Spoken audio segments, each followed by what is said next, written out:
Hello, everyone. I call this special meeting of the Board of Directors of the Joshua Basin Water District to order. Today is Monday, May 18th, 2026, and the time is 1 p.m. Everyone, please join me. Rise for the Pledge of Allegiance.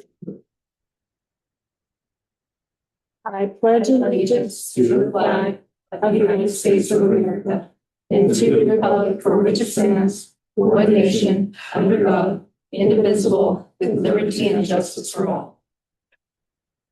General Manager Johnson, please conduct the roll call and confirm a quorum. President Duval. Here.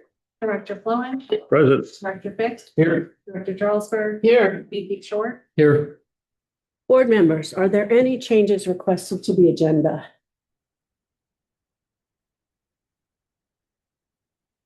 I myself see one small part in the minutes in my report, which is on page 8, number 8 at the very bottom.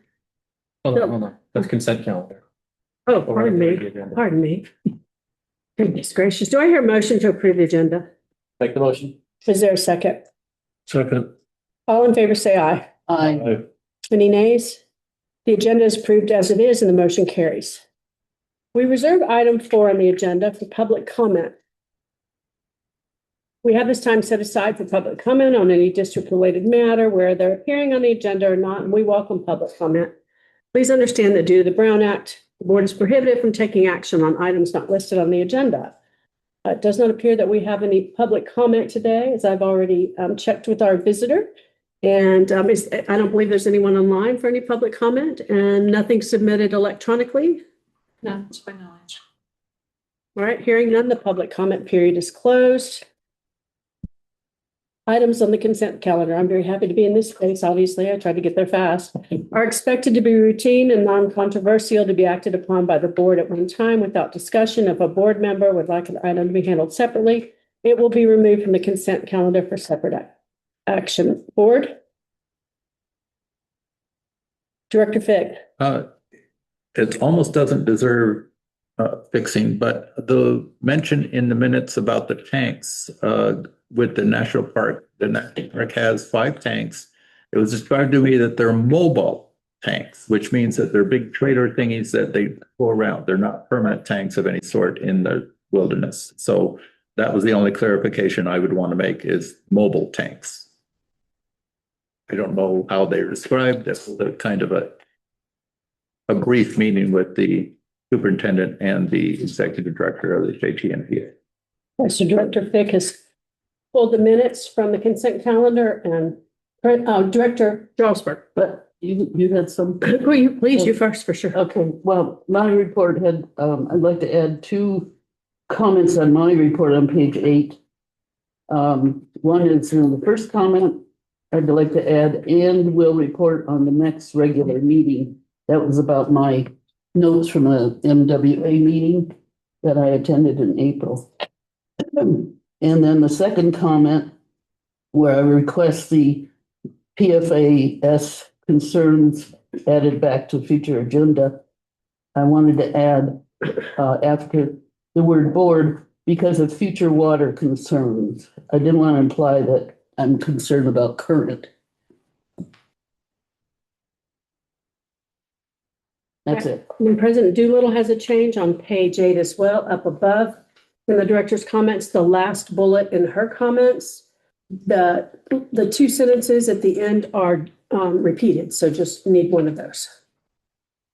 All right. And that's all for me. All right, so seeing no further discussion, is there a motion to approve item 6, the May 11th, 2026 meeting minutes as amended? I'll make the motion. Second, Second. all those in favor say aye. Aye. Any opposed? The motion carries. Moving on to item 7A, which is budget workshop number 2. And in this, we are going to be reviewing the 2025-26 revised capital budget. This is the second of our formal budget presentations to the Board of Directors. And we'll be focused mainly on the capital budget. On June 3rd, the comprehensive budget will be presented to the board for adoption consideration. Throughout this interactive process, our goal is to review, revise, and refine both the 25-26 revised budget and the 2026 proposed budget. We reviewed the operating budget last Monday, May 11th. We workshopped this to allow a more informal process focused on board and staff discussion, questions, and collaborative review. We actually like doing this. Public questions and comments will be invited following board discussion. General Manager Johnson and team. Okay, so last Monday, feels like that was years ago, and then yesterday at the same time. We went comprehensively over the internal working plan as a complementary document to the strategic plan. You have a new copy that's before you today, and that includes hopefully all of the notes from last meeting. As I worked, I began to realize that the document is starting to take on a life of its own, and it's getting more challenging to follow. Items in here that light green color were considered ongoing maintenance, but because of some of the comments last time, now putting them back to white color so that we know that it's still work being done. And after I got all of that in there, for looking at it, what I did, you can kind of see in the column that says 26, 27, you can see some X little marks in some of those. What I did, I use that as a indicator for me, so it's something that I'm going to pull out of there. But to pull everything out of here into one document, and that's what is in this little memo package. Because this has everything for 5 years. This has everything for next fiscal year in one place, because it's getting hard to see it easily. So I put the memo together. If you want to take a moment to review it, I can give you an overview, which means that the attached spreadsheet to this memo was derived from their strategic business plan. And it the anticipated goals for 26, 27. I use a little bit of AI to help me with some of the analysis on here. And the work that is in the strategic plan of mission operations is estimated to be about 8,000 additional hours of staff workload. I put in some information about our operational reality and what we need to focus on a day-to-day basis into the strategic plan items. On page 2, you can see a little bit of an analysis. A full-time position is of 2,080 annual hours. And that's a little bit lower after you factor in holidays and PTO or other operational obligations. The majority of the hours for your leadership roles here at the district are already committed to a lot of operational responsibilities that cannot be deferred. There's a little table there that shows you, the annual hours for each of your leadership positions, the operational hours of the 2080 indicated in the next column, that's how much time it takes to do just the operations of the district. That's just an estimate. Then you can see what's the remaining capacity for each of the positions. And then the final column, you can see the demand of the plan, how many more hours we're actually going to need to be able to complete the items in this plan. And we know we have some constraints that we're working with. Our director of ops, our interim director of ops, Ray Polish, his contract will be coming to in June 16th. And he has done an amazing job in the short amount of time that he's been here and the short amount of hours, something 960 a year. We've gotten more done in that period of time than I can ever remember. So that's super thankful. It's not a little bit concerned, though, that once the position becomes vacant, that a lot of that will transfer some operation staff to our other leadership roles. And if you get lucky enough to hire a director of ops, it's going to take about 9 to 12 months to get them on their feet and grow them before they can start taking on this workload. If you skip over to the spreadsheet, there's page 1, backside is a page 2. This is in order of strategic plan number. This also contains, to the best of my ability, the notes from the last meeting as well. There are 57 total goals on this spreadsheet, so 26, 27, and then at the bottom of page 2, I went and pulled out what was on the agenda future item section so that we can also look at those too, so that they don't get forgotten and we can figure out if they fit somewhere or if they need to be scheduled out. But this is and then the very far column to the right, the H column, those are items that are also in that list that's in the agenda packet. But those are ones that have a spot already in the strategic plan. So I went ahead and moved those in there. The ones on the bottom, I didn't need help to figure out which place that they land and what years that they land. And then for staff, because I worked on this over the weekend trying to figure out the best way to bring this forward, and they haven't even had a chance to review this yet, but seeing it in this format gives us, I think, a little bit better of understanding what we're up against in the next fiscal year, and then trying to prioritize and thinking out, is there something that can wait for the next fiscal year? Is there something that needs to be escalated? Is there something that we've forgotten? So I've got an idea. Let's add a month to the year. let's do it. And 4 other staff members. Right. So again, these are just in the order of the strategic plan numbers. And go through them if you like and ask questions, or you're looking for your guidance of what you'd like to review first. But essentially, this is the cheat sheet for this for 26, 27. Also, one thing that I put into the little cheat sheet is in column F, and that is the supporting budget. Because if we have projects, but if we don't have an associated budget when needed, then we can't do the project. So most of them had a project. There's a few that don't. For instance, the very first one on line 2 is the PFAS concern that Director Jarlsberg has requested, and there's no supporting budget because of the presentation. So there's not a project that we would assign that to. I'll just start going down this and we can talk about these. So I have a couple of things to say, unless any other director have anything to say generally about this before we get started going through it specifically? And, Director Johnsburg. I'll just say I appreciate the cheat sheet.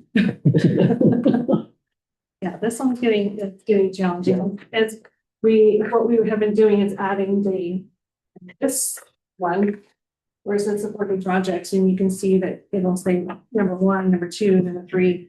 Those projects are all individually lined out here. So PFAS concerns discussion. Sorry. Yeah. So President DeLo, I have a couple of things to say. So it was interesting to me to see these supporting budget numbers because I've never paid attention to that before. I appreciate all the effort, and I'm glad to see this. This is nice to see. But the thing that disturbs me about it, or that is going to have to be sorted out somehow, we're going to have to figure it out, is the weight of these are not all equal. So they're all put on here, and we're hearing that we have 25 capital projects, and then last week I heard one of those capital projects is the purchase of a dump truck. Now, when I think of capital projects, I think of things where people are having to go out, there's a lot of work and stuff like that. And I don't think the purchase of a dump truck, I know it's a capital project, but it doesn't, to me, have the same weight as Belmont pipeline work. You're right. Some have a heavier weight than others. And you can see where it says project type. Those are just my notes to myself. And we can go through that and we can weight these. And for instance, the purchase of a dump truck might sound simple, but it isn't. I knew I couldn't come up with one that wouldn't have some disagreement about it, but yeah. Acquisitions they seem simple. We need to go find a trailer, buy a trailer. But there's a process that we have to go through, whether it's bidding out the cost to making sure that the right insurances are in place, making sure that the contract is in place, making sure the right warranties are in place. So there's a lot that goes into even just an acquisition. But you're right, it is not as comprehensive as a capital project. If you look at column F, if you see where it says CP, that's going to be a very good indicator of a capital project. Also, on column E, where it says capital projects, is a repeat of that goal over and over and over again, because there's a lot of supporting projects that meet that particular goal. So that's part of that 24, President Doolittle. Anything that has a CP So not only are these not weighted, these are not rated as far as urgency goes. And I'm not saying that should have been done before this was given to us. And I had a discussion with General Manager Johnson before the meeting started. And what I said was, as I think as I understand, and I think maybe my fellow board members do as well, that a lot of these things some of these things were uncovered. This is maintenance that wasn't being done. We had some people dropping the ball in the past, and now we see that these things need to be done. And, the district has a strong commitment to wanting to make sure that we keep everything well maintained and have high quality with our water and with our infrastructure. So I understand that, but it's a steep ramp for us because all of a sudden there are all these projects that we've never discussed and now they're on a list. Because I love the name Cactus Pipeline Install. I've never heard it before though. And so that what we don't have is we don't have any, and the other thing I said to her was, I don't want to take up the district's time with a lot of time spending time going, well, this is why this one's number 3rd in importance, and this is why this one's number 4th in importance, because that's very tedious and probably unnecessary. So, but I do want, there has to be some level setting and some understanding, particularly because the board requested items are at the bottom of the list and asking for integration, and we're not going to really kind of understand where they can be integrated. And the other thing that's missing from this is, again, that man hours. And we call them people hours now? But, for what these things take. So there's a lot of considerations to be understood here when we're going through this. Okay. So we can go through the capital projects and I have things in this reading here today to talk about the urgency of some of these projects, some of them that are easier, more priority. Do we agree on a scale? Is that possible that we could have a scale that we wouldn't hold you to? We won't come back and you said it was a 5 and it was a 7, but. Well, we'll get to the capital projects in a minute. We can probably do that with. No, finish your sentence. We could probably do that with some of the non-capital projects, a little easier to start. I was just thinking about adding another one after the letter that you might put as the priority, 1, 2, 3, 4. Like the top goal or capital project is 3A, 3-4E. And maybe that's not quite as important. So that's point 10 or something like that. And where we don't really have to go into the detail, but at least the priority is kind of. Yeah, how about we just do it for the things that are really, really urgent, really, really big? How about that? So if they're, a 5 down to a 1, and you know what I mean, or whatever, the top 3. 1, 2, 3 should be. How about that? Okay. Yeah, something like that. Just add another number. It would be its own column. I started doing it on my own, and I'm like, no, we need to talk about this. Okay. That's good plan. Yeah, that's why we're here to workshop today and discuss this. So, and the board agenda requests, they're not at the bottom per se. They are on a different spreadsheet. Yeah, I'm sorry, I said that wrong. So that they wouldn't be forgotten. Yeah, I agree. And Director Fleming has a comment. Yeah, I just, I'd consider these kinds of things in the military. We may hear from the experts about that, but you can make a plan, and as soon as a fight starts, you throw the plan at the enemy and start over again, that kind of thing. This is, to me, it's a very turbulent list, and to prioritize and then to say and assume that the board has its priority projects is kind of an intrusion into the job of the general manager, who is the one who adopts the tactics and understands what the delays and the speed ups and the sicknesses and the vacations and all of these kinds of things that takes place. And she's constantly reprioritizing things. So to get too rigid about this kind of stuff could actually get us into more trouble than it would benefit. Thank you. And I certainly agree that, she's the one flying the airplane, it's a big airplane. And there's, birds flying into the engines and I can use all kinds of analogies for that. But at the same time, I want to be careful that we don't begin pulling back from strategic direction or previously supported business plan tactics Simply because current pressures feel overwhelming, doing so could weaken the district's long-term position rather than strengthen it. We must continue pushing forward with our vision and strategies and then work together to make that vision a reality. So the board does have a role in that. Oh, we have a role. Yeah. But the idea that, say, we have to delay on something for a reason, and then suddenly we're blaming the staff for not doing something that the board wants them to do, it's the kind of thing I absolutely want to avoid. Well, and since I've worked here, we've never, tracked deadlines very closely, and we haven't met them a lot of times because of how dynamic things are, COVID and supply chain and all that sort of stuff. So there aren't any dates on here. We're just trying to understand the urgency of them so we can understand what's happening, because right now they all look like the same urgency. Director Drosmer? I'm just, we're waiting for, Director of Operations to help us prioritize some of them, and I'm just thinking when, some kind of introduction to the preferences or the priorities could be entered on our little sheet at 1, 2, 3. Well, I think what we need to do is start going through the list of these things, Yeah. and then we can talk about each and we can assign the high, low, Yeah, high, medium, low. but I'd like to use this so that we can refer back to it. That's what Maybe we're- it's that's what we're gonna start with. totally, but that's why I'm suggesting that we add our number and then we've got it, to discuss later when it gets Sure. real.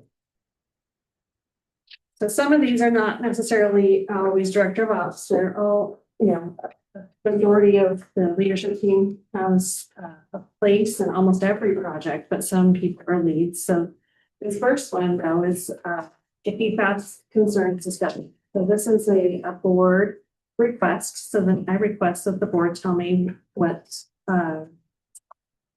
criteria this one gives. I would recommend that we wait on board requests and prioritizing them, especially one at the very top, because I think we'll go through it and then I think it's the capital projects and, Right. maybe some of the big other ones, but those are the ones that need to be prioritized. And then we could circle back and say, does that make sense? Because once we get to the bottom of the list, we're going to go, oh, wait a minute, maybe that was more important than that. Okay, we can do that. Yeah. Next one is the AMI conversion.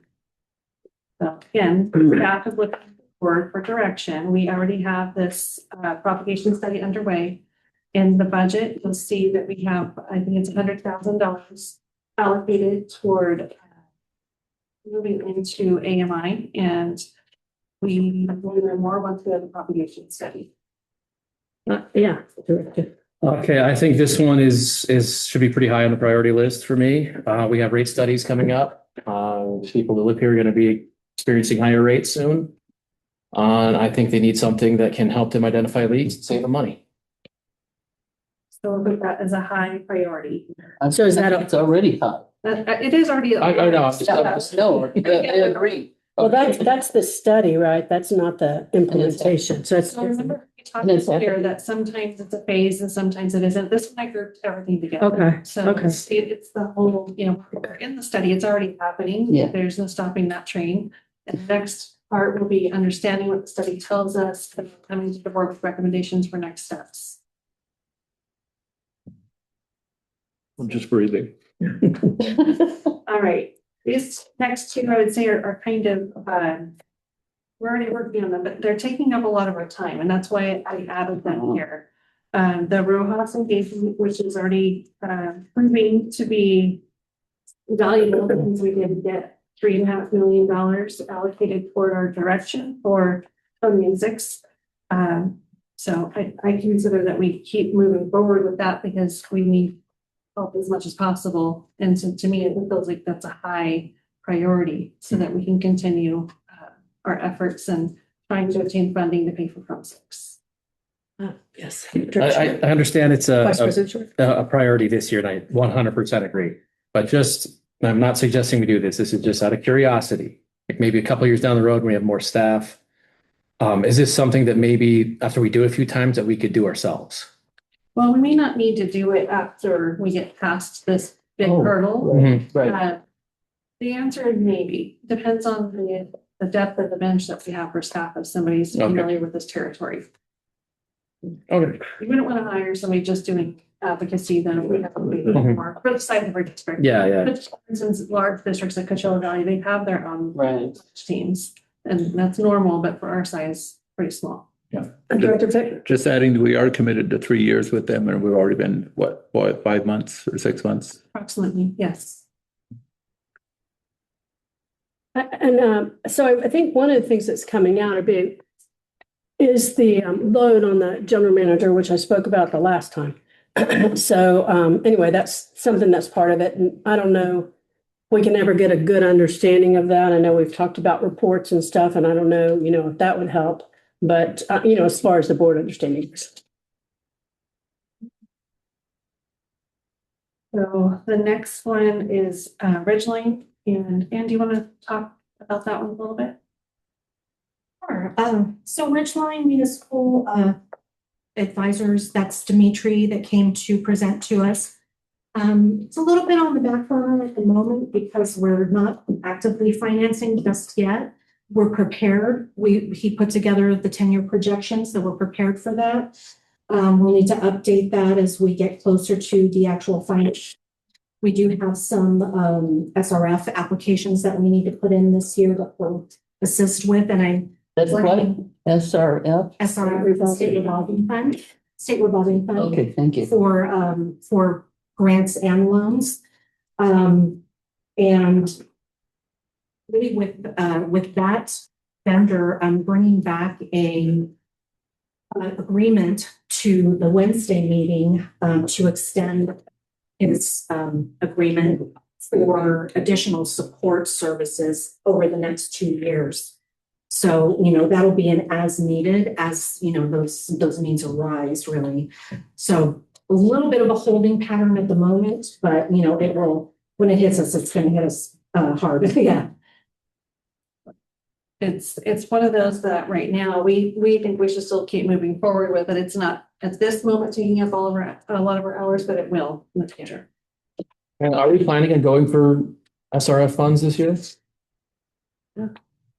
Yeah. Well, the process is a long process. It's a year and a half, I think. So we have to apply before December 31st. There have to be certain parameters in place for us to even be considered at that point. So I think it also depends on the Yeah. project advancement, whether we have a design in place, because we can only ask for funds for those things that are already determined for the project costs that are really solidly determined. So we will in 2026, though. The plan is to apply with SRF. Yeah. The reason I'm bringing it up is when I went to Aqua last year, they talked about the state revolving fund and the pool of money, and it was so low that it's like only 10 people or 10 agencies are going to get it. Yeah. So I'm on the fence of whether or not it's even worth it to pursue. Right. Yeah. We definitely want to for the construction portion of the project for design and engineering. With the allocation from the federal government, should that come through, we're going to be fine there. Okay. But for construction, we definitely are going to want to. And I just got a report from Jasmine at Rojas too about the budget, the state budget. It sounds more promising. Than it has been for a few years. So Okay, good. perhaps there will be more funding. That's the problem, is you don't really know until it's too late to apply. So, to be proactive seems to be the way to go. Yeah. Okay. And I'd just like to make a comment. We always value our chairman of the Citizens Advisory Council, David Carrillo's questions. And so this is a workshop, so it's more informal. And I know I said we'd hold questions till the end, but you're a guy that's here. And if you have questions, just shake your hand. Okay. All right. Thank you. The SRF funding application kind of goes with what we were just talking about. So I'd say it's medium, it's on the burner, but it's not, top. So are we going to do numbers, or are we just going to I'm just doing H, M, and L. HM and L? Okay. High, medium, low. Okay. Yes. So that's medium. The next one's grant sourcing. Anna and I have already taken a stab at this. We have identified a grant writer and a potential grant, but we've we've found that that particular grant is probably not going to work for us this year. It could work for us next year because we're not shovel ready. A lot of the grants require you to be shovel ready, which means we need to have design in place and we don't for Chrome 6. So I'd say this one is a monitoring low. Doesn't mean it's not a high priority. When a grant comes our way, it then shifts to high. That's why it's supposed to do that. I know. I'm sitting here thinking that. I get you. So right now it's low while we monitor. It will become high once we identify. Yeah. Does that make sense? And that means something else gets shifted out when that happens. So Yeah, it made me think we have to look at this again. You know what I mean? Because then it'll all shift. it's always going to be shifting. Dynamic. Mhm. That's a good example. Yeah. Okay, the capital income assistance review, this is one of the director requests. What was something we had already had planned, but also became a director request, and so that is on the burner to be reviewed, I believe, 87th. Director Becker on that one. So It's probably, I'd say it's probably low, but it'll become a high once we get closer to it. We've been monitoring and actively engaging in that program all year, and we've come up with some solutions. So We used more of the budget this year than we had in the past. I think 15% left in the budget for this year, when in the past it's been 30%. that's great. And the budget was doubled, wasn't it? It went from 6,000 to 12,000. No, we did not. We opted not to change the budget for this year and see how this year went, and then potentially budget for next year. So I didn't mention this at the first meeting, so we were kind of in a bit of a rush by the time we got to the budget, but I did plug in a larger budget for the CAP program for next year. That wouldn't change any of the specific criteria that the customers have to use to qualify. It would just increase the budget. So if the board approves the budget as it is, it would increase to a $20,000 budget for the next year. If the board doesn't want to do that at this point, that's fine too. We can change that. Currently is the budget 12,000? 12,000. Did you say cap? So the CAAP. Right, as opposed to camp. CAP. Those are different things. Oh, Line 8. oh, I'm sorry, That's I okay, jumped but- down to where it says camp. Yeah, I think we should be saying some of the line numbers. Yes, line 8 is where we're working right now, which is the CAP low income assistance review. Yeah, It's but on, I'm looking at the green thing too. well, I'm going you back can and go forth. back and forth, but we're gonna be referring just to the cheat sheet today. But if you see something I missed, let me know, because I tried my best to pull it Okay, out. I don't see the clock on this sheet. I just see Well, camp. there's 5 of those sheets and some of them are double-sided, so it's gonna be a lot of. Okay, it's not in the same order. Well, it should be because the number. Yeah. 2-1-8. It would be 2-1-8. You might not mention. No, I see two. It's there. It's there. 2-1-8. It's number 3. Oh, Yeah. oh, I see. Yeah. Oops, okay. Yeah, I jumped because the lines jumped up. Oh, well. All right. never Well, mind. so Director Fick, though, what is CAP reevaluation? What is that? Your name is here as a request. That was an agenda item. What is it you're wanting? Well, for the big leak situation, and usually that's what the problem is with low income people, is if they have a sudden leak, Oh, they need help. And so our system, we went from 6,000 to 12,000, and then we've had several leaks that would just completely blow out this budget. If someone applied, because, well, 25,000 is, there's 4,000 and 2,000. So we have to have, not that I have the inner working lingo for all this, but we would also have to have a maximum that we can help somebody with, because obviously 2 or 3 of these customers maxed it out completely. And we went from 6,000 to 12,000. And if they said 15% is left, and what, this is fiscal year, I assume? Fiscal year, there is a maximum. The policy already has a maximum in there. So a customer can only use it for once in every 2-year period. So You're speaking about $1,000. it doesn't have a dollar amount maximum, does it? No. But there's a calculation that is done to see what they would qualify for in that leak scenario. So it would naturally have a maximum based on the calculation that's done to give them that And discount. so when it's 25,000, they're pushing the top tier price quite a bit. And then we use the middle one, the commercial one, for figuring on large amounts, but still a lot of this, an argument can be made that a lot of this water is recharging our basin. So we have to get into. Well, some of it's lost Yeah. through evaporation, so, or. It's funny, it's called loss revenue, is what it's called in the industry. Oh, So okay. we would not be able to quantify what was brought back very easily. I don't think at all, because we oftentimes can't even see it. But I know that years and years ago, CAC, this might be before your time, they evaluated the CAP program and recommended that we don't have it at all. And we are one of the very few districts that have that program. And it's already way more gracious than most.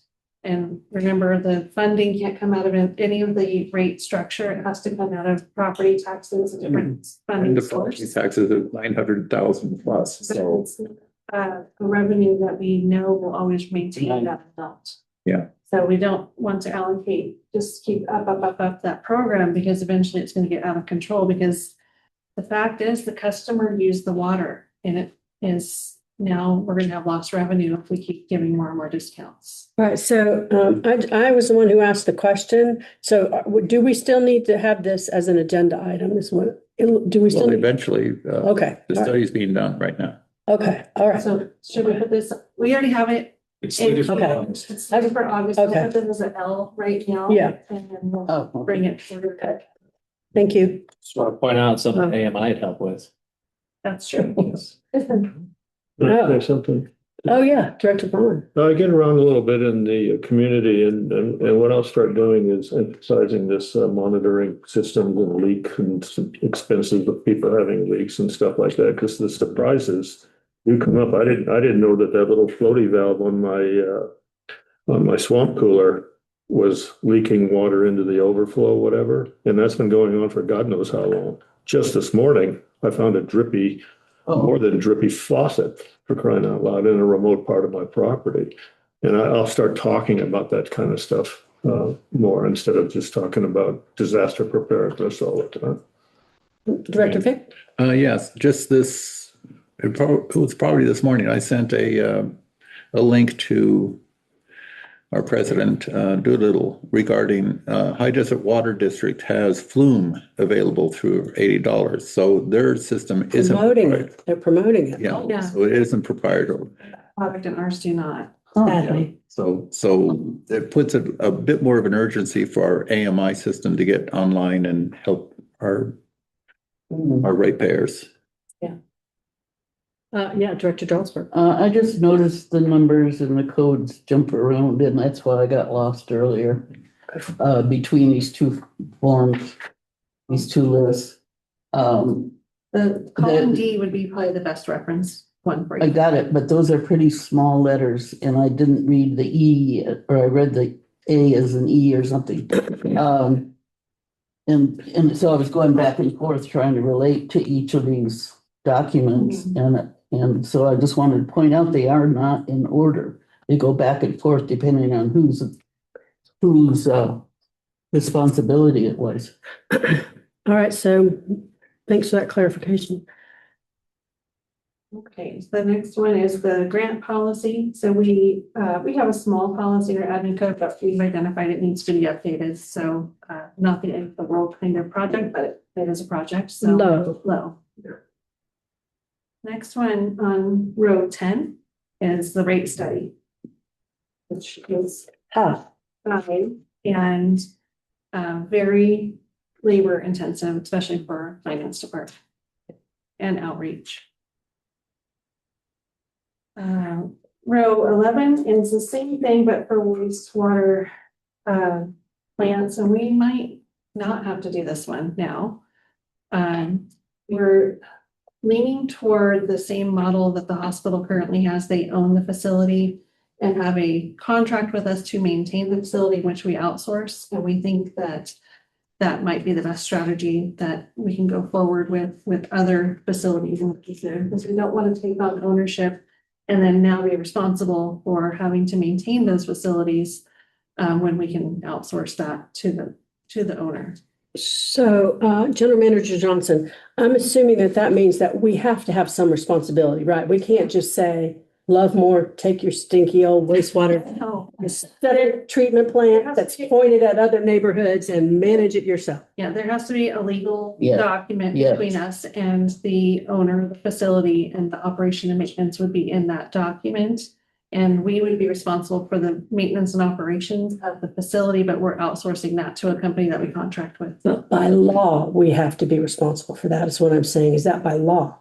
I don't know that that's I haven't seen that. Okay, so, because that's where I think we want policy, Yeah. is to understand that what we're responsible for, right? That's what we're working on. And so we're trying to figure out a little bit more of the nuance of this. Oh, And good. once we have more information, we may not have to do that study.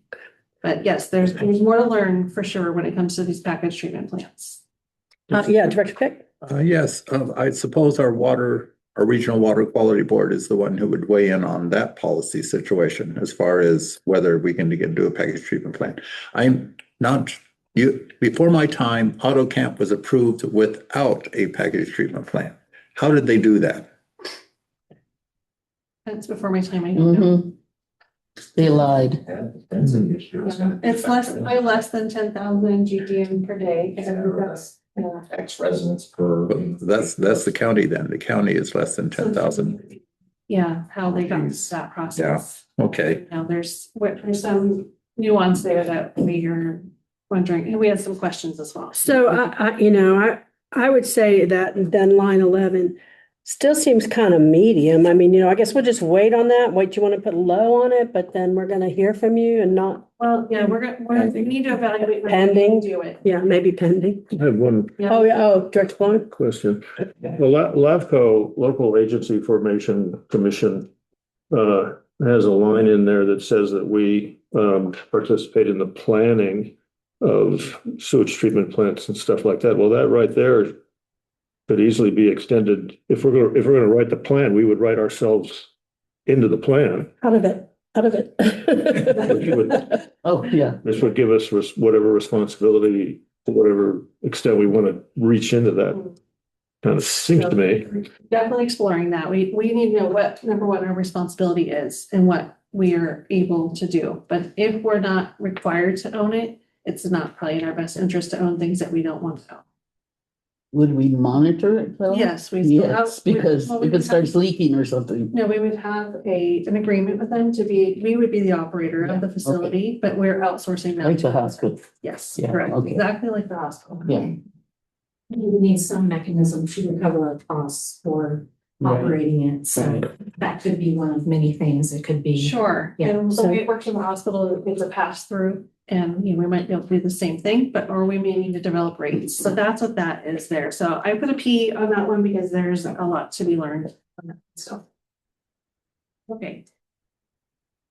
Line 12, this is a capital project in the VC line, see column G, it says acquisition. Acquisition projects are less hours than a pipeline installation, for example.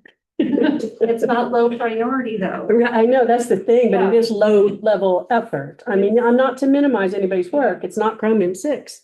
Correct. So, go ahead. Yeah, I was just gonna say, if you want me to talk Sure. about, yeah. Yeah. One thing I realized is that we're doing traffic control in the field, doing mainline repairs, leaks and whatnot. We don't have the adequate protection for the crew. This is a safety issue. We all see the arrow boards, on the side of the roads and the highways, right? It's just a trailer you drop, set it up, whatever message, whatever detour, whatever. So we're lacking that. So we put this, and of course, I'm going to be biased in every CIP project. I think is high. Well, that does seem high though. Now that But you yeah, that explain is it, like it does seem high. When we look at what our needs are for the next coming budget year, they're typically a high priority. Yeah, I think a safety thing, yeah, for sure would be high. And they should be monitored because the wind blows them down all the time. Yeah, and when you're on a job, you usually have a dedicated person that makes sure that. Sure, phone but is not all. there, right, all that's in place. You know, the hour boards nowadays, they get more techy, and those are the ones that give you the signal on your phones to say there's construction coming up. And we all see those messages sometimes. So, you know, with technology comes price. But that's what we're looking at to get whether it be a used one, a refurbished one. I've purchased those in the past in my career, so we'll look at that, but if the need is there for a safety. Oh, yeah, Director Fix? But my concern would be how much of a need would it be? Because unless you're working on Sunburst, the highway, Sunfair, or a number of our major arteries, which I don't know if we do, you guys have to know the work history on that. It wouldn't be needed on a small residential street or anything like that. Correct. Will it be used every day, day in and day out? No, but when we do need it, you know, and sometimes we need it in an emergency. You know, I can wait. There was a situation out there on Sunburst. If we don't have the equipment in house to do the work, then we're putting the workers at risk for safety. So it's something that might not use every day, but it's nice. Well, I'd recommend refurbished then. Yeah, we'll definitely look at the options, without a doubt. And just so if I wanted to track this with the budget, would that be on page 28? It's on page 28. Yeah, there it is, right there. Sorry, fourth from the. Of the. Right. $10,000. Okay. What page is that again? Page 28. It's right there. Oh, okay. If we were to do that, they should provide. Safety thing. I mean, the minute you don't have that, you know what I mean? Oh, There's totally. exposure is pretty bad. This next item, the Vermeer vacuum excavator, we realized as we have the resources now to send multiple crews out for multiple jobs and be more efficient. One of the vacuums we have is a little bit too small and is creating some inefficiencies in our work. So we thought about the possibility of taking that vacuum, using it as a trade-in on a vacuum that would meet the size that we have currently that is more effective. So I would put that as a medium project. Yes, we can do without it, but it just impacts our efficiencies is the way we look at it. And it's been in the shop, it seems like pretty regularly. Correct. Yeah, so it's not a good thing at all. So now I went to the Rural Water Association meeting where I got to learn all kinds of things that I didn't understand after 7 years of sitting up here and having people say things like this. I had no idea what a vacuum excavator is. I wonder how many of my board members besides Director Flowen knows what this, Director Vic? I've had one on my premises. Yeah, Okay. I've seen it at Okay. work. All right, well, good. Well, so I guess I was the only dodo who didn't know about it. But when you say efficiency, what do we mean? So how do you quantify efficiency, General Manager, or It's just the time it takes to complete a job, like the one vacuum that we feel is small and inefficient, we have to stop what we're doing to go either dump it somewhere because the volume of the tank that it holds. So then we have to take that, bring it back to the shop, dump it, rinse it out, go back out to the job site. And then the, for lack of better words, the suction power, the SCFMs of the machine. It just limits how, you know, quickly or efficiently you can do a job. So the one that we have that's the larger vacuum is definitely a lot more efficient than the smaller one. Did we get a new one recently? Yeah, we did. I didn't we? remember discussion about it. Okay, Yeah, we used to only have one and now we have two. And okay, the small one is It's just tall on our enough. side, got it, yeah. got it. It's just on And, your and side. it's gonna be 150 even with the trade-in? No, we think 125, that was a number we threw in there, for budgetary number before we got some hard numbers. It looks like maybe 110 or 125 brand new without a trade-in. Oh, So okay. depending on what we're gonna Oh. do with the existing units, Yeah, whether we trade it in or sell it, whatever, and put that towards to reduce that outlay, that capital outlay. Yeah, Director. Yeah, I think having two of them that are the same size, capacity, and larger size is a benefit. One, if one's down, you still have one to work with, so that would be needed. And for teaching, when you have one that's the same in uniform, it's easy for an operator to understand. Yeah, how to yeah. use it. And parts, parts like your filters, air filters, oil filters, the vacuum filters, if you have that standardized, piece of equipment, then you use it. Please do that. Please don't buy a different brand. Wonderful, yeah. You know? So again, even though I feel this is a high priority, could we do, without it? Yeah, so we can rank that as a medium. I'm fine with calling it a medium, but this is a good example of where, if we had a full-time director of operations, it would be nice to see a list of, things that are needed, because we just come up in the budget cycle and we see it, but, the rest of the time we don't. I know we talked about one time, but it would just be nice to have a little bit more understanding of those things, because then we could see it. We're seeing it now in terms of all these capital projects, but we can see it in terms of how you need to build up operations, a list. Yeah. And it's always an evaluation during the course of the year. The Board of Wells well knows, when our staffing level getting up to the level where it needs to be, some of these things are kind of coming to the forefront of how we need to change our operations or what equipment we need, things like that. So it's ongoing, to your point. Okay. And so then, but would we ever rent these? You could always rent pieces of equipment. Is it cost effective? Probably not. On a temporary basis, yes. There was a time and point where both our vacuums were down. In a time I was here, and we considered renting it, but we kind of just went back to old school and went at the old manual tobacco with the shovel and what. Oh, really? But again, it was, you just lose efficiency. And I wish I would have had one of these back in my days. It would have been a lot more efficient. More fun too. Yeah, and you can look at it too. It's the safer too. When you're using a shovel. Yeah. And you can damage, a phone line or a gas line, but the vacuums really don't do that. Right. So. Director Fick? Well, okay, it sounds like Vermeer has a monopoly on this industry.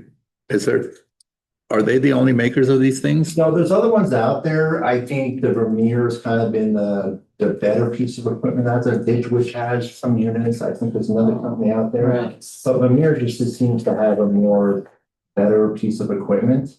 Yeah. Well, I'm trying to avoid making a joke about the Dutch painter Vermeer and how it might be prettier than the other ones. But I imagine also, we just haven't said it, but this would be a good thing for ratepayers to understand, that it would be good to have two of these in emergencies or things like that, if there's some sort of emergencies, to be able to excavate quickly. Absolutely. Okay. Or if there's two breaks at once. Oh, And that's how we kind of operate now. Yeah. We have two separate crews that are able to go out Yeah. to the similar jobs, but you have two crews versus just the one. So our efficiencies are just much more, we're getting more done. yeah, Director Roman? So that efficiency that Ray talks about is important also when we're billing those costs to customers. So we want to be as consistent as possible when we're billing those costs back to customers. So if we have the same piece of equipment, then we can be, more true with our costing. So. Director Flynn? As I understand it, with those, that type of a piece of equipment, there's more wear and tear, because essentially you're sucking a sandblaster through your machinery impellers and stuff like that.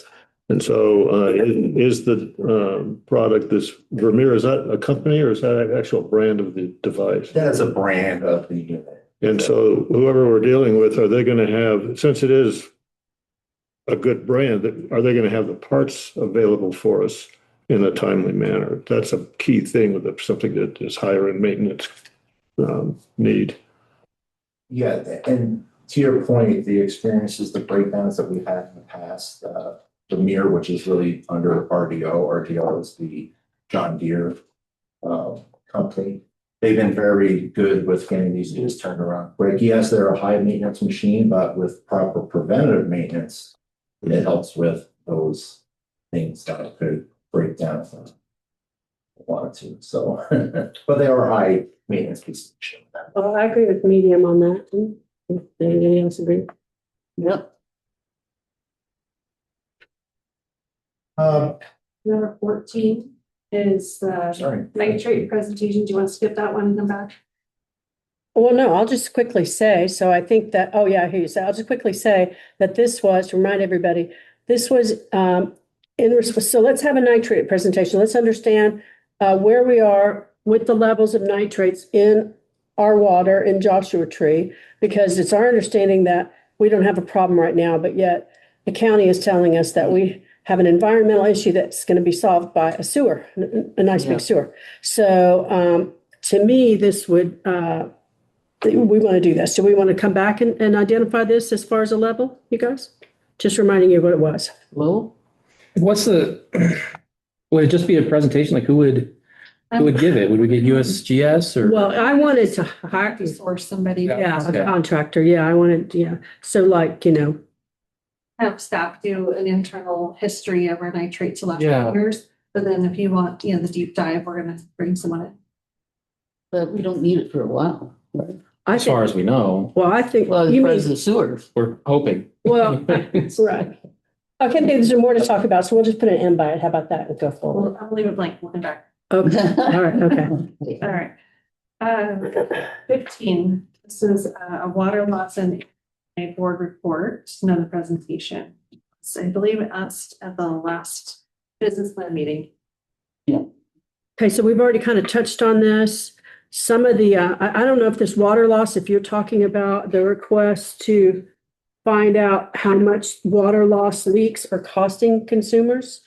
Yeah, we had a list that you had a little list that she told you that we were interested in, like how much it costs them, how much it is, how much revenue is generated for the district based upon loss. So those were all those things that I think it'd be hard for me, not knowing some of that, to say, where this is in the timeline. I know the district has it scheduled at a certain point.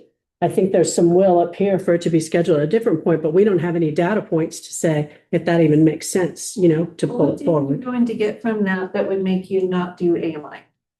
That would make us not do it. No, I think the question would be, would we want to do it sooner? That's the thing, because of what he said, we're coming up on a rate study and So you can't go faster than we're already doing it, is the point. We already have it as a priority project, so you can't, if you wanted to do AMI sooner, there's no sooner, is my point. We're already doing it as fast as we possibly can. It's already a high project. I thought we were talking about the water loss study. Yeah. But this is the Oh, water loss and AMI report that I believe oh, was going to inform whether to help you make a decision if we should do AMI. no, we know we want to do Pretty much AMI. been- I understood, but I think that's how it was talked about last time. That would help you have that support to say this is why, to substantiate why you want AMI. That's the way we understood it from last meeting. hmm, Well, okay, so what I understand is we're not going to do AMI until 27, 28. We're in the propagation study. That will conclude at some point, hopefully this summer. We're gonna bring that information to the board. The board's going to say, yes, proceed, but we already gave you permission to proceed because you put 100K in the budget and we're proceeding. So it's already going. We're moving forward. We're gonna have to start with a small quantity of people that are understanding, kind of the guinea pig. We've asked CAC if maybe they would start it. So we're already going forward. It's already happening. so it's ongoing. But but installation would be 27, 28, right? It would start probably next fiscal year, 26, 27, probably conclude the following year. Okay. Oh, okay, and that the conclude is the part that I didn't know. Okay. We don't have an AMI now button. So it's already going, my point is as quickly as possible. I believe this report was going to help you determine if that should go quicker, but Okay. it can't go quicker. Yeah. Right. But it's ongoing, really. So- Start. Do we still think this is necessary? Some of the things that we wanted to know about, though, was the AMI technology that's being selected. It, again, is proprietary. Whether or not it can use cellular, whether I can have 2 cellular carriers as a backup, whether or not AMI can be used for valve leaks. I mean, fire and to prevent loss at fire hydrants. So those are the things that we were interested in. There's a high, for us, there's a high level of community interest in this. And so I think those are the things that we were also interested in, not just to have it underscore that we wanted. So- We should have it. I think I'm getting more clarity on this. This is really, when we finish the prop study, we bring the results. This information be helpful at that time. And alternatives though. So it's not just, we can only go with this technology and we're limited. That's all we're gonna be able to do. Yeah, with the investment on the. No, I know, but meters. just making sure that there isn't other things that could be put on it. That's all I'm saying, because you remember what happened. We were told we couldn't do anything. And then all of a sudden now we're, okay, we can do it. So I just want to make sure that we've looked at everything. That we made sure that all the choices were looked at. Right, yeah, yeah. Okay. So this kind of goes with Okay. number 3. that. So I think what we'll do is kind of combine those because they go together. With So number 15 goes to number 3. That will be for the presentation that we'll bring back after the. Look, you're cutting down the list, Sarah. You're cutting down the It's the list. same amount of work rearranged. It just looks like it's less. Oh, I see. Actually, clean number 3. Okay, so do you have? I don't know what 2 cellular carriers means. So if AT&T fails in a big, huge earthquake emergency, but somehow T-Mobile's still working, that, or, or something like that, if there's some sort of failure, some heat failure or something, and then all of a sudden, AT&T's not working out here because of tower failure, then we have another backup. That's something I learned at the conference. Satellite? That it could be part of the, right, that's all that. I mean, before when we started, we didn't even have cellular as an option. That's what that was.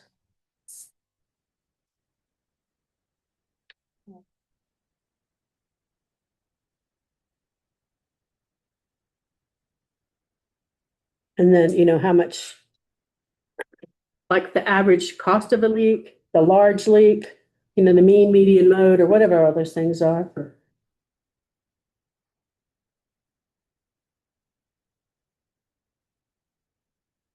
15, so now, Ray, Mhm. you've got line 16. Yeah, Belmont Pipeline Law, I think the board is well aware of this project. It started the engineering. We have awarded West Coast Civil the development inspection standards on the drawing. So this project is underway.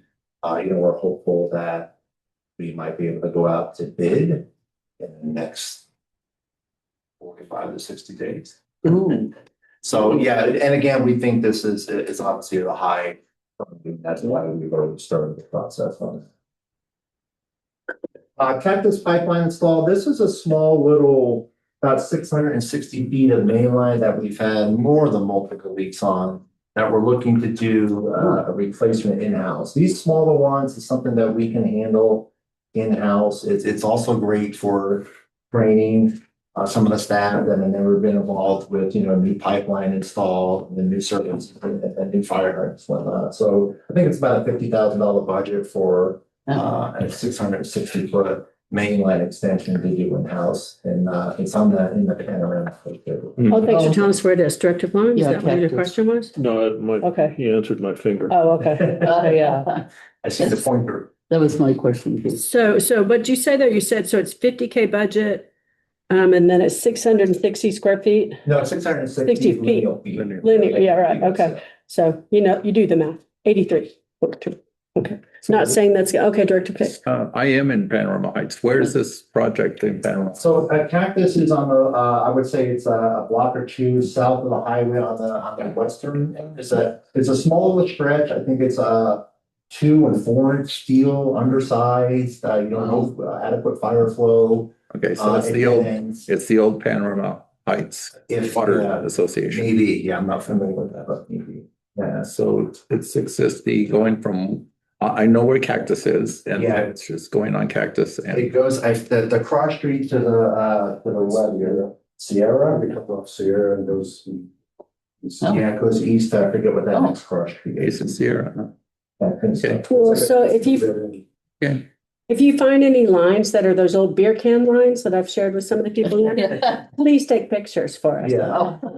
And that's similar to the main line project we have going on right now. It's gonna start soon right here on Center Street, right there. Same thing, short little main line, something we can handle in-house. That again, eliminates the potential overtime for leaks, disruption of service, adequate fire flow, things like that. So Cactus is one we identified for fiscal year. Yeah. 26, 27. And these things are about 6 to 8 feet down. This year is maybe 2 to 3 on the older ones. Our minimum for new is 3 foot of cover minimum. But some of the older ones, I'm just, guessing, I don't have the information, but usually they're shallower. Panorama Heights was a half square mile housing tract in the early 60s. Oh, okay. So we think that again is a high priority. Oh, all right. Chrome 6 design, all these Chrome 6, these 2 I think again all know are high due to our keeping with the compliance plans and the regulations that are, making those as high as well. Line number 20, emergency generator. Again, this was awarded a couple of board meetings ago. This is the generator that powers this office, Yeah. which is also your emergency operations center in an emergency. And we have to ensure that that generator will fire up or has the power when needed. We've had some generators in the past, older units, tier 0 emissions, which was really low emissions. Parts were a little hard to find. I mean, we had an issue with the last, so we're going to keep this as a high priority project. Okay, so I have a question. So before we start on 21 through 31, so these are 10 projects that some of them we've heard, but some of them are new. These are what I was talking about, that we had this steep ramp. Right. So I'm going to kind of talk, would you put all of these as high? Or is there actually going to be some, High, if not very high.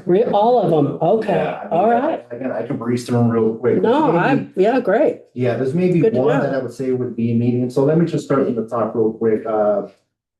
E21 reservoir rehab. We know again, that's high, if not very high. Okay. This is where we're doing the coding. The project started last week. Oh, good. So that's good. A1 road rehab, again, this is a project that's kind of been on, it's getting to the point, it's a part of us being access to reservoir. Yeah. Right now, we're Is that looking, over there? Right there. Way It's out. way up. We went up that road near G. right now, we're looking to see if there's any disaster relief funds that are available for our local hazard mitigation plan. Smart. They used to have a good chunk of money, but I've heard that's dwindling down, just as Director Ford mentioned about the SRF, same issue. President, Oh, yeah, Director Jarlsberg? on A1 road rehab, we talked about the letters on the tanks had to do with elevation. Is A the highest? No, A is just a pressure zone that's identified. So A relates to a pressure zone, not Pressure zone. necessarily higher. Oh, elevation. Okay, maybe I misunderstood the discussion. I wouldn't be surprised. Yeah. Okay, They do relate to elevation, just the, but it's really the amount of pressure that's needed. no, No. it's just identifying that particular zone. So And let me Oh. ask you one question. Do you have all these projects already on a roadmap? Like, you can do this, this, this, and this? well, they're Are you waiting for identified budget? to hopefully get approved through the budget process, and then we'll develop those roadmaps. But these would all be starting like over the next couple of years. These aren't all for this year, are they? This year. My goodness, wow, okay, all right. It's stressful. Yeah. Anyone we took the budget out Oh, we Oh, did. that's right, because we're looking for the funds. next year. Correct. Oh, okay. Ah, So A1. Oh, maybe it's medium? To. Is P, is a P It's then? pending, it's moving to fiscal year Oh. 27, 28. Thank you, Anne, for that Mhm. catch. Okay. G booster electrical panel replacement, we're looking at a lot of our sites that have outdated, very old, electrical panel equipment. This particular one is sitting on a couple wood posts and it's deteriorating. And a recent inspection, I'd say recent, it's probably been 8-9 months ago. The electrician identified some serious deficiencies with the wiring. Oh, dear. So this is kind of moving up again, high on the priority list. Without these fixes, we have the potential of the inability to pump water to those different pressure zones that we're talking about. So Okay. these are all, again, it goes back to high priority projects. So again, I'm ranking that as high. G Boost electrical panel high. SCADA system security upgrades, these are always ones that we consider this a medium. If we can enhance our security, it's always good to have those extra security features. So we look at different sites, whether we can put, different kind of cameras on there or different kind of motion sensors. So we put money in the budget to enhance that security. Ever since, post 911 and the vulnerability assessments that we have to do, they're always looking at to make sure our sites are secure and Getting worse, actually. but I'll give that one a high. Can we do without it? Yes, it would be nice to have those security enhancements though in there. Hi, on SCADA. SCADA, we're gonna rank as medium. Medium. Well, maybe. Oh, Yeah, I'm sorry. SCADA. K1 tank replacement upgrade. This K refers to a pressure zone. This pressure zone is what is fed by what they call a pneumatic system. It's a tank that has half air, half water. The air in the tank is what creates the pressure to push it uphill. The problem with the system, and especially from an insurance perspective, these pneumatic tanks are not the safest. They rot from the internal, and sometimes you don't know, from the internal to the outside, internal to exterior, and they're, a ticking time bomb, really. There's been many cases that Aqua JPI has identified as dangerous due to their potential for rupturing. Also, it doesn't give the adequate fire flow for that little pressure zone that it serves. So we're looking to convert this K1 station to what they call a VFD, or variable frequency drive station, which the pumps, they vary the frequency on the electrical, which ramps them up or down depending on the need. I just learned about this at the conference I went So to. that increases your fire flow, and it also eliminates the danger from that. And that's That's all. that's $250,000. Just, we haven't been talking about the amounts, but anyway. What is the life of those things? They're pretty short. Again, they're a small tank that you don't really do dive inspections on because they're so small.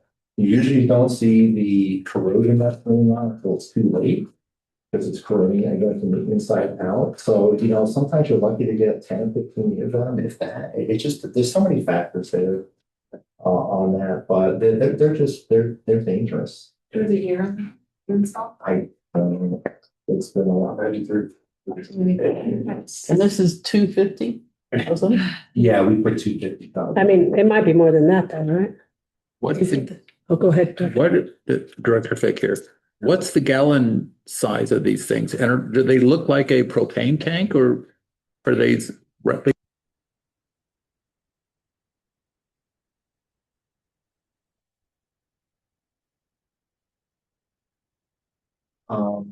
And half of it's air creates the pressure that pushes it, and half of it's water. So what PSI does this have? About 250? No, this is actually down in the 50 PSI that maintains in that tank. The problem is that if there was a large need for fire flow, the tank will not provide. We do not want that to happen. Okay, That would be such a disaster. so the replacement of this would be a small reservoir uphill from this, or? No reservoir. It's what they call basically a closed loop system, and how the pressure is created is by these VFD pumps.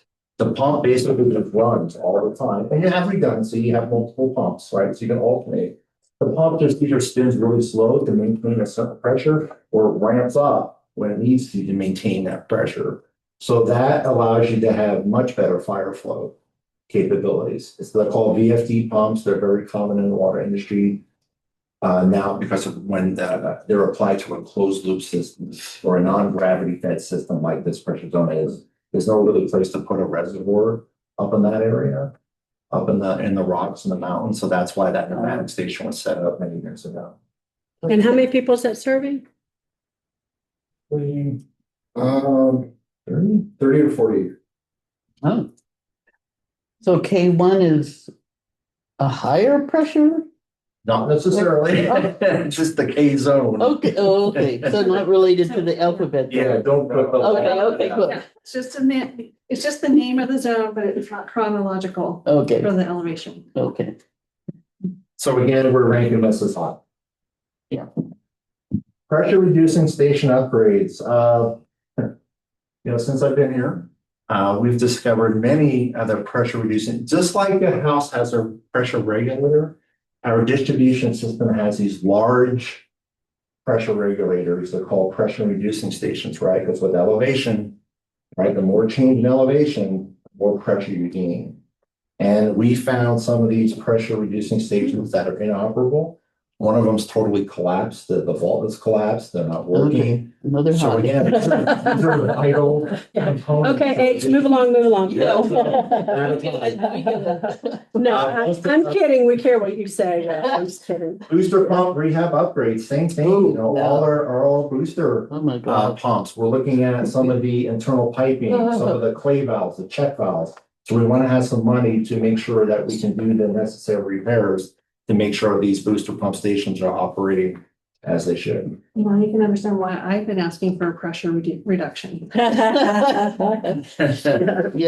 Moving, so again, I think we just need an upgrade. Sorry. yeah, exactly. Motor control centers, or MCCs, as we're related to, same thing. You have these critical electrical components that control the starting of the well. We need to start looking at, we need to be very proactive versus reactive with these things. But how old are they is where? I worked here in the 80s, it's the same with them. Oh, okay. So how long ago do you think it should have been replaced? Like in the 2010? Technology has changed to the better. Right. That gives you better motor protection, so you have some of those things. The lack of preventative maintenance that may have been skipped Yeah, over the years has created these like contactors to become so corroded that you're looking at replacements. So again, we want to be very proactive versus reactive with these electrical panels to make sure, again, they're operating as they should. They're not going to fail on us in critical situations. Mhm. And, it ensures the water delivery to our customers. And I've seen electrical panels go bad, and when they go bad, they do some damage. We all, see arc flash videos, things like that. Again, very important part of our infrastructure. So we're looking to put some money in the budget, so we can go around to the different sites, and we're going to rank in priority. We need to look at this one. We need to look at the motor overload relays, the contactors, all those components on those NCC panels. are these things affected by our extreme weather or Without it's a doubt. getting more extreme? Heat kills any kind Yeah. of electrical component. Yeah, I It get it. breaks In down our homes, insulation. too. Absolutely, Yeah, absolutely. You're talking 480 volt, you're talking high amps. These are components that Like wear over sapped. time. Yeah. Yeah. yeah, And if they do fail due to their age, a lot of times you're not available, you can't get parts from it. And they're gonna fail in August, Absolutely. They always fail in the heat of the summer, because again, the heat usually impacts the Yeah. panels, just like it does motors. The same thing. So again, high on these, the MCC. D31 rehab replacement. Again, if I can rank something very high, this would be on the list. This is a project that's actually going to be coming to the board on Wednesday night. It's 110,000 gallon reservoir, very similar to E21, where the overflow piping is on the interior. Well, that overflow piping near the floor is very corrosive. So if that springs a leak, we lose that reservoir. Mm. And so it's coming to the board is an evaluation. So we're gonna bring to the board, we're looking at either, will it be more cost effective to build a new one? Or try to rehab the old one? Oh. This current tank has what they call a bitumastic coating, coal tar on the bottom and bitumastic coating. It can be very labor intensive to strip that off, to put new epoxy on it. So we want an evaluation. Would it be better just to build a new one? Maybe 150,000 gallon, increase our capacity for that pressure zone? Mm. Or could we recoat the old one? Or could we build a new one and recoat it, and then we have redundancy in the pressure system? Is that a fast growing community area? No, but the potential's there. There's a lot of, vacant parcels that are available for building. Where is this? So D31 is on kind of east of the hospital on the south side up in the mountains. Oh, east of the hospital. Yeah. Ah, 29 Kind is of tucked up growing. there in the mountains. 29 is growing and they're gonna be coming this way. Yeah. Is it on Sunfair? No. It's- Holland. Oh, my goodness. You can't, I don't think you can really see it. You can't see it from the main road. It's tucked up there good. Oh, I know Hollinger. There were a lot of Airbnbs there, which are now being sold as homes. Yeah. It's a really pretty area. So again, vital Yeah, like you- infrastructure that provides water to the pressure zone, and we don't have any redundancy in these pressure zones, so. No, but that D31 is $500,000, just letting you guys know. Okay. And you see, I'm happy we're doing this because this gives us some future vision also, which, we want to do. And this is a good way to do it. yeah, it is a good way to do it. Yeah. That and the Hollinger family must have been impressive in that area, because Yeah. there's where Hollinger meets Hollinger. There's two. All right, right. Director Short? So, Vice President? President Doolittle just brought up that that's 500,000. Is that for worst case scenario, if we get a Everything? new one? Or is that if we rehab? The industry standard used to be years ago, like $1 per gallon. If you wanted $1 million reservoir, it's $1 million. I'm thinking it's 2 to 3 now.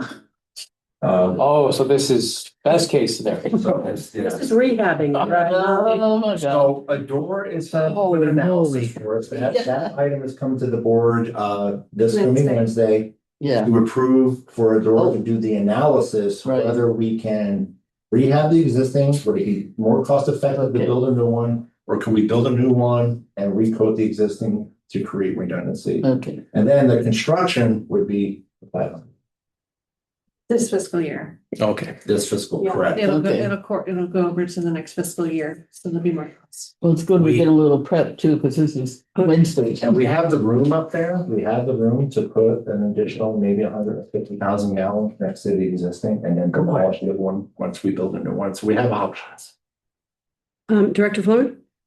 What we've been hearing here for the last few minutes on this is a really clear evidence of staff Yeah. trying to be thrifty and get the Yeah. biggest bang for the buck that we can get and still do a good, safe, responsible job.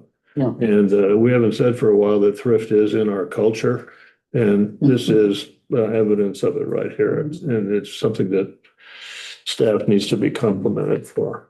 Well, I agree the staff needs to be complimented. I think there are some ratepayers that would say, wait till it breaks. You know what I mean? Unfortunately. Oh, But, That's been the strategy for years. right, but Yeah, exactly. no, you're, very compelling arguments on all of these, and there are other things to talk about, but yes. So very high on the D31 rehab replacement and replacement analysis. We're ranking them very high. Yeah. And we have the bulk fuel tank replacement project. So this is our above wow. ground storage tank in the shop. Here, that tank is in pretty bad condition. Mm, The secondary containment part of the shell has holes in it from corrosion. So we're putting some money in the budget again to replace that bulk fuel tank. Again, it goes back to emergency response planning. Being able to buy bulk fuel for cost savings. What we're running into right now is, we talked about this a little bit at some point in time, is that our property is kind of centered in a flood Yeah. plain issues, and we're having our engineer look at getting some surveying done to confirm some of the maps that are out there to see how we can use our available land to the best of our ability, that we're not in a flood zone. Like if I replace that fuel tank right now where it sits, technically it's in kind of in a flood zone. So is that the best option? Probably not. We've been taking fuel replacement for granted, I think, for a long time. Never really thought about the tank. Yeah. So good to think about it. So those things like that is what we look at when we put together the CIP and say, what's critical? You know, what, if this breaks, where does that leave us? Yeah. And I'm sure we can come up with more. And these are some of the, like I said, kind of a very high priorities I need to on this fiscal year. And it's an aggressive list, Yeah. without a doubt. But again, if we don't do them. Director Fleming? So what causes the tank to, this bulk fuel tank, what causes the fuel to come out of the tank? Is it gravity or is there an electric pump? No, it is an electric pump. There is a built-in, what they call secondary containment. So if the main tank was to leak, there's an outer shell that can capture that leakage. But it's kind of the same thing as our pneumatic tank that we were talking about in the K1. It kind of corrodes from the inside out, until it's Yeah. too late. Right. But we're seeing signs that the secondary containment shell, Can you smell it? no, you can't, because there's no leakage in the Ah, main one, thank okay. goodness. But when you see that those holes in the corrosion in your secondary, Right. which again, if the main tank leaked, the secondary containment's not doing their job, then we have to release them to the environment. with You can our- always use bubble gum. I did that on a glass Right. tank once. you know? Yeah, hope and baling wire. Go ahead, Director Fleming. So is the ability to pump the fuel relying on a reliable electricity source, or is this a generator backed up? Oh, so it's backed up, it's provided, power is provided by the service at the shop, which is Okay. also backed up by our emergency generator, which goes back to our emergency response plan, things like that. Good. Yeah. All right, the ability to be independent when an emergency does hit is important. Thank you. Director Fick? Yeah, so the corrosion is happening between the outside wall and the inside wall due to probably humidity going on? Exactly. You know, like some of these older tanks, the coating is inadequate, right? But that's what happens. You have that humidity that's building up with the dew and the humidity that forms that moisture from the main tank to the outside shell in that inner area. And then it starts attacking that metal from the inside out. And usually you don't see it until it's too late. And, you know, we discovered some breaches in that external shell several months ago. And that's why we had that. So how old is this thing? God, I don't know. It's been around. More than 13 years. Yeah. Was it here when you got here? So Yeah. I don't remember ever seeing it replaced. I've never seen a record of it either. I would suggest we put it on very, very high because it's flammable if it starts anything. And you don't want to check for leaks with a match, right? No. No, and you don't want to be putting precious water on it either. Yeah, and this is why, again, it goes back to when we do talk about why we have some of these projects in the CIP, usually because they're very high projects. That's why we put them. Yeah, could we survive with some of those if they don't get done? Absolutely, but most of them are for a very good reason. High project. Okay. Do the pipes that are leading to it, do those also need replacing also? We haven't seen anything, we have a bulk delivery that comes up, right? And they just pump into the main tank. And then from the main tank, there's a pump, electric pump that pumps into our vehicles. So what we're seeing is really in the shell, in the secondary mechanical shell of that. So then it wouldn't really matter if you raise the foundation and then set it on top of that. You can move it anywhere you want it, basically, and it would be freestanding. Yeah, we would just look at, what's the best place to construct a new one where it's not going to be impacted by any of the potential floods. That's what we're looking at. We're waiting for some surveying to be done and kind of go from there. Any more questions about that? Yes, I have some questions. It's so nice to have you here. If we can look at page 28 of the budget that's in the agenda. So I've been looking at that because I've been trying to, you've heard me call out numbers and things like that. So if we look at capital projects at the top, and so we had adopted up there. And so we had all those different numbers up there for 25, 26. And so the total capital projects was 2,271,000. But then the revision of that is 1,195,000. And then we go up for 26, 27, 2,304,000. Yeah. Hmm? Yeah, I'm reading. So I understand, things change, but I'm not sure who's doing all this work. What does this indicate, these numbers that, we're 2.2 and now it's 1.1. So what's been happening here? Yeah, I can speak to that. When I first started here in December of 2024, so when I first started my current agreement. It's a holiday. It's a JPWD holiday now. So, 2 or 3 months after that, I worked with Ann because it starts to be budget season. Yeah. All right, so we started putting together a budget, and I did my best to try to put together some projects that I thought we could do in that year. Some of them we got done, some of them we couldn't because we ran into like a flood issue. Or we ran into the project being much more than we anticipated, like the A1 road and the engineering that's involved. So that was the best I could do at the time to put together some priorities. And then as time went on, we realized that we're not going to be able to get these done, so we're going to have to take that money and push it into the next fiscal year. So some of these projects are kind of pushed.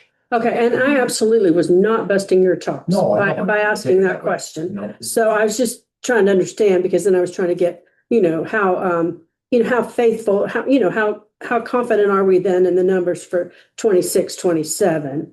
Well, we won't have a director of ops until June 16th, so. We're doing it I now. understand that we are bringing somebody on to help run some of these projects, right? That's not a director of ops? Well, we're hopeful to bring somebody on to do the extra help to get rid of this backlog of work, Yeah. which is hopefully Ray.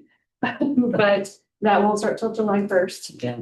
There'll be a gap in time. And now all the operational work that he's doing under his current contract won't be done by him because it won't be permitted under CalPERS. So all of that work will shift to me temporarily until we find help. And if I may add, I think the district has to be open-minded to that if we need some additional help as far as our engineers helping with some of the aspects of the project that normally a DOO would do, or in my, open role, that we have to be open-minded that, if we need to ask for that help from engineers, it may cost us some more, but to get some of these done that are very high priority. Well, Ray, you weren't in here for the total meeting last week, but we absolutely Yes. told the district very clearly that the district needs to hire help, that we can't continue to limp along and overload people and not get things accomplished, that we're in an emergency situation with having to deal with Chromium. I think that there's a valid argument for taking some money out of some reserves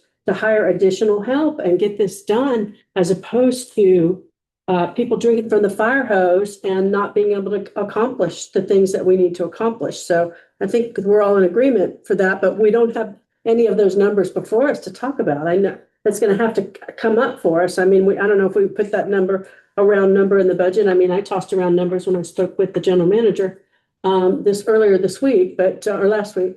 Anyway, but I don't know how we talk about that, but I think that there's certainly will among the board for that. One of the things that we'll probably flesh out of today, because we talked about that after this was already printed and Yeah. put in the board. Mhm. We'll probably increase the engineering services. We already did, but I think we're gonna have to increase it again to compensate for some of that. And then we have already placed some placeholders in for an additional position. Problem is not the money. The problem is finding the Right. person. Right, person. You can see what struggle we've had with DOO. Totally. So we can put it, in there. It's just going to be finding them. And Kyle has been fantastic. He knows our system really well, but I'm not sure if he has the bandwidth. So that's something we're going It's to one of the make sure suggestions. Ah, that he okay. can do it. But for some projects, with all projects, then yeah, we're open to it as well. We go ahead.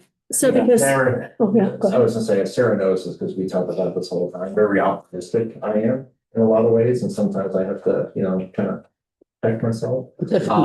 However, I think if CalPERS was to allow me to do this extra help for helping these projects, I think we could get a lot done. But, my focus, even on my limited hours there, is my focus was, 100% on that extra help.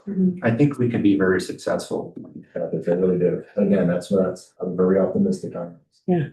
I was just thinking about a recent visitor who was complaining about how much it costs to implement things on their Blake property. I think we still need to raise it. I don't care, especially if we explain these emergencies that they're actually investing in. I mean, I think that customers need to know this. Right, and I want to absolutely underscore what Director Jarlsberg has done, and I think in the past that having one person managing our outreach has been great, and everybody knows who I'm speaking about, who has a big umbrella of things that she does, but I think this would be things are going to be changing with the rates and related to Chromium, but also these things are going to have an impact. Yeah. And I really think that we need to hire somebody just specifically to work on that. And Like positive PR.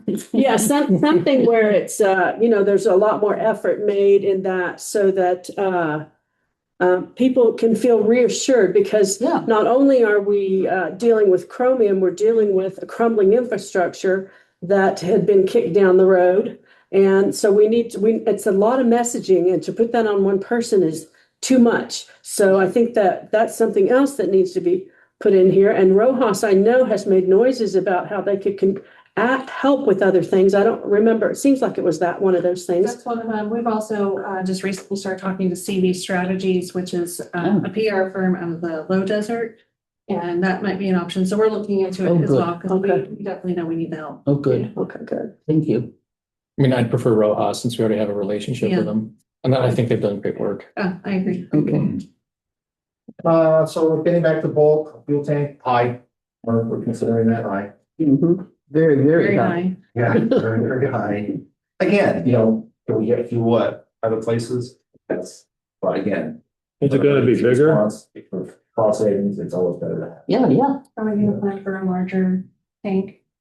We'll evaluate that, and we'll definitely evaluate that. And I did have something also that was on that page 8, the budget thing, and it was like about the 5th item down. It says emergency repairs cap or op, it's 150K. Now, how is that reflected in this It's list? not in the list, that's for an emergency. Okay, that's all that is. That's all it Okay. is. So if something Okay. fails, we can. take Okay. care Okay. And that's enough money? Sorry. of it. Well, It's if something, something goes started, we'll always come back to the board if something was, larger. could that be a well 14 motor if the motor went out? Yes. Could it be, so it just some money there for emergency unplanned events. Right, and then if the board had to get involved, it would be a vote to take something out of reserves, right? Okay, all right, thank you. Chrome 6 pilot study, I think we all know, this is high. It's, we're in the process of getting that started.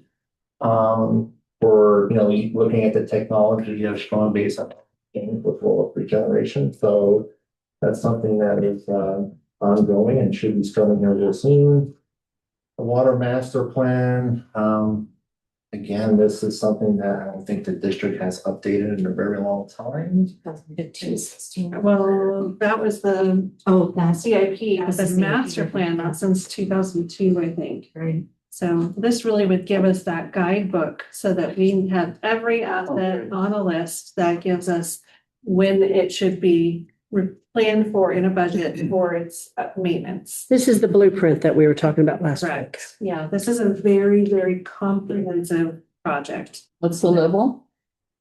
Well, I mean, I'd like to have had it 5 years ago. Oh, but there you go. That would have Let's see, been what would that be? a lot easier, but Yeah, based on, everything that's going on, it's probably a medium. yeah, that's what I Yeah. was thinking. I was Something to thinking, have yeah. in place for a rate study. though. That's right. And so, Oh, yeah, there's to know what. when to does that look at. start? The rate study in the fall. Yeah, Yeah. in the fall. The fall. Okay, a few months. So that's again, Rojas, we need them before we start that. And I skipped line 32, the anti-data center policy that came up. I highlighted that, yeah, to come back to. Last week. Yeah. So we come back though. Let's keep going with. Medical center monitoring well study directly mentioned that there's gonna be possibly a requirement to put a monitoring well. Again, these costs gonna be coming from high deserts as we think, but that's looks like it's gonna be required, it's just a matter of, where, whatnot, but those costs would be going back to the high desert medical center. Yeah, so Wasn't this that is, kind of high already? last Tuesday, I attended the regional water quality board meeting where they did approve the order. Oh. And it within the order has a special provision that a study needs to be done to look at groundwater quality based on the output of the facility. And then a monitoring well, I think up and downstream will have to be drilled. So I believe they're giving, and I don't have the technical documents in my hands yet, but I believe they're giving a year for the study and 6 months after that, the wells have to be drilled. So this will be something that should be reimbursable. It'll be the hospital district's responsibility. But we're gonna have to coordinate the whole effort because we are the operators of that facility. So again, like a project that we're gonna have to do that isn't necessarily our project, but we're going to have to. How long does it take to get reimbursed? They're pretty usually? quick. Months. Yeah. I mean, Oh, okay. Yeah, I'm not necessarily worried about the cost as I was, because when we have that sorted out, Okay. but the time to manage this project. is- Okay, so don't, we already hire somebody to run that. We can't hire somebody to do this study? We're gonna hire an engineer to do the study, but we still have to coordinate the whole effort is the So- concern. And we can't hire a project manager? I mean, I'm not challenging you by asking you that. I'm just trying to suggest, It's a great suggestion, and I wish that was the way it all could be. You go do this, you go do that, but there's still coordination from the district. We have to provide them the documents, the history, the background, the contacts. For instance, when they put this order together, I think I mentioned at the last meeting, they kept sending everything straight to me, and it needs to go to the owner of the facility, it needs to go to the operator, it needs to go to the engineer. And so there's a lot of coordination that's messy with this, and it takes time. That's is the whole point. Well, that's when you need your online form, right? And say, you need to fill out this online form. I'm not gonna do Oh. it. Yeah, they decided to just push it all the way through without public comment and then send it to the stakeholders. So, I fought for that and that took time to put together a letter to respond to them and say, we need more time and you need to send it to these people. So it's just, there's an effort behind all of these things and it's not a complaint. It's just stating the facts of things that we have to do. Director Flynn? Isn't there some sort of an issue with where the thing is going to be sited to? Because it should be downhill from, or downstream, so to speak, from where the facility actually The is. study will determine where the wells will be placed. So there's a possibility somebody might have to buy some property to site the thing in a place that would do some good. Happen. I think it'll still be in that area of where They're paying for it though. they're paying for it, but we're doing the work. Well, so, we're not, the district's not paying for it, but the district is paying for it in staff time. That gets reimbursed. You don't get those hours back because they're being used up for another project. Thank you. That work should be on overtime then. So then they're having to pay overtime. Well, your executive team does not earn overtime, so. Sounds good to me. Let's. You need to work for Boeing. Yeah. I earned it. Yeah. They had overtime, yeah, because they had cost plus contracts. It was crazy. Emergency water pump. This is a piece of equipment that we've been looking at it for a while now, and it's a piece of equipment that we use. We had a situation again, it's kind of early when I first started here, where there was a issue with the electrical panel that happened that we couldn't even hook up our emergency generator to use the backup power because everything has to go through that electrical panel and SCE's meter. So we have no way to move water in that type of an emergency. And again, when we talk about emergency response planning, that we have a piece of equipment that we could move water from one pressure zone to another with a portable pump versus relying on the existing electrical grid, whether it be SCE or the emergency backup power through a generator. Again, it's just a piece of equipment that mostly likely would only use in emergencies, but what we find up here, I found in the past that we're so remote. Yeah, we can't depend on anybody. When those emergencies happen, we're usually way down on that list. Mhm. Yeah. And again, it goes back to the ability to provide water to our customers. And I think we had, kind of look at that dollar amount that we had in that. It was 65 originally, but it's 80 now. Yeah, but inflation's catching up to us a little bit right now. So we're looking at that piece of equipment. Again, I consider this a high a project. Again, it's an acquisition project, but something that's important to for us, the ability to pump water and move water. And so does that, something like that, does that have other uses that are not emergency? Like would we use it in other situations? You might be able to use it to, I'm trying to think of it. Well, it's okay. If it didn't come to mind that easily, then I guess not. Yeah, it Okay. doesn't really say, it's really to move water from one pressure to the other. Okay. See, likely we'll make that repair quickly. Case that I'm referring to, but it's starting to make us think, right? That we're making and how we're gonna handle this if we can't get this fixed in 3, 4, 5 days. No, oh yeah, Director Jarlsberg. Does is anything that's emergency got in its first name, is there an emergency separate budget that it would be included in? No, it comes out of just our capital Okay. improvement budget, but just. So we do have an emergency, We have an Procedure. reserve, and that's Yeah. reserved for catastrophic emergency repair, not for. oh, this is not necessarily catastrophic then. It's to have it on Correct. hand. Correct.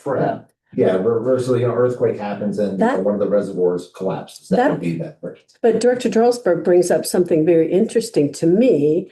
Not again, just being fun for data, but it would be interesting to know just how much the district spends a percentage of its budget in being prepared for emergencies, Yeah, it was Like about a this. year ago, we had a meeting around it, but I lost track of some of what's included in it. And like any piece of equipment that we have on hand for, that emergency, like generators or pumps, those are things that we go out and test and exercise on a monthly or quarterly basis, right? So they don't just sit in the yard idle. Right. we use them, we train them, we know how, the staff knows how to hook them up and we test them, we under load. So that's important too, right? You don't buy the piece of equipment, just let it sit there. No, it's not gonna be defibrillator tangled on the wall and someone with a heart attack and you can't pull it off the wall. Yeah. A friend of mine died and he was up in the corner of the room and saw that happen. Amazing, huh? So, the emergency water pump, I have that as high. The emergency storage container is something that, David and I have been talking about, and, right now, we have limited room in this office here and some of the facilities we have. The, concept was to buy a Connex box. We And, submitted a grant for What's that? it's like in one of those ocean cargo containers. That way we can store all our Big metal emergency response Oh, planning. that people are living in now? Stuff in there. it. No, it's a Connex box, and so Oh. we've researched a vendor down below that offers those. It's substantially less if we can put like our own mini split or climate control on it instead of ordering it with that. So the intent was we have a limited emergency supply of rations and water. We have to have somewhere to store it because we don't have room currently to put anything like that. So it will be kind of pulling double duty as a storage unit and then as an emergency operations center should this building collapse in a report. Okay, so it's this for this building. It's for Yeah, Because there was one in the garage, wasn't there, some time ago? one A what? storage unit that had backup in case of emergency? No? Oh, okay. We have, When you say backup, you mean like the backup food and supplies? Is Yeah, that- yeah. Yeah, there was something like that Yeah. in the shop. some food and supplies in the shop that all got pretty much destroyed. The water is still fine, but the food got Yeah, rats. it loses its viability. Yeah. Well, I'll say if rats are eating it. Certainly the fish was. Good for looks. Okay, So yeah, nice for we them. got some blankets out here and the Okay. flood got to them. Ah, So it really needs to be something more substantial to Right. store this because right Right. now everywhere we put it's in the way of something else. yeah, And not just a cabinet or something. Yep. yeah, and somewhere that we know where it's at because Exactly. all over the place. It's not super helpful in an emergency. Director Okay. Thorpe? Oh, no. Okay, so Director Vic? Well, an overview perspective, I suppose they bought this land a while back and it was cheap because it was in a flood zone. That's about right. Yeah, so I was going to say something again. I attended some really excellent emergency stuff on the conferences that I went to. But something I learned when I worked at Dell Computer is about redundancy. And I know I've mentioned this before, and that's why you store things in the cloud. So, you don't have all your financial Oh, records right. sitting here, right? And it's the same sort of thing with this, but like that Connex box shouldn't be sitting here where it could be swept away in some sort of flood. It should be sitting somewhere else, right? And so I hope that that's the plan is some of that stuff's going to be stored somewhere else. I got a side yard up the hill. Yeah, we could always look, Like the recharge over there by the recharge, I'm not saying that's any safer, but I just wanted to toss that out. Right. Thank you. Yeah, Director Roman? There's a potential grant for that as well. Yes, ma'am. Oh, okay. From MWA. For 8,000. Oh, good, Is good. that right? That's what I have. It rings a bell. Yeah. Okay, so where's that item on the, I was looking for it on the budget, where is it on the Oh. budget? The storage container is it's on page 20. Yeah, I see it. I see it. That top section on page 28, emergency storage container, Oh, yeah. 15,000, It's new on the budget. 8,000 in the budget for, New on the budget. Yeah. I got it. Okay, 15K. And that's enough, huh? with the grant. Oh, with the grant. Okay. Let's go We get it. haven't been awarded it Let's yet. go get it. Oh, no.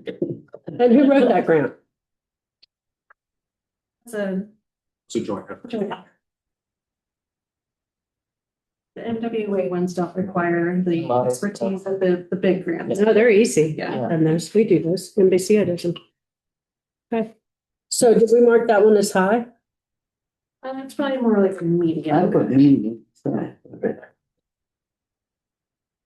Okay, last on that list is truck acquisition. We did put in, I believe, 60,000 in our budget for a vehicle. Right now, we're short one vehicle for every staff member in the field, and this is a low Oh, that's priority.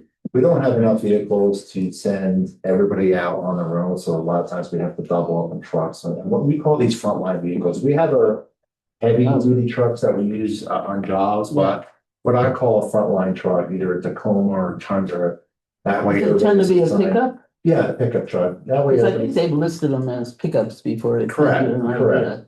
And that way, every staff member has their own vehicle, then you have the flexibility, operational flexibility to assign, everyone a particular task where you're not doubling up sometimes, things like that. So again, it's an efficiency thing.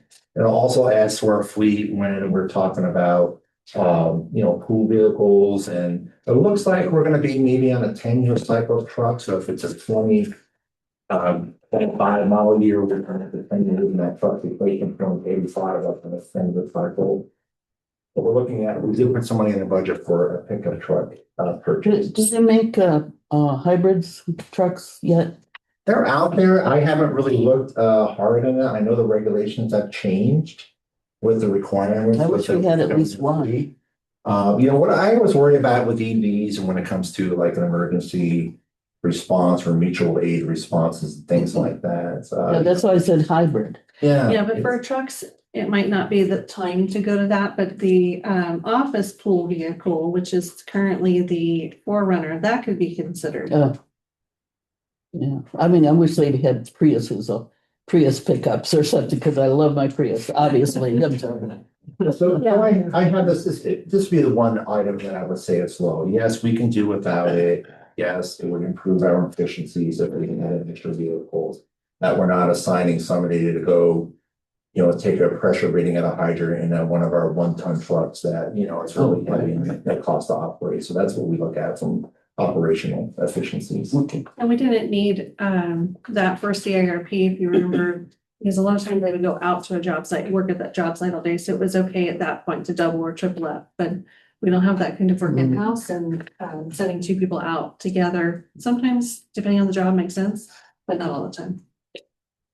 So to President Doolittle here. So we've heard me talk about trucks before. I do want to underscore, just because we are in a situation with the current administration, believing that our petroleum-based future is unlimited, doesn't mean that that's the case. And then I also wanted to ask you, Ray, did you run 29 Palms, or were you the general manager, or? Okay. I retired as a junior. Right. So when you ran there, did you buy like nice top of the line trucks, or did you use what the state has, which is the state negotiates with truck sellers and says, here's our list of trucks and there are these prices, which is what Bighorn Desert View does. So that's what they do. They don't have this nice fleet of trucks like JBWD has. And again, I'm the one being hammered by ratepayers out there saying, why you guys drive such freaking fancy trucks? They're Toyota.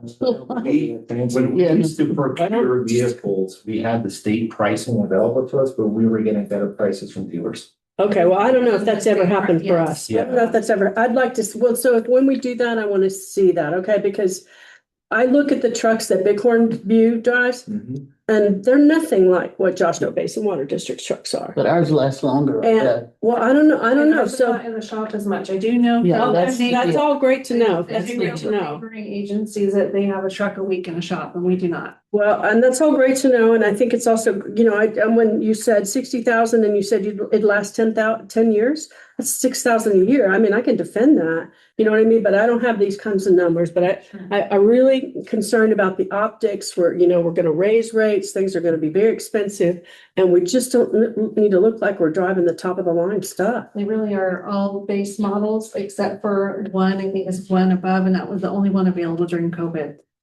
So we've always gotten base models.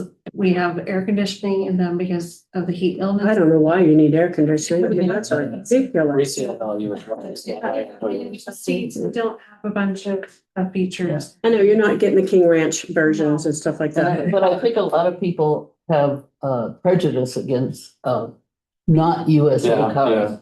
And that's where some Not of that driving comes Fords, from. which is what I think they're driving. Like Dodges or Fords or, Chevys. Big trucks, the big service. Oh, yeah, but not for the And the other- everyday. The other key thing that we kind of mentioned earlier, keeping the fleet, whether it be Toyota, GM. Yes, that's right. That standardization, right? Right. Some of the parts. Love boats. Right. Things like that. Looking back in my career, I mean, Would having a truck that had that extra in cab or crew cab, whatever you want to call it, be beneficial? Absolutely. Absolutely. You know, there's pros and cons to everything you look at, but you look at what the vehicle is going to be assigned to do, and you make that judgment of what vehicle is best for that. You know, are Tacomas the way to go anymore? I don't know. I don't know if they are. So. Yeah. You know, maybe everything, where Tacomas are limited to what you can tow, hook up to tow, like, you know, you can't tow an air compressor, so you're limited with that. A lot of times, I think your fleet should be at least a 3/4 or 1 ton minimum. That way you have that capability of that vehicle doing, and really the mileage on some of the smaller trucks, it really isn't that much better than some of the full sizes. So you always take that in consideration in your cost benefit analysis. Well, this is more information in the 7 years that I've been harping on this that I remember ever hearing, because I know Jane has sat at meetings with me where I've talked about this at committee meetings. So I'm very interested. And so I think I've just said what I wanted to say. So when this happens, if there would be, you know, some sort of a commitment that you're going to come back with that information for us and not just go buy a car. Absolutely. And then we don't have any way to say, hey, you know, this is why that car was bought and it didn't follow that. So Director, Sorry. yeah, Go Director ahead. Fitt. Does our water district own the car? No, the Forerunner is the closest to a car. I'm saying car when I mean truck. Yeah. I want to say some of the prejudice against Toyota is that it's not an American car, but people don't realize probably 90% of that vehicle was made in the US or Canada or Mexico. You know, it's that's the way it is now. And we have a lot of prejudice against that even now. In the fact that they're trying to bring everything back here and give you. Director Fitt. Okay, we're giving an overview on cars. Why is Red Solera out there is the most American-made car made ever? That because it was assembled in Kentucky, it was made from all kinds of parts and everything. So there's a lot of people with less information than some of us, and Exactly. I'm up on cars quite a bit. So, and I know that the capital expense on a Toyota Tundra or Tacoma is the investment, and it's a lot less maintenance, and they're reliable. I can guarantee that. Yep. Well, I know that there's someone in the room who knows a lot about cars, and I just want to make sure he has an opportunity to say something. Chairman Correa. Yeah, right. Their decisions for their trucks is a, and I know they.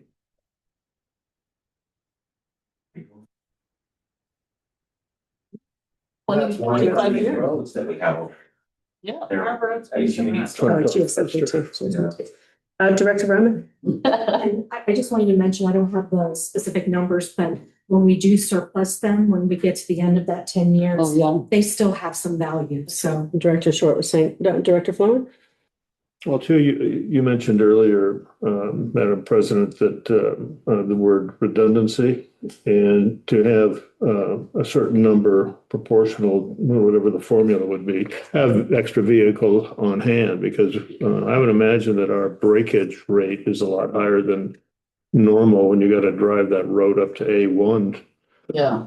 What a giddy over there. For example, you know, there's a wear and tear on these things. And then there's also, there's that lag time where the repair on a vehicle has to be done, whether it's at the dealership or it's in our own, because we have a mechanic now, whether it's done on our own facility. There could be a time when vehicles are not going to be available. You're waiting for a part or something like that. That's a great point. And But we're in not, this day and age too. we're not delivering potato chips to Idle 2 at Stater Brothers here. We're delivering water, which is life-giving. There's a high priority for that. And sometimes we simply can't make all of our ratepayers happy Right. because they've got a different perception of reality than we do, because they're certainly going to hold us responsible when we don't deliver the water. And we simply have to press ahead with doing. We don't fix it leak right away. And explain it the best we can, which I'm sure you would do. And maybe over time they'll come to understand that we're doing absolutely the best we can with what we've got.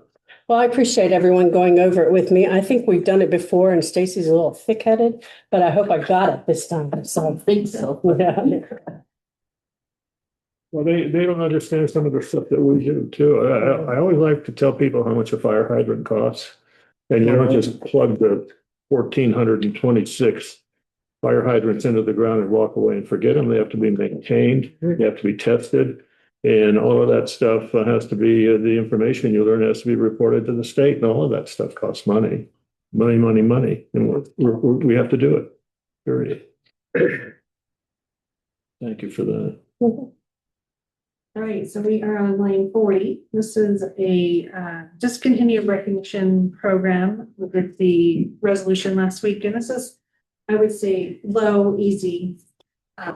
It's not challenging, just it is something that we're doing in addition to what we've done in the past, and it's in the strategic plan. Mhm. The District of Distinction Certification, next line down, is an award that we are trying to obtain. And we're almost there. There's just a few things left on the checklist, but it gives us, something else that we can share with people that, we're not only do we have the transparency certificate, but we also have the distinction certificate, which I think just demonstrates where we were to where we are. Boy, oh boy, and I just want to commend the general manager with everything that she has to do, wanting to do that, because there'd be a lot of other general managers say, we're just too busy, I'm not going to do that. Well, I'm going to say it's a low, but I think it's important. But it also might help get a grant. It could. It definitely. We helps also want to customers. have You that- can't get that yeah. unless you've done the work. Yeah. So there's a challenge with it. Director, Vice President Short. What are we missing to get it? I think 2 directors need to go to the governance program at CSDA. And we're waiting out the end of this fiscal year for clean audits. Oh. When you say Fiscal 2 year? directors, is that any 2 directors, or are there 2 specific directors we need to call out and shame by name? Yes, yes. You can still reach out to those that need to take that. And is there anything else? No. Is that it? Okay. All right, number 43, you've heard about it 150 times. Well, you're skipping number Sorry, 42. 42, which also we've heard 100 times. No. So we've also heard that 150 times. So there is now a committee to start working on this project for board retreat. So we'll come back to that, right? Because we're coming back to these things. Or unless you want to give it a, I mean, it shouldn't be too Shut much, up. should it? Shouldn't be take too much talking, should it? Okay, well, so I'll just say, I already, as president, I already established an ad hoc. And so that's in place, and it does say over here in the H column, Jarlsberg Doolittle, it's going to be, the ad hoc is going to be Vice President Short and Jarlsberg. And so I thought after the ad hoc is established that I guess I can talk about it in an open meeting like this, like what needs to be in it, right? But then I thought I would be stepping away from it because of Brown Act considerations. you need to step away from it for the ad hoc purposes, but the reason your name is in here is because you requested it. It came out of that director request list. That's why your name was there, but it. Oh, but not as ad hoc. The ad hoc is Yeah, okay. Short, Jarlsberg, and Okay. So, and the only thing that Yeah. yes, so, okay, so, and so what do we need to talk about then? What, you said it's too Level. short to talk about. Okay, but do you have anything else? I have nothing for it. I mean, we're Well, I'm gonna, gonna encourage him. Okay. we'll get together next week sometime and Okay. figure it Yeah, out. we just haven't figured. I mean, out the let me do this while we're here. Are there any director requests related to this board workshop that, anybody here? I don't think it's a workshop, it's a. I'm sorry, board retreat. I mean, we have. I just meant What's topics. a I meant retreat topics, mean? not, Well, let's that's another. don't talk logistics. Let's let the ad hoc figure that out, okay? But I just meant I while got we're here, is there anything in an open meeting? Is there anybody? I'll go first. How about this? I'd like for us to discuss the Brown Act, and I feel like that the board has been pushed to bend over backwards to align to the Brown Act to the point where we can't even say hello to each other when we pass each other on the street. And that we have got to, I see other districts, my colleagues at other districts, other board members have a very clear distinction between sharing information and discussing district business. And so I would like for that to be clarified at the retreat so that we can have a little bit of relaxation, because I think it's impeded our work. So, yeah, you agree? No, that's me. I'm the one that does that. Yeah, well, That won't say hi? Yeah. well, I think we'll run it by Jeff too. Absolutely. All right. So is Ideas. Director Fuller, you actually have something you want to put on the retreat?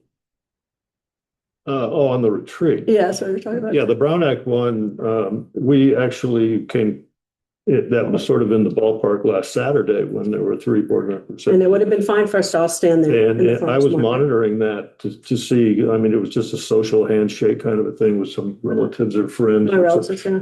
And it only lasted for just a few But in minutes. the past, you have So- left the farmer's market booth and gone somewhere else, And- an overabundance of caution, and to me, Yeah, it's. That happened at the emergency weekend. Mhm. Yeah. I would have left if so there would be only 2 and Well, we were this stuff we're Need to go, I'm not, demonstrating. I think we're overly sensitive to, and it's a burden, and I just want us to talk about it at the retreat. Is there anything else anybody wants to talk about at the retreat? On the retreat, we're talking about an agenda or something like that. I can recall when we had I don't know if it was a barbecue or some kind of a wing ding thing over at the park over here some years ago.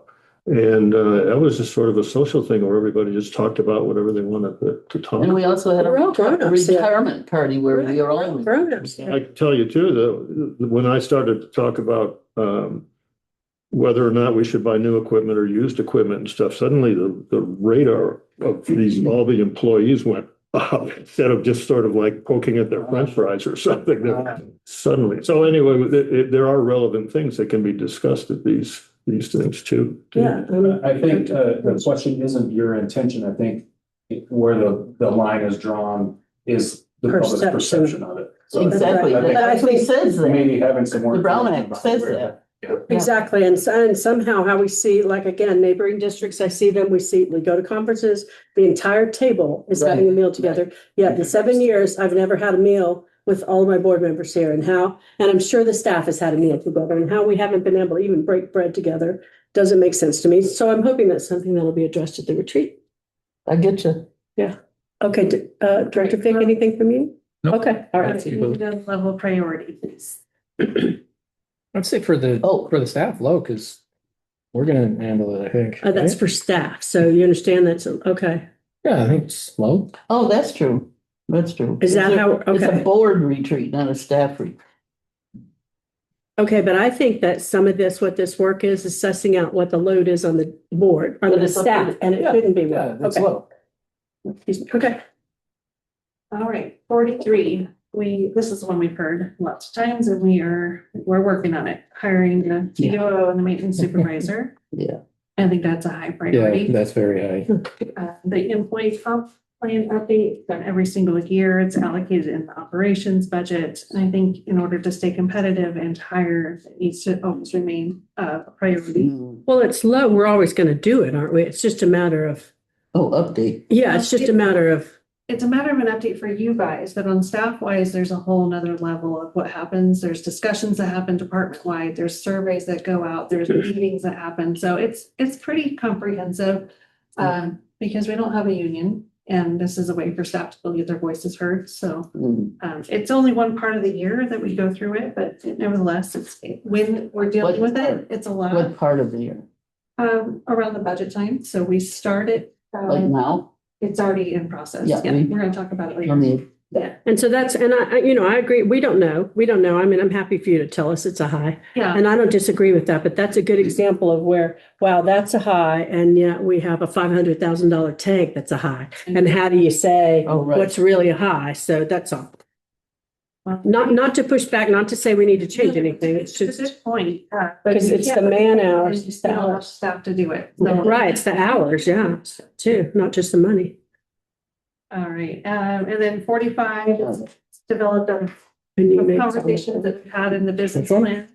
coming up on 46. And that's staffing and considering additional positions. We've had some of those discussions today. So I think that is a high priority is we need to figure out okay. what help we need for this coming fiscal year.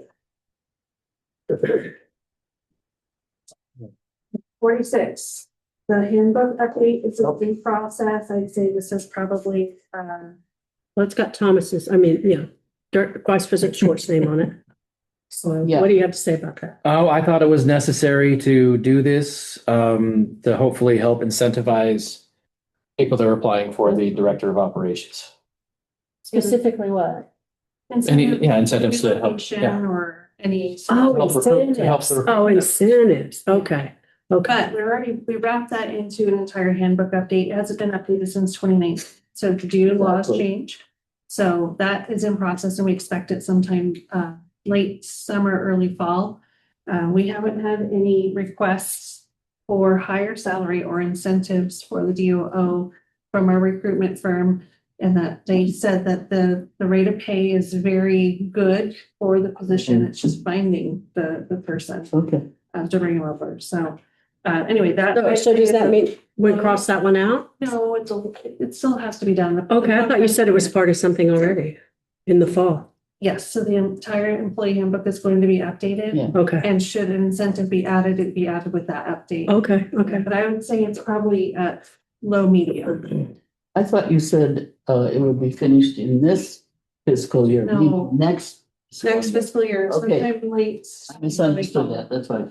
Okay. If we had a potential candidate that was stellar, we wanted to bring him in, relocation was what was keeping that from happening, I would come back separately just to. do that Please. one. Yeah. All right. 47, you can see we're starting to reach into a lot of policy work here. Yeah. Admin code update. I'm just gonna roll through these. When was that last updated? Well, it's been updated periodically because it's one Yeah. policy at a time, Yeah. so. A year ago, maybe for one part of it, but not the whole thing altogether. So when we adopt resolutions that are policy related, they will land either in the admin code or in the rules and regulations if it's Right. customer related. So the whole book is older and Right. there's some inconsistencies, there's some silences, and it just needs to be cleaned up in totality. That's over and above updating, I think, cleaning You're up. right. Yeah, yeah. So that's. What's the priority? Yeah, that's what, looking at, your guidance for that. Medium? What do you, Director Fick, what do you think is the priority for an admin code update? What is the priority? Yeah, we're doing low, medium, high. I thought I'd engage you Medium. and see what you think. Medium. Medium, okay. that's what I'm saying. Medium, great. We got enough to do. All right, and then the board role. Oh, that's another one. I think that probably should go in the retreat. Because we have a whole document, I'm not sure that you guys have seen, or you've seen it, you Found probably it. forgot. But it Exactly. needs to be updated too. But that, you're saying high because we're gonna have a retreat? No, I'm saying low, but it's Low, gonna be something okay, that good. you'll bring with as part of the Yeah. retreat. Okay, good. And then the ERP and the WIA, that's a high priority.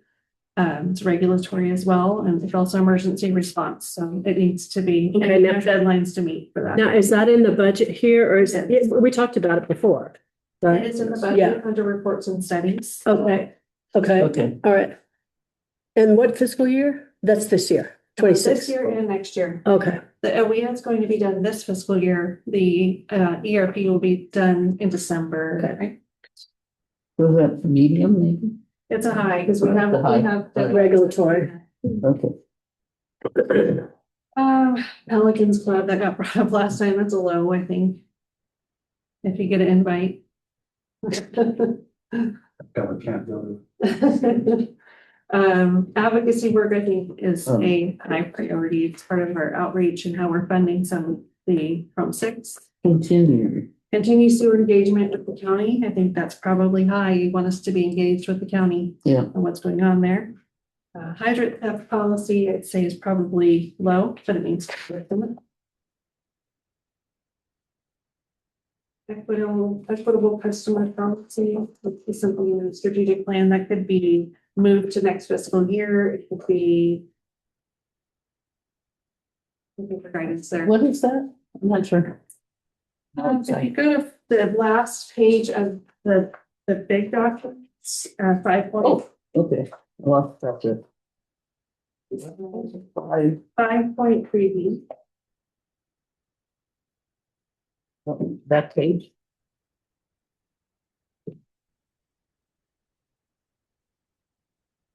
Develop a policy statement on equitable treatment of permanent residents, absentee owners, Oh. short-term rental, second homes. Oh, Mm. yes.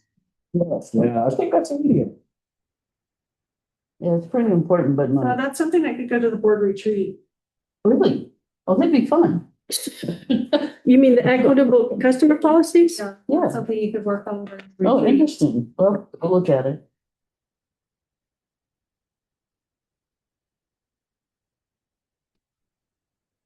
I think I would like to have President Doolittle maybe make a statement about that, because that's kind of your thing too. Maybe advice to us for the retreat Okay. design. Okay, you mean at a later date? Are you saying right now? No. Right now? No. Okay. In the near So future. I have to In the near apologize. future. I apologize. I was, I was working ahead and I was trying to figure out where the things at the bottom here, where they were going Oh. on the strategic plan. And so we are on item 54, equitable customer policy. Yeah. Okay, and so then I And heard, then I it's faintly heard, 5.3B. okay, I faintly heard STRs and so then this is what Oh, was. she already put it in. So I think Okay. this is gonna be a lot to do with Prop 218 when we do the rate study. And I think Okay, that it should probably develop out of that process. Now that I'm thinking this through a little bit more, because you'll have the guidance from the consultant and you'll have the guidance from the yeah, but our attorney. own ideas too, I think. might With feed your into it. ideas, of course, Yeah. but you need to make sure we're following the law. Because what you might want to put in there may not be permissible, for instance. Right. What are you thinking of that we might want to put in there? What do you? I have no idea what you want to put in there, but just by the name of it, equitable customer policies, having, Did we say that word? yeah, Did we said that phrase? yes. Okay. But I like the It's description Equitable. in Equitable. column A or whatever it is. What is it?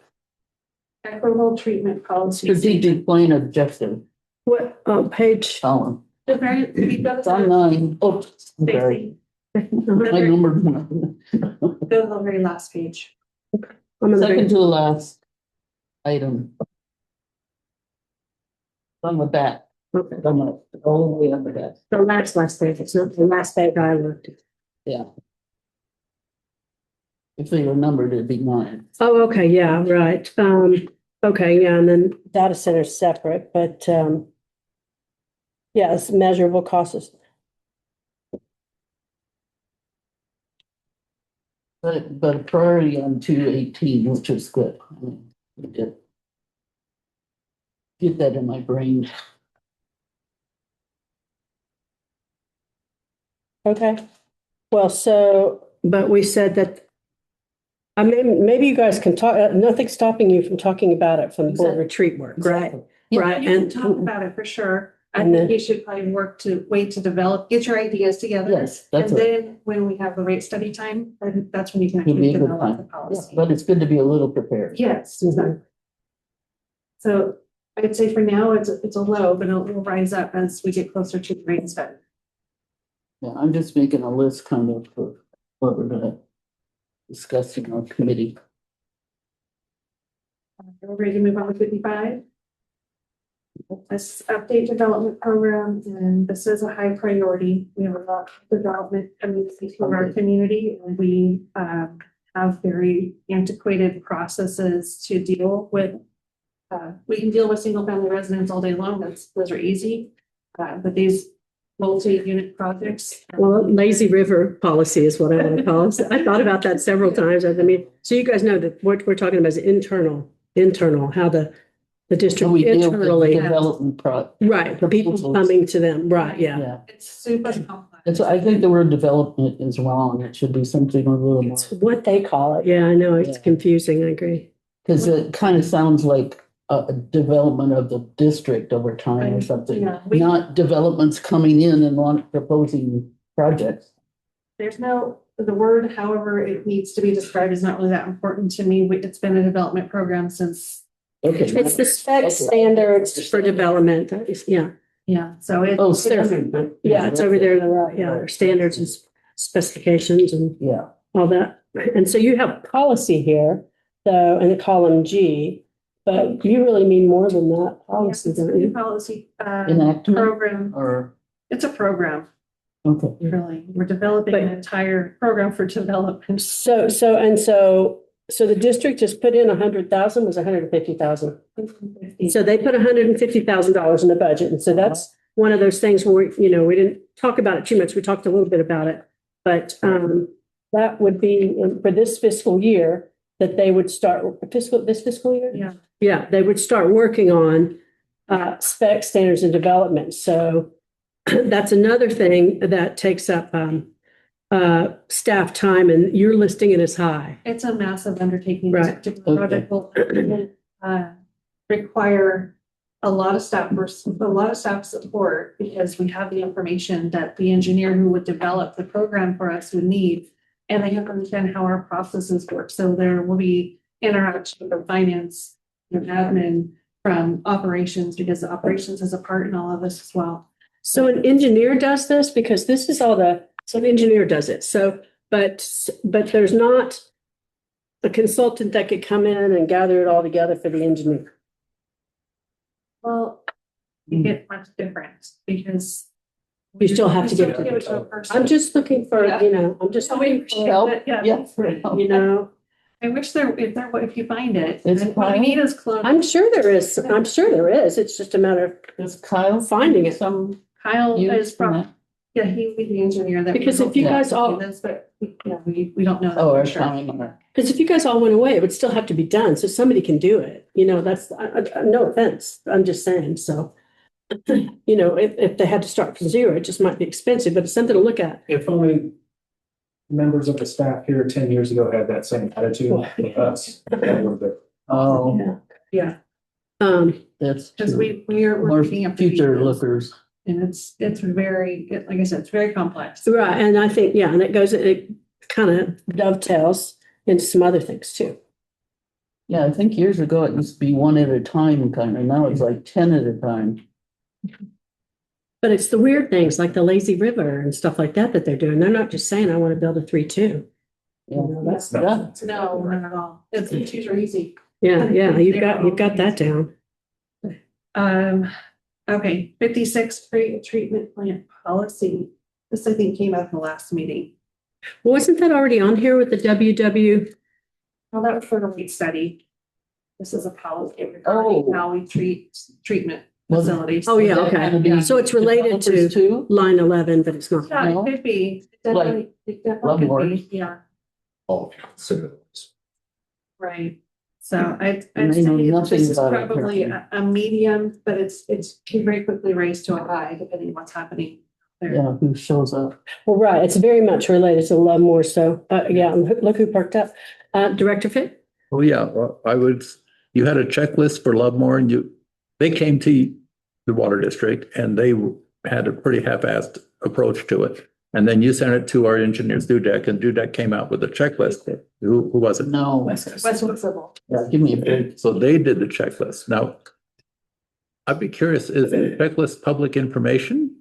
Or was that a checklist? A memo, yeah. Okay, because then that would sort of give a guide to our consideration for the treatment plants. Oh, Yes and no. It's very specific to that particular project. So oh, it's a start in where we might be heading, but it is not something that we would be using forever. It's on a boilerplate checklist. okay. And all of that, the development policy, the policy, all of that needs to be incorporated in the rules and regs too. So it's not just policy, it's. Yeah. The rules and Yeah. regs. Which is also another project that's not on here, but the rules and regs, as much as the admin code needs it, the rules and reg needs it more. Is that related to CEQA at all? Or is CEQA related? No, it's related to the lines. It's related to line 69, which we'll get to in a minute. So, anyway, that's, I think is a medium for look at now. that. We'll Okay. come back to that. There's still more to learn. Okay, 57 is update outreach programs. And I think that we kind of touched on that recently when we talked about Rojas maybe doing that work. And I told you we're talking CV strategies. So I'd say it's a medium, but it definitely. When you put it on here, what were you talking about? What regarding what? All the things we were talking about? Chrome 6 and different outreach mechanisms that we need to have. But if we want to share why we do certain things, like having somebody write that out. This is. it might include that, oh dear, what do you call it? Equitable treatment of customers. And, getting out the word how, what we're asking them to pay for, you know, the benefits that I they're see. gonna get. Very good. One thing. But it would also include the booth at the farmer's market too, right? Well, it's on there. Somewhat. Yeah, it's already part of the outreach programs, but we want to Yeah, add. that's what I mean, Yeah. yeah. One thing I didn't see on this list that we must have not touched on last Monday is selling the surplus equipment. CARP, I think that needs to be added to Done the it, we didn't list. really, yeah. It's not not something that's gonna take a ton of time, but it will take time. We gotta, list it and do all the correct documentation and deal with the seller. So it's a bit of a project. I'd say it's probably, we talked about doing it for this coming fiscal year, right? Oh, So probably a medium project, but the longer it sits with us, the what that starts depreciating and we don't want that to happen. so what's the name of it again? I just put sell surplus pipeline equipment. And we've already identified what those pieces are. I think we're at a good point to take a break. Sounds good. Yeah, Oh, so, you mean we're not done? yeah, so, it's 3:24. How about we come back at, 3:40? We're not going tonight, Probably not. no. What's tonight? The dinner meeting, Oh, the Yeah. sheriff is gonna be there. I was So- gonna meet the sheriff, but, huh? Okay, our break is over and we are now returning to our meeting. General Manager Johnson, where are we going now? okay. We are. Have we wound up what was above? The good news is that going through the budget will be really simple because we just went through all of these items. The things that we will go through when Ann does her presentation will be the changes from last week. And it will include much of what you put in. So remember, the strategic plan should into the budget because you can't have a project if it doesn't have a budget attached to it in most cases. Well, So the good news is we're almost there. but I would like to suggest that she not have to rush like she did before. So we take our time with it, even though it may be somewhat redundant. We're still gonna go through the presentation. Okay, good. I'm still gonna update this. It's just not going to be as complicated. That's my intention. Oh, you're gonna do these, I don't know. finish this off? Yeah, so we need to finish that off. Okay. We're on this small packet that we're talking about. And it says additional agendas, director requests, where do they fit? Okay, so I have a couple of things. So one is, it's where they fit, but just know that these aren't necessarily things that have to be approved either right now, because some of them, like the ad hocs. And she put another ad hoc on here that I discussed with her that actually has not come before the board yet. So,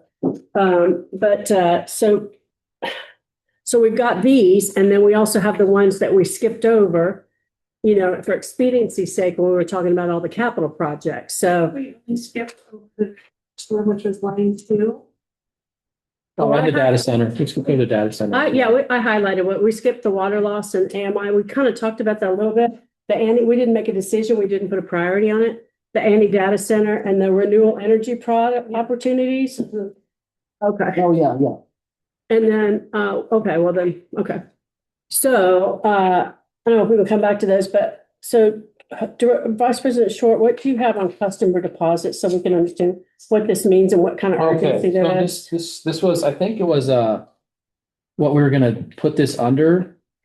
Yeah, where's it I go? think it was I forgot what policy it was exactly off the top of my head, but my issue with this was that we are charging customers too much for the deposits. I think Oh. it's taking too much of a bite That's out what of they it. talked about. Right? A speaker, I came to one of our meetings. Oh, okay. Sorry.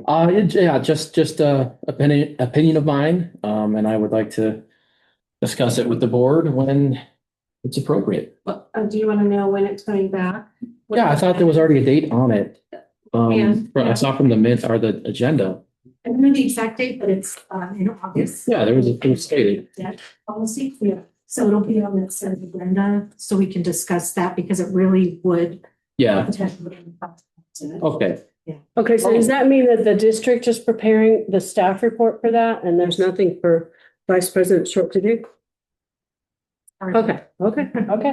Right. All right, so then, Director Fick, I know I've talked to you about this, but line 62, as far as preparing something, you and I had a conversation where you want the district to join the JTABC. So, to me, that doesn't even seem to rise to the level of needing its own agenda item, but I guess we can't, it seems like we could talk about that right now, because we could consider it a budget item, right? So, Well, isn't that correct, General Manager Johnson? So let's get this dispensed and not have it hanging out. So, well, it's either $50 for associate or $200 for a voting membership. I don't know if the district wants to think about voting on things, but the JTABC is now probably the only entity in Joshua Tree that the county requested to exist, and it exists. And they're mostly downtown business owners of Joshua Tree. And so as we go into the future with the special district's investigation of sewer, septic to sewer, their input might be important. Their input is probably going to be happening whether we are a member of it or not, but it would be good to have Joshua Tree, the only public agency in Joshua Tree or dedicated Joshua Tree, as a member of JTABC. And we have a sort of an overlap with CAC. The CAC has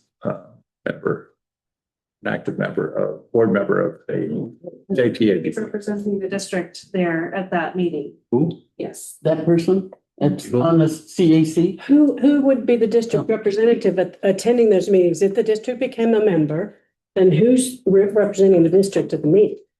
A staff person. The staff person. Right. Oh, So, no, I'm asking if it's a staff person, then I'll figure out who I'll assign it to, or is it a board member? Is the question. but not CAC, is that what you said? I never mentioned CAC. Oh, I thought I heard that. I'm sorry. Because I had a question about that, actually.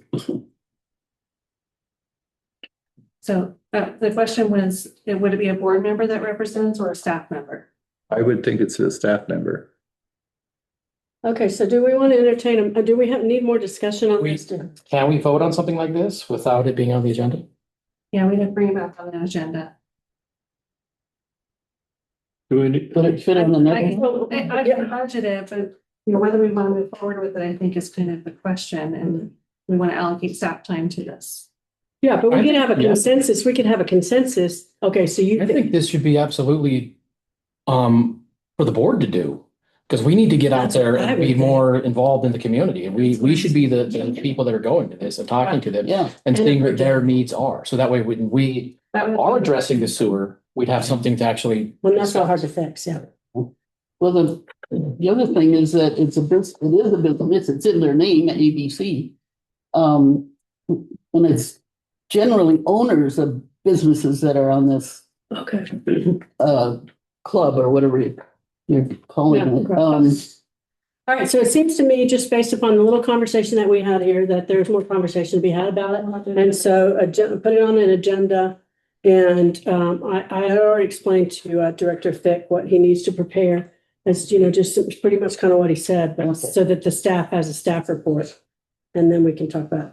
Okay, so the Doolittle landscaping policy discussion, can we go back? And so if we, what fixed thing is, if we made that low, medium, or high, we would say that was medium or low, or which one? I think it's low compared to Mhm. putting in infrastructure and attending a meeting. We're not gonna, We're still gonna do it. It's not. you mean we're gonna consider the low, high of this in terms of everything else that's going on? Is that what you're saying? Yeah, I don't think we have changed the strategy of our low, medium, high. I don't think. Did you suggest low? Okay, that's fine, that's fine. I suggested that it's low. This isn't something Okay. that the district's gonna have an emergency. I agree. Okay, so moving on to landscaping policy discussion, I can just tell you really quickly right now. This was just because saying that I think this just goes with policies in general. So, and there might be some work coming up with that. And so, I would just put that as low, okay? Okay, we could just move on from that. The CEQA review, San Bernardino County. Okay, yeah, that's something Right. that's something that we did talk a lot about last week, and I thought we had a consensus vote because Tom was asking, and I think it must have been for the attorney. I can't remember. It was for the attorney. I'm glad somebody remembers. Okay. And that's not on here. So the hiring of the attorney, that's different from the, I guess that's a separate thing. So one thing was, maybe it's that. So hiring an attorney who could get creative with CEQA and can tell us where how the district has to respond and serve water in a situation where the county is approving developments that don't follow CEQA, and yet we're being expected to follow county code, and they're not following county code. And my concerns is expressed of what the impact's going to be, even by 2050, with the impact of climate change. And all of a sudden, whoops, we ran out of water and we let all these people build houses here. So that's part of, and that's actually another part of it was the study related to that. So there was kind of two things that I was talking about.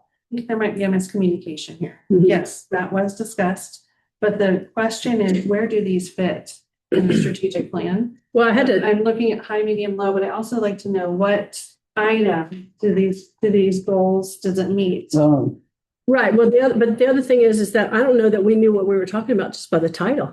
So that's why I had to explain it. I mean, I think generally we kept the notes on that and we already put it in the budget, so that. Okay, because I didn't, but because it's not in the budget, it would be in a different budget, right? We'll see on June 3rd. Because we agreed by consensus to spend $100,000. Tom said, do we have in the budget? You said yes. We added it to the legal, non-personnel budget, Okay. 100,000, so it is in there, see what it's under administration on page 33. It's just combining with the general legal budget. It's not a specific. But it was, we increased that line item. Okay. 100,000 to Okay. 200,000. All right. So thank you. Thank you. I said I didn't know that. I couldn't see that. And I didn't know what I was talking about because I was talking about two things. So what do you guys think? Low, medium, high? I think it's low, but it could be high. I mean, it could go up once the county starts doing what the county does. Yeah, or we're actually dealing with the Yeah. developer. Right. I mean, I hope it stays low and we don't have to really rely on this too much and they don't, jerk us around, for lack of a better term. Director Johnson? I have another question. Does it need to be an actual lawyer or could it be a legal assistant or a paralegal that is up on this topic of? If we're relying on land legal use. advice, we should use an attorney. Okay, all right, For that's sure. Because we don't want to be sued and not be able to back up what decisions were made, so. So that's fine. I mean, I have the notes there. I just, where it fits. So I can just figure this out after this meeting too, but it's not really that. You all, if you don't care which objective it goes into, I can find this one. Well, I guess it'd probably go in 5.2, develop mutually beneficial, maybe that one, or to me, it would be about the long-term, a lot of the stuff we're talking about is plan for sufficient long-term water supply to meet current and future customers' needs in 1.1. To me, that's where I'm coming from, so I would put that in 1.1. But what does everybody else think? Well, could it be in, Well, the development? I'm not sure where it is. 5.3. On the back. well, I mean, let me ask you this. Do you disagree Yeah, that's that a it should be in plan for a sufficient long-term water supply to meet current and future customers' needs? Is there a disagreement for it being there? Because I just stated, I think it could go. It doesn't matter honestly where it fits. Yes. It needs to fit. So Like development program. I could do 1.1D to make it its own. Yeah. okay. Right, so there's that. Okay, so then wastewater strategy, so that was where I was saying that we don't want to rely on an outside entity, the county, to determine the future agenda for the district, which is what's going to happen with the septic to sewer. And so, and that we didn't have an update. And so the update that the general manager was talking about was a septic to sewer creation of a study, as opposed to something, that's not a $1.5 million solution. So I don't, is that, I imagine that's something we need to talk about more that we can't decide right now, but. Okay, so we'll put that somewhere. Anybody say anything about that? I do have a question on that. Have we had any updates from the special districts as to what they're doing since we had them here April 1st? No. No. Yeah. And that's actually, that was left off of this whole list of things. The sewer. Yeah, you're set. It's in number 2, I think. No, on this list of items of work. Because you listed things like what I mean? So it seems like that would, your work with them seems like it would be on here, wouldn't it? Oh, yeah, it is. Oh, it's Oh, where is it? Where is it? 5.2 C and D. What line in this That's what list I'm of looking things? at. 52. Okay, oh, I'm so sorry. Okay, sorry. And I saw that. All right, got it. Okay, and that's advocacy. Okay. So that's in 5.2. So it seems like that wastewater thing, wasn't it already in here though? Yeah, that's right. In the strategic I plan? just saw it. No. But I just saw it. direction from the last Oh, it's, conversation to this conversation of what we're having a new study, if we're able to do it. I don't know that we have the bandwidth to even do this year with everything else that's going on. So that worries me first, but second, the cost is 1.5 month full study. Right, but again, what I said with that 1.5 is that you didn't define the requirements. So we didn't say, hey, this is what we want. You just went out and asked, you're thinking we wanted a one-to-one comparison. And I don't know that that's 1.5. That's what I can tell you today. I don't know that that's what in my thinking, that's not what I was thinking, is that we needed some big grand comparison to a $6.3 million study. So I was thinking something else, but it also relates to that nitrate study. So, and it also relates to that trigger when the technology is, tells us that we have nitrates problem. So it's kind of all those things together. And we just don't have we've been asking, like I said, I wish we'd gotten this done a few years ago. So it's really not, I would have never conceived of some big sewer like the county wants to do when I was asking for the wastewater strategy. Yeah. So I'm thinking something much smaller. I don't know what the board's thinking now. Maybe this is something that's for next fiscal year, not 26, 27, but 27, 28, unless there is a change with the county that we foresee and we learn about, then we may have to enact it sooner. But I think cost wise, we still have more to figure out. We have to determine what the parameters are and being able to manage it, on the bench. And we don't think the lawyer would be enough? For the study, Oh, we're talking about. the is that? So the lawyer is related. Yeah. 1.3B, I mean, is that it's supposed to, included in that? No, it's on the agenda board requests. No, I know, but would it fit back into this? It may, but we're trying to determine if it fits here at all, or if it fits in a different year. Oh, year, Well, okay. okay, so one thing is the CEQA attorney, and that attorney may end up advising us something related to the sewer, but what I was thinking was the developments that are happening, that the district, we do not have a comprehensive study. We're not looking at it all together to see what the impact's going to be. That's what I thought that CEQA lawyer would do. Now, away from that, the wastewater strategy, we had a room full of people unhappy with the county's plans for a sewer, and we don't have a strategy or anything to say, community, here's where we think it should go. And then if the county comes in and says, this is the way it's going to go, we still don't have anything to say, this is what we think the solution is, because this is the nitrates narrative that we have. And this is how we think it should roll out, as opposed to how the county wants to roll it out. So that's what that wastewater strategy would say.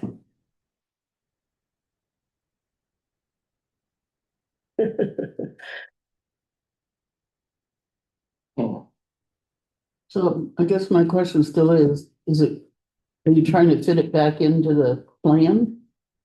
Strategic plan? I can find a place, I'm certain that it fits in the plan. It's whether or not we're doing it or we're postponing it to the Well, next how is it fiscal different year. from 1.3.B? Partly with Sanibel. how long have County we been, regional water quality regarding centralized It's wastewater the treatment. same thing, Jane. It's number 2 on that supporting project. No, it is Yeah, I know. different because I I see it. said, That's what I'm saying. it's different. Okay, so this is a huge project where at the end of the day, I feel a little tired for us being talked about it. We're having to press to try to fit this in somewhere. I don't know that this is the right time to be having this conversation because there seems to be confusion about it. I don't believe that the district needs a $1.5 million. Jane, do you hear me? I'm We here. don't need a $1.5 million septic to sewer plan. What we need is a wastewater strategy, which we don't have completely. And it responds to the nitrate problem that we have now, the anticipation of the nitrates that we're going to have in the future, and right-sized for our community. Otherwise, we're in a situation with the county determining the future of the water district related to that. And we had a room full of ratepayers who didn't want it. So if we're pushing it off, I don't know that we're responding to things. And again, we're uncertain about the timeline, of what that study was. I'd heard 1 year. So I think we're still in the dark. I do not want to sign up to say, yeah, we're going to move it. I know that this whole list and everything was to set for a negotiation for the district to be in a position to negotiate this because of, wanting to have lives beyond the district. So, but I think we still have to talk about these things. And again, it's what I went back to when I said, don't let the overload endanger the future, the future of what we need to be doing. So maybe we don't decide right now. You're also talking about whether it fits into the next fiscal year or sometime in the future. So it could be an update to the existing wastewater treatment strategy is what I think President Doolittle is trying to say. It could be as simple as that, or it could be as comprehensive as the 1.5 million. So those are the decisions that need to be made and the timing of which. Director Fick? Well, I think the nitrate study should probably be done before we make any hard decisions on water treatment as far as package treatment plant and or septic to sewer. Because the question is, do we have an environmental disaster? Because that's what they didn't use the word disaster, but that's what the county says they're treating as, Well, most people know my cynicism towards the county, and I do not trust them that well. Do we think that they're basing this off Yucca Valley at all? Like the nitrate issue, and there's just assuming that it's gonna come over here eventually? And Don Rao were both town council members, and I saw many excursions of fantasy on their part in discussions 20 years ago, like Don Rao saying that they had 34 years of water without import. Mhm. It's like, no, they don't. They only have about 4 at the most. So, Okay. so anyway. I'm gonna I know I have appeal to history. your younger mind and tell me what it is you think we're saying right now. Are we gonna have a, Well, I don't know what Agenda I item? think you're saying. What thought you heard needs to said be it, yeah. decided is, are we going to do a wastewater Sorry. treatment strategy update that would include nitrates? It would include all these other things. That's an update to the existing plan that we already have, or is it a full-fledged assessment for the entire study? Okay, so could we get a consensus vote on whether or not we want a $1.5 million septic to sewer study? in this, I don't feel It like. doesn't matter when, just let's decide if we ever want it. that's where it is in our next But fiscal Jane, year, right, but let's just decide if we even want it. Do we want maybe it? in 2 years. So you think we need a $1.5 million septic to sewer thing instead of just a wastewater strategy? Or is it because don't you know don't that. know enough? Is it because you don't know enough of what we're talking Well, about? that's probably part of it, but also I'm not sure we need or maybe both. Okay, okay. And I don't know about the timing of it. Okay, so what I would recommend is we have to have some data. Yeah, Director Roman. I'm so sorry. I'm, my initial thought, and this may be completely wrong, but my initial thought was that this seems like something maybe we just need more of a legal response to or legal advice on. So what is the county doing? How do we respond to that before we invest a lot of money into, putting together what they're putting together? And maybe we need that in order to respond to them if we don't agree with what they're going to do. But I just feel like maybe we need some legal advice there. That makes sense. Right, and that legal would, okay, Director, I'm Vice Um, President. just a suggestion. I think we could just put this aside for now and use it if we need it, because I don't want to spend $1.5 million. Let's say the county does their study and then they say, no, they can't do the sewer. Then we just wasted 1.5 million.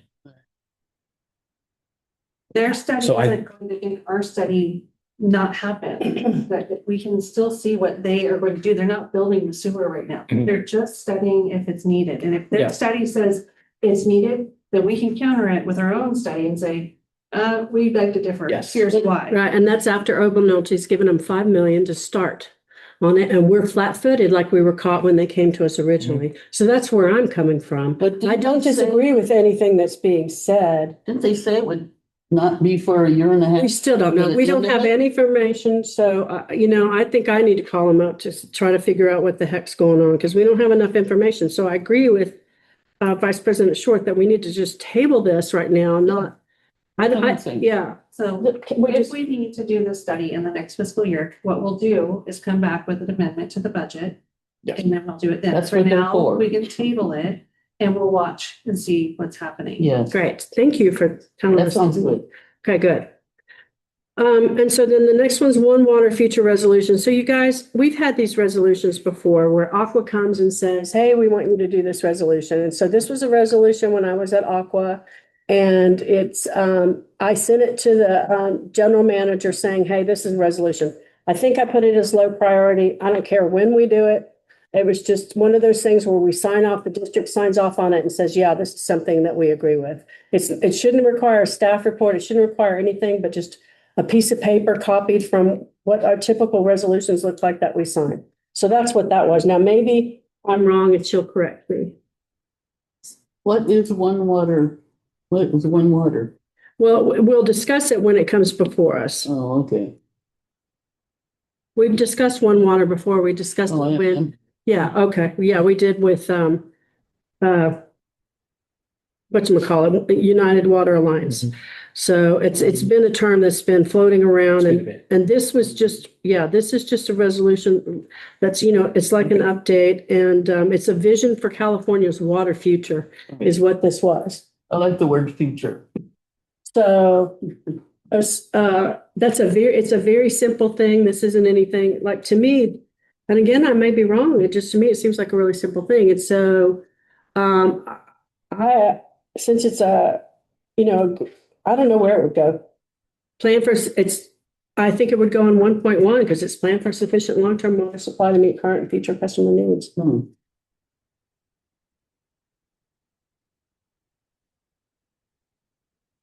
I have no objection to that. Is that okay? All right. Okay, so the next one, committee, water and growth. So this was the standing committee that we created, let's see now.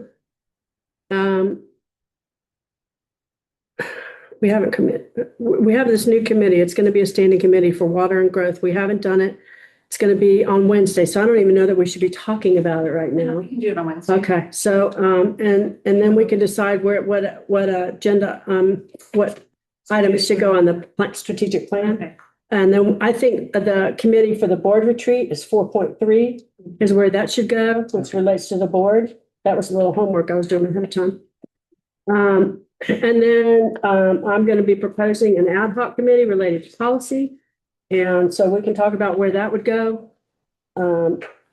When that comes up, that was just me. I alerted the general manager to that, no surprises. And that's also going to be related to like the rules and regulations. And I have felt since I've been here in the past 7 years that there is no, on my part, there's very little understanding of the policies. As the board, we're to bring policy actually and not just have the district come towards us. We're policy setting function of the district as well. And it's a partnership and a collaboration. And so, but right now, our policies, there's so many of them, all these rules and regulations, they're not organized. It's nobody's fault. It's just the organic nature of it all. And so this ad hoc would be working on that. And then identifying some gaps. I've created a list. Like one of the gaps would be, how long do we keep our YouTube videos up? That's an example. Because right now there's a policy on how long we keep videos. And that's when they were manual videos, sitting somewhere. And now we have videos that, you know, are in the cloud. So it's a different world. So identifying those and then loading them up and they're going to be a stack this high. And then we're going to put it on the general manager's desk and we're going to say, we'd like you to finish these in the next 4 months. So no, we're not. So we're going to look at it though and see, and then it's all a discussion, but to get our arms around it a little bit, because I'm totally ignorant and I don't think I should be. And I think actually we've erred by being not as informed on that as we should be. They're actually in my garage. Yeah, she told me, oh, yes, they're really hard to see, you know what I mean? She told me she's gonna print them for me, so that's great. I inherited. Anyway, but that'll be coming up. So we need a policy on policies, is that what you're saying? No, it's a committee, it's an ad. Okay. No, actually, there probably are policies on policies. But no, this is an ad hoc committee, 2 people on the board who are gonna get together. Oh. I'm not even announcing it. It's just sitting here. I'm going to announce it at a later time, but I'm just explaining it. So Okay, that's an ad hoc. So, all right. and then the Vice President Short, you have AI policy. I do. I think I spoke about it last week. I think a good spot we could cover this as well would be when we do the data center as well. We could just combine that in one. And we'll be here for 4 days. No, We'll just talk to AI about it. So that means that you're going to be preparing the staff report. on that? Okay. Well, I can prepare that. that's, No, I just need the information. You won't actually physically prepare the stuff. Should put into it. But I can bring it back really I general. would have had too much fun. Well, there's a lot of info on this. so that would go, Is that a medium low or high? the data center. I think the data center is high. I think it's I think pretty that's high. very high. Yeah. Because I'm looking It's an at emerging Yeah, factor right what- now. what's happening in Coachella right now. They're looking for places that are remote with a big supply of water. We No, are a potential for that. no, I told you there was a company looking at the old solar place. yeah. And it was a data center company. No, And they're doing one in Las Vegas that's 33 square miles. It's that big. there's Because, you know, there's a lot of water in Vegas. There's a lot of water to be, you know, doing data centers in the desert. Europe's going through the same thing. So my justification is it for as our mission to provide, protect, and maintain Joshua Tree's freshwater data centers, Ah. destroy water systems. Yeah. Yeah. So I think it's pretty But cool. when we say hi, you know, so what does that mean? Because I would be working with the general manager determining where this goes on an agenda. You know, is high October or is high August or July? July. July. Okay. We're in July. Oh, there's August. Well, we'll talk No about it. meeting? We'll talk about it. No room. Oh, no room. Yeah. Right, well- we can talk about it. So that's one of the things where I don't want us to have things like this that are so urgent be, you know, tragedy, the urgent of the operations, which are just urgent as well. That's what I've been talking about. Would it be possible to be a workshop Well, to fit in I think we somewhere? need to first also get legal advice of Yeah, what gather are we, information. yeah, allowed to do. What parameters are we working in? And then from there, we can develop policy. Just, okay, Director Fick. Yeah. Mhm. Director Fick. From what I've seen, the average usage by these data centers is about 12 to 1,300 acre feet of water per year. That's about what Joshua Tree uses, the entire Mm. district. So for me, it's a kind of slam dunk, but obviously it should go to legal to know Yeah. how we can do this. Some homework and then. Yeah, I think I read that ACWA had a whole slew of articles already about AI, Sure. you know, online. Oh, yeah, I've been to so many things about it. Yeah, and so then many trainings. CNC just last weekend had a whole day of it. Yeah. And hopefully there's some results from that. Okay, so we've gone through then, so I think we've got information on that, but if we go back to page 1, we're still, I don't know about the anti-data center and AI at the same time. I just think those are enormous, but, yeah, and they're, You know, with the framework of a policy, it wouldn't be that hard. I think you Okay. guys are relatively on the same page. It's just about putting the framework up. all right, okay. And so then the renewal, so then going down to 35, renewal energy opportunities, renewal or renewable? Oh, right. We mean renewable, don't we? I think it is renewable. Okay, just checking. Like I said, I'm tired. At a B. Okay, so that has to be, that's, and so that's just looking, what are we talking about when we say that? So I had a company called Ventura Energy do Oh, an wow. analysis on our district for potential solar and battery backup at all of our sites. Mhm. And the analysis came out that it was not going to have the ROI that you would expect. And she offered to do a presentation on it, but again, this is a contractor that's doing this for free, so I've told her just hold off until I get direction of when to bring her back to the board, but she did a really nice job putting all this together because they sell the equipment, so she's in the business to sell it, and she's like, it doesn't make sense for us to sell this to you. So this has been the pushback since the district dragged its feet with a different board and didn't do solar when they had incentives from the feds and they could have paid for it. And then since that time, the district's like, we can't do it because we missed that opportunity where we got that beautiful ROI. So, and now we've never been overcome that idea that it was supposed to be this sweetheart deal. But we have to think, if we're serious about climate change, you guys, we have to think about whether or not we want the district to make the investment in solar, because we're going to continually hear that the ROI is not there. So that's what, one of those discussions is. One day we're gonna have a covered 27, parking lot. 28 priority, Yeah. because I still think our priority list is pretty large. Yeah, that's fine. That's fine.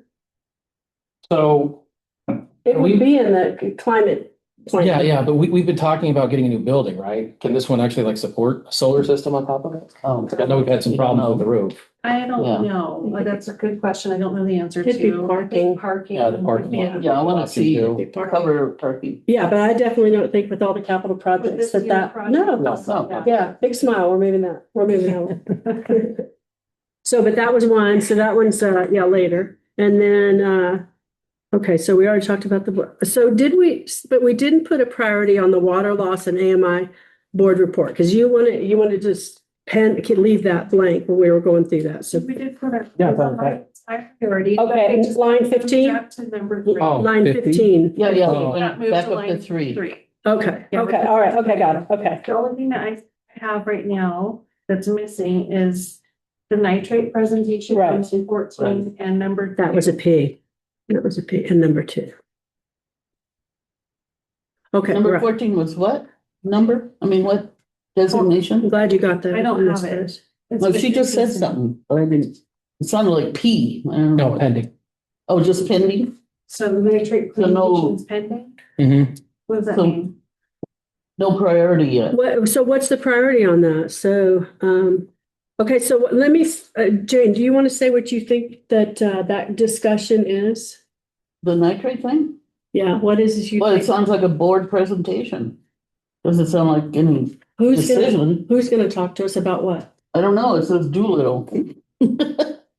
Darlsburg on PFAS. It says all the way to. Oh, no, I thought I was looking at the nitrate. Oh, nitrates. Here, I can talk about that. So the nitrates is what the nitrates is what we've been talking about is that's the data set. That's the science that the district is saying, that the county is saying Right. for the need for an extremely large sewer.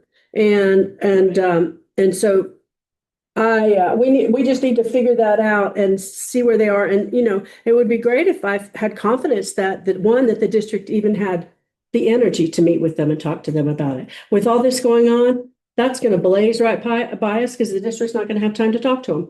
So there's not going to be that partnership. So we can't depend on the district to be pushing them to do that as much as we would like. I don't think that's fully accurate. Okay. That's going to get on the list and we will be reaching out to them.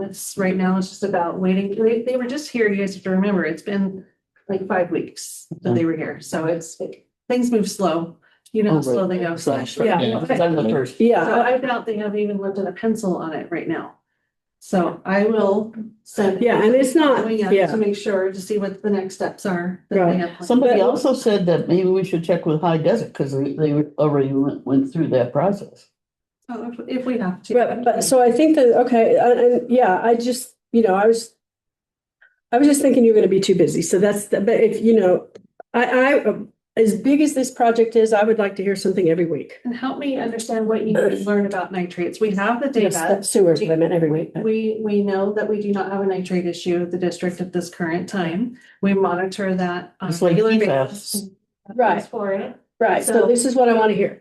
I want something that says, not only is JBWD certain we don't have a nitrate problem, we had an external company come in and tell us we don't have a nitrate We problem. have Could- that already. We have. Okay, and then put that together, have a presentation, put that together so that we have something to say that the science that the county is basing the sewer on is inaccurate science. And that the district isn't imperiling our aquifers with nitrates like the county says we're going to be doing. So we don't have we need some sort of a timeline. And as I said, one time I heard, but then I've heard it's not the case, that you can not have problems one year and then you have problems the next year. But I understand that's not the case. So we don't know, because we don't talk about it because it hadn't been a problem. And one of the things was, I heard 7 or, what's the number when we think we maybe the limit now we say, oh, we're going to do something when it hits this threshold. Maybe that threshold needs to be lower. That would be another conversation that we have. So we can really reassure our ratepayers that 1, we don't have a Yucca Valley problem. 2, we don't have an environmental disaster problem that's going to require sewer, or it's going to require sewer, but it doesn't have to happen right now in the middle of Chromium. So, Isn't some of the standards at the state level too? I mean, Yeah. isn't that what motivated High Desert to do it? Yeah, do you want to talk about nitrate sampling or? well, I mean, is the request I'm making, does that not make sense? It's like we're trying to argue against something that doesn't exist yet. Like we Yeah. already know Yeah. what we don't have, but we're trying to prove it against. We something. can Okay, send them I- all of our They haven't- laboratory They haven't results. done It's not the county. I want to be able to have something documented so the minute they come back to us, we're able to say, I would like to have the lawyer have it so we can push back immediately and say, we don't have this environmental problem. Well, why can't it be as simple as we have a letter from Jeff that says, here's the sampling results for the last 5 years. Back off. We do not have. Well, and maybe it's that, and maybe it's the CEQA lawyer, but I'm concerned about the level that we say, maybe that level needs to be a different number. You know what I mean? Our threshold number, that was one thing. Explain why that would be the case. It's just like, because people fix things after it's gone a little too far. So, that the district in an abundance of caution is identifying a threshold where, things would be more of an issue.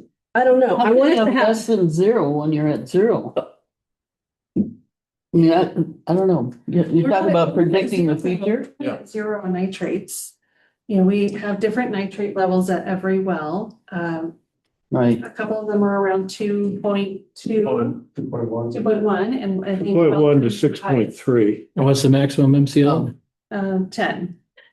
but we had some number where we mentioned 7, so it's up to 6.3. I'm not stoked about the number 6.3, I have to say. No. I would prefer that we have some sort of conversation, and I don't know that I understand why the district will be pushing back on us having a conversation about this at the No. board level. Understand it. That's what. Well, do you understand more now what I'm saying? I mean, what do I need to do to make this a little easier to understand?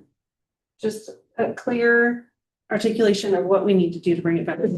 Okay, so I would like a presentation on how nitrates hit the aquifers. What the future holds for nitrate, what's the projection of when we are going to have a problem? What we define as the problem, do we all agree on what that number is? So if we have 6.3 somewhere, how long before that hits 10? And then Back what? down too, and that's what's happened. at And let's talk about that. That'd be great. Yeah. We can talk about it going up and going down. But let's have that. And then define what likely is meant. If they're getting money from the feds, then there's some sort of EPA levels that need to be considered as well. And then what would be an immediate solution if we had a nitrate problem?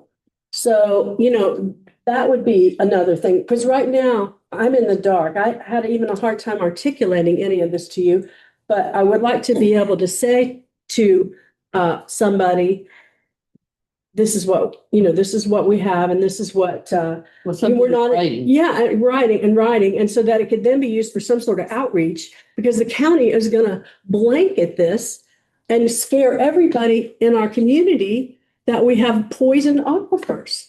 Or that if they're not poisoned right now, they're going to be poisoned in 2 years' time. Director Fick. To add to your request, I would say we want a history of Joshua Basin Water District with 20 years of nitrates. Going back 20 years. What? I don't know if we'll have that much data, but we'll bring you what the amount that we have. And also just a short surmisal of what High Desert Water District went through in the last 30 years, because they were required by the Regional Water Quality Board to put in, they didn't say you'd have to put in sewer. They said you can't use septic the way you're using it. So the sewer was the answer. That was kind of my. So it comes to the level, what level were they when they were forced to do that by the Regional Water Quality Board? Around 2005. I don't have the exact date, but around then, that's when they were required to have sewer. And I mean, because I would like people to know, and we've talked about this before, you know, the district has great due diligence in managing the quality of our water, and people are absolutely ignorant of it, and they go out and they buy bottled water all the time. So, you know, part of that information is, you know, that the district's already doing a good job. Because if you want to talk about getting a bad name, we're going to get a bad name the minute the county comes out and says you guys need sewer because you're poisoning your aquifers. Okay, what priority level is this? I'll let somebody else decide, because I've certainly been raising my voice about it. So what does anybody think about priority level? Medium? Medium. Because there's Based on what David said, a maybe. lot of stuff. What about you? All right, then last but not least, we have the PFAS concerns discussion. Very similar. Although it may not happen as fast. I know that some people in the community have been worried about the system we're using for the removal of chromium, worried that could also lead to PFAS. And now I know we talked about this, and it's not, but I think once we get that study done, the pilot study done, that we could actually have something that we can That's present. Well, it's going to lead to PFAS somewhere else, isn't it? Well, so you'll see sampling costs increase during the pilot study Okay. phase, because we're going to do a bunch of other samples as well, in addition to what they do. Well, will the study last longer than next fiscal year? The pilot study has to be finished by the end of this year, calendar year. Calendar? Yeah. Okay, good. But won't it lead to PFAS somewhere else? Aren't we just sending the PFAS elsewhere? The resin, that's what I heard. From 6 elsewhere. The resin, the product from the treatment. Oh. I don't know where this information. Don't we have a truck that we're sending Going truck down with the things hill? away? Where you're implying that the media that any agency uses is gonna release another contaminant. And that's what you're implying. I don't know where this information or the information that you hear from people, I don't know where that comes from. Any treatment media that is used, and we've talked about this a while ago, that it has to go through that process to be NSF certified. Right, that's right. Right? They do that science and that evaluation Right. to make sure that it's not gonna leach whatever that material Oh, right, is right. into the water.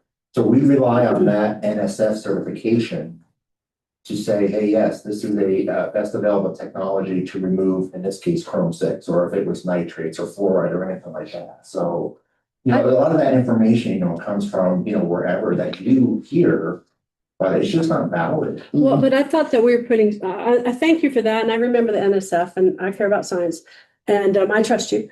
But I thought that there was something that was going in a trucks. We were shipping that, we're sending that somewhere else. Right. And if that wasn't bad, so that's just Chrome 6, there's no byproduct from the resin, because I thought I heard this at the conference I was at, that would break down and be a PFAS or a forever chemical or something like that. And that we're removing that so that it's not going to hit our aquifer. Not for the technology that we're suggesting with the N9 exchange, maybe some other technologies that are specifically for PFAS can do little, but as far as chromium, all you're doing is exchanging an ion with another ion, then you're replacing it. So it doesn't, the PFASs don't exist. Maybe something for a PFAS treatment system could be something, but for chromium, that's not the case. The resin is made up of something, correct? And Yeah, it's a poly. we haven't, right, but it doesn't break down into PFAS. It doesn't break, that poly, whatever, doesn't break down into PFAS. Not to my knowledge, because there's no PFAS is in there. And again, it goes back to the NSF certification, right? They're not gonna approve a material to be used for drinking water if they know it's gonna release something. Now, there could be a byproduct of the waste stream that you're creating when you're regenerating the media or replacing it. But as far as it, when it's in a treatment mode, it's not taking the chromium out and saying, hey, I'm gonna release, whatever that resin is. I think we did talk about if a truck was shipping it someplace in And LA. that's the way. If there was an accident on the way down the hill, then what? It's in Riverside County. But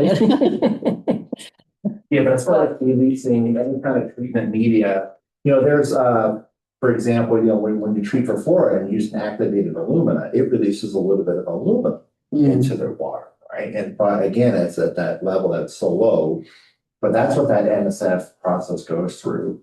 And that's the information we rely on for that best available technology that the state includes for. So I don't think PFAS is a concern when it comes to chromium treatment. The resin, there's no degradation of the resin that's gonna have PFAS.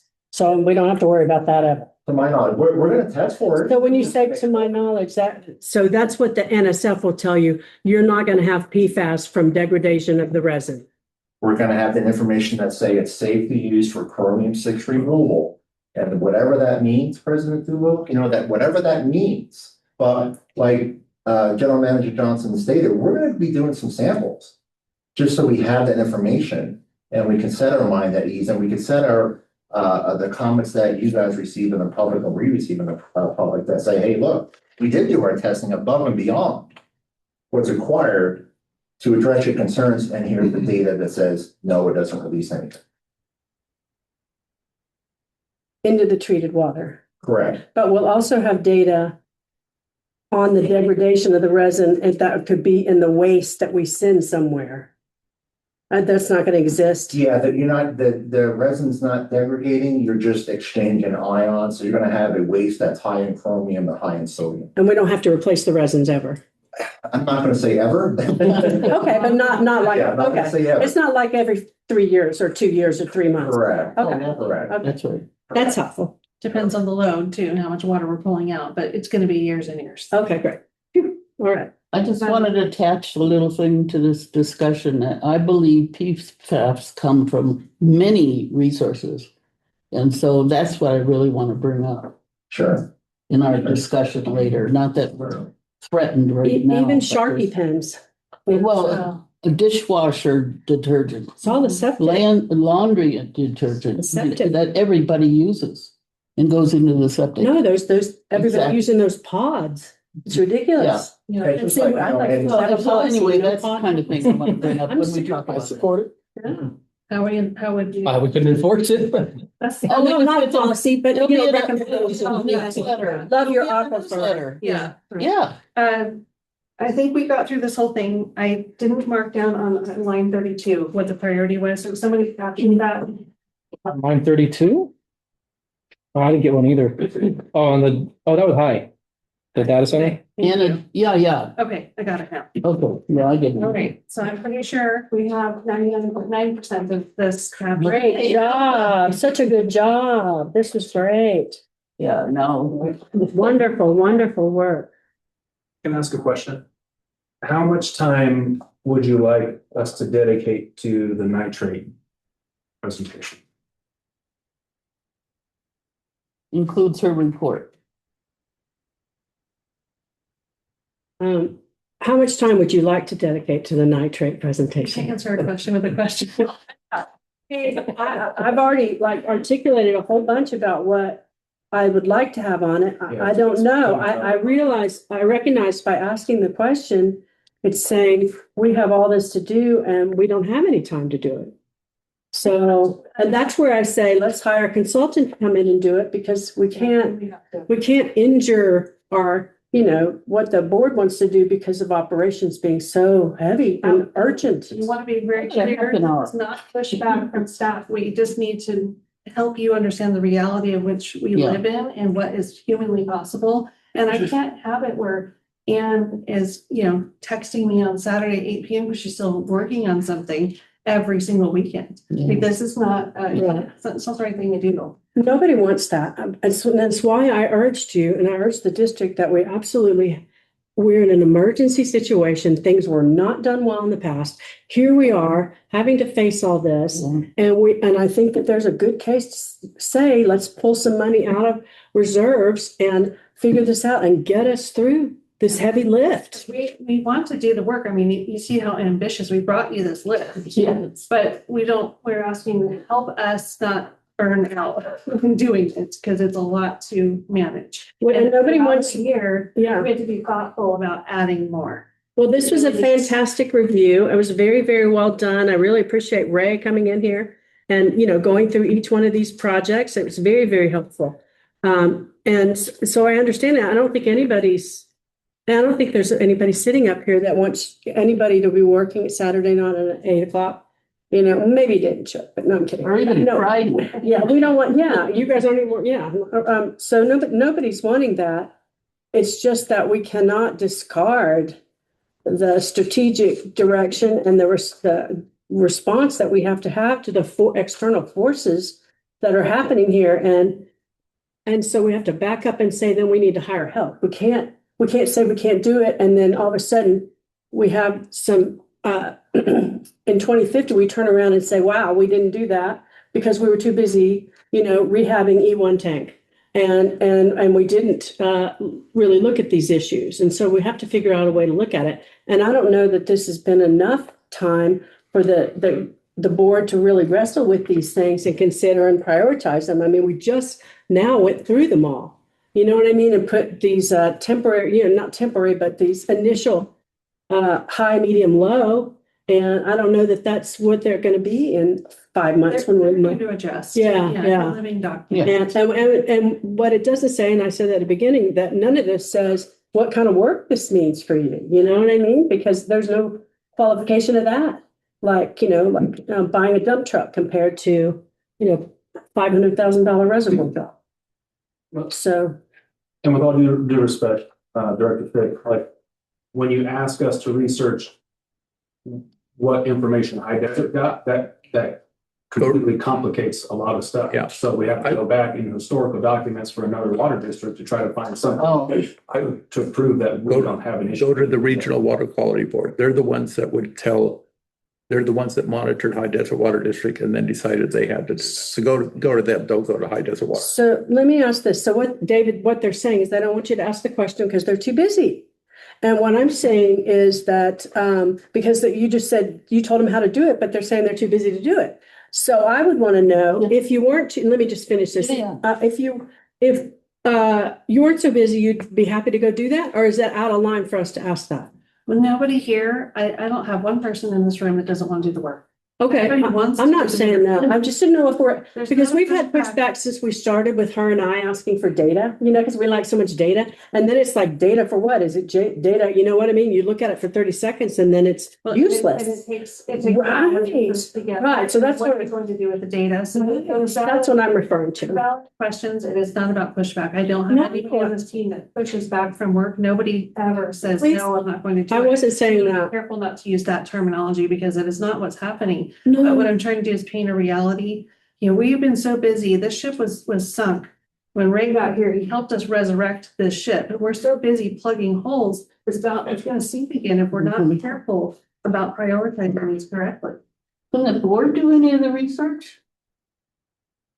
I mean, is it possible? That's what she's said. That's what she's put our names by things is so that we can come Well, here. And so that's not specific this, things, but because if some- otherwise it's this huge, but if stuff comes up, vacuum. If you have a particular agenda item, you need to do the research on that. It's very helpful. But there's still, you can't do all the work for us. It has to No. come, like, could I go to High Desert or to the Sure. source that he said? Or he could, because he asked for it. So Yeah. that's And what and I the, was honestly asking, like, how much time. Yeah, I'm not sure what the board is Fine. not capable of authorized to And it's do. not really their role either. It's my role to authorize how much No, time no, I'm no, going to spend. Well, on it. we haven't even defined our role really. I mean, other than Brown Act. Because I think we should be doing more. I mean, a lot of boards do fundraising. I could do video. I mean, because I have I have background and I'm not asked. I mean, I don't know what we're legally. Well, I think that'll come Yeah. out, I think that'll come out in the work that you guys are gonna do for the board retreat, because they're all different That's kinds of some of it. boards. And I think we're that kind of board, so, but I Well, think that'll come out. With the board review of the best practices policy, that would be a good opportunity Yes. there. Yes, But I think that. but I've also been on city council. But I think the spirit is something that shouldn't be overlooked. General Manager Johnson heard me say, that I've said this to her personally, I've sat in her office and said, what can we do? I'll do that. You know what I mean? So we've tried, we do want to do it, and it's because we think it's important. And so there is a spirit of here wanting to do that, but it's again, that balance that I've been trying to find, because otherwise you guys just do all this and then all this other stuff that we think is important is not going to get done if we don't continue to ask and say, what about it? So I think that we're trying to collaborate and do that, and we don't want anybody to, work through the weekends. Yeah. Nobody- Or get burned out either. I mean, Yeah, more burned yeah, out than we burned already out. are. That's for sure. Director Flynn? Goodness. It's just pause for. So, what I would hope for is that, through our representatives on the county, that'd be Glenn Harris, is the most hands-on, or Don Rao, to keep us progressively updated on the progress of whatever they're doing about the sewer project here. What I would not want, and this supports early action, I wouldn't want them to say, they do a 2-year project that we don't know anything about, and then they say, surprise, JBWD, you've got to do this, and we're giving you this deadline to do it, and if you fail, we're going to fine you something. Does this sound familiar? What's happening with Chrome 6? And so to somehow keep track of what they're doing up there and potentially too even contribute to whatever their processes are up there ourselves. This may be where a lawyer comes in or something like that. Or the kind of things that I would be kind of interested in proceeding with. And the thing about is this the one where we're talking about $1.5 million study and all that stuff? To wait on that. And then if it becomes necessary to spend, we do take it, dip into the reserves, which we're reluctant to do, and then stick the documentation in some revised budget later on sometime. It's kind of where I'm at with some of this stuff. Well, I appreciate you saying something about it. We I appreciate it. appreciate you speaking up, Vice President. I'm gonna have to unfortunately disagree with Tom on that one. I'm Go ahead. trusting the This is county. another- When we first heard this, the sewer, I'll use the sewer as an example, and we had it brought to the board, this was just a discussion, it wasn't a real thing, or it wasn't forming into anything yet. Glenn Harris sat right there in this boardroom That's right. while that was presented to us, while it was sitting on an agenda. Mhm. He knew about it and said nothing. He knew about it a year earlier. Yeah. Oh, When totally. he had a conversation with me, so. I'm not putting trust in the county. I agree with all of you because elected politicians serve us, not the other way around. And they don't serve us. Yeah, I've been thinking about that very thing. Yeah. Be careful not to get off of our agenda item, which is No. the business plan. This would be a dumb Well, topic for it sure. impacts our business Well, plan. one addition is perhaps we need to be more aggressive with Glenn or with Don Rao in requiring these things from us. I want to see a job description is what I want to see. Glenn. Yeah. Okay, so, but, Stick around. yeah, I think it's a good, it's a good dialogue that we're having here, and I think it goes back to where, as I said, we've asked the district for help, and I think one of the solutions for that is getting us an attorney who is, not about keeping everybody safe and within the Brown Act, but looking at things creatively and, trying to help us figure things out so that we can be protected, because we don't want to be mowed over by a corporation, which is what the county is. I like that part, yeah. To the next Yes, All right. yes. All right, We so, can- We're gonna get caught. yeah, our thanks to the staff and general manager for this hard work on it. On this, it shows it's really great work. We'll review again and we hope the budget, when we meet on June 3rd, and we hope we'll approve it as the fiscal year begins July 1st. Next up, agenda items. And so that's, So here from. am I? No. Sorry. Oh, now I'm sorry, I used an old thing here. Now we will move into the, looking at the budget. Page 24. And, yeah. Recommended action is for us to review, revise, and provide direction. And in preparation for future approval at a subsequent meeting. General Manager Johnson and team. Oh, Director Ann Roman. Thank you. Did you want me to go ahead and? Okay. Yeah, so we have a budget, a lot of which we've already discussed in detail, so that's really helpful. Screen. We can go through a PowerPoint here. I'll try not to go too quickly, but I'm trying to keep it reasonably brief. So we have the same introduction as last week, just mentioning that our operational non-capital cost is $10,262,559. And capital cost of $6.08 million includes 24 projects. Our overview here, the rate study, the 2023 rate study assumes a 4% operating expense increase per year. The revised percentage now with the additions that we made last week, which was the extra 100,000 to legal costs, brings us up to 8% versus the original 25-26 budget. And the drawdown for 26-27, the next fiscal year, is $3.43 million. Reserves at 6/30/27 are projected to cover 6 months of operating expenses as required by the policy.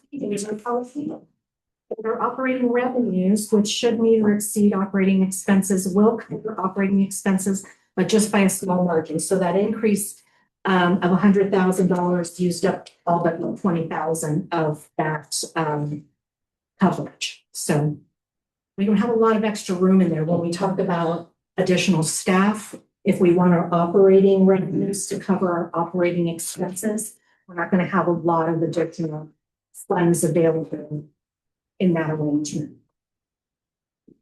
So looking at our combined total, operations and operating budget and capital budget, we have $13,160,000 in revenues, total operating expenses of $10,512,558, and total capital expenses of $6.078 million.